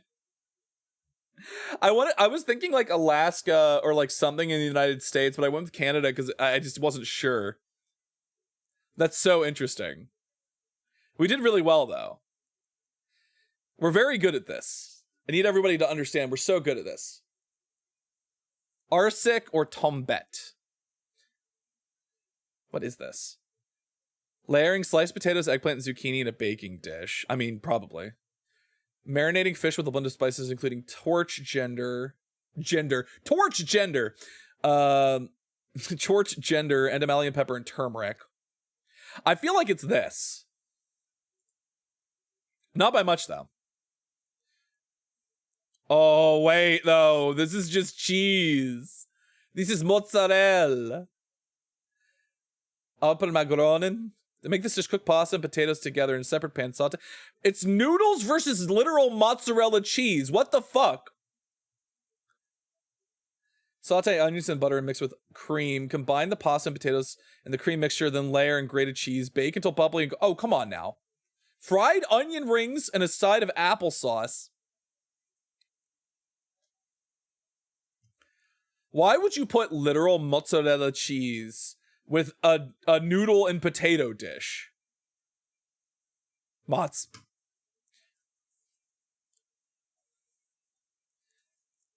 Kartoffelkloß. Boil potatoes, peel, mash them, mix with flour, eggs, and salt until a dough forms. Shape into balls and drop into simmering salted water. Cook until they float. These are just potato dumplings. I mean, I'm usually going to go with the sweet. Whenever there's an option, I usually go with the sweet. Geisberger Marsch versus Bagir. The name of the dish translates to March of the Goat Herd, reflecting in the hearty and filling nature of this dish. It's a popular comfort food in the region and is often served local festivals and celebrations. What does this say? Sort of, I mean, it's just, it's a bread.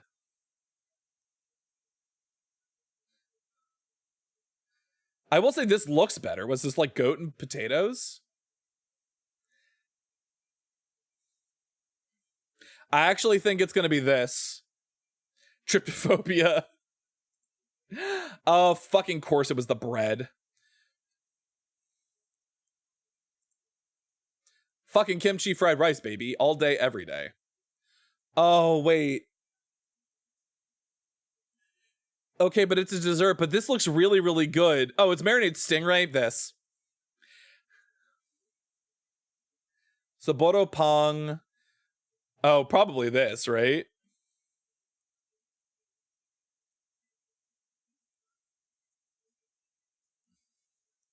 I know, this sucks. Festive bread additionally enjoyed during special occasions and holidays features a soft, airy texture enriched with buttermilk and eggs, filled with a mixture of nuts, cocoa, and sugar, or flavored with hints of vanilla or citrus. This sounds really good, by the way. Fluffy, airy inside and the crunchy, sugary top increases the delightful texture. Topping often includes butter, flour, sugar, and a hint of vanilla, adding a sweet aroma. I feel like it's going to be the Kozanak. It was 0.2 off. Napolitan. This is pasta. That's disgusting. Tom Yum. Japanese pasta. No. Why would you do this to me? Tom Yum is such a good soup. Made by warming raw. So brie. Literal brie cheese. What? This is the second time we've just gotten cheese. The dish is made. Yeah, it's gonna be the cheese. Like, I love salmon, but like,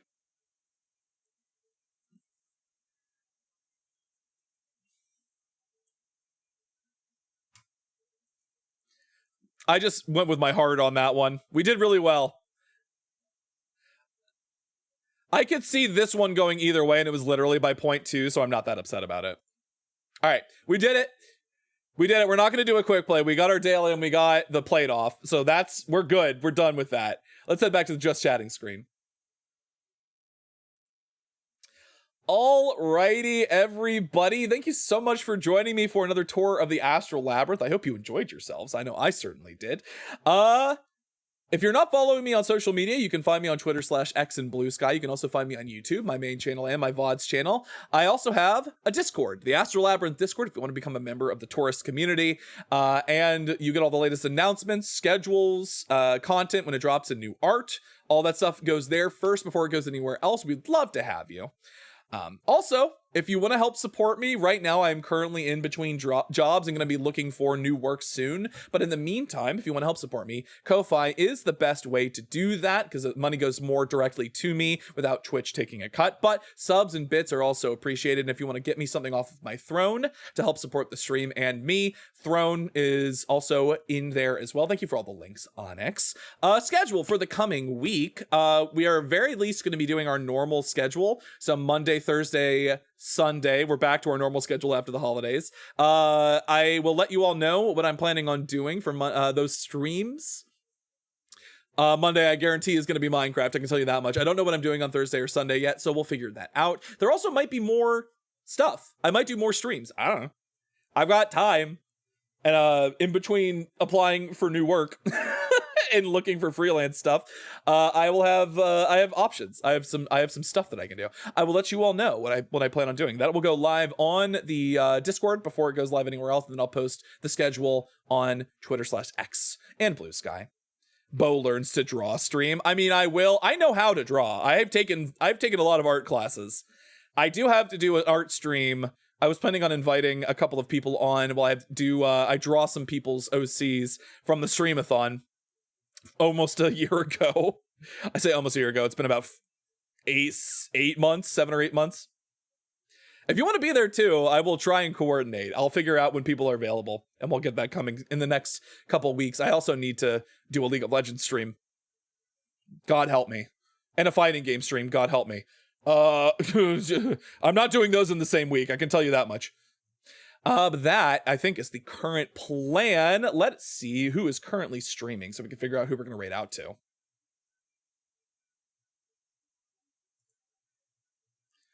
Who is currently streaming? Thank you for the raid command, Onyx.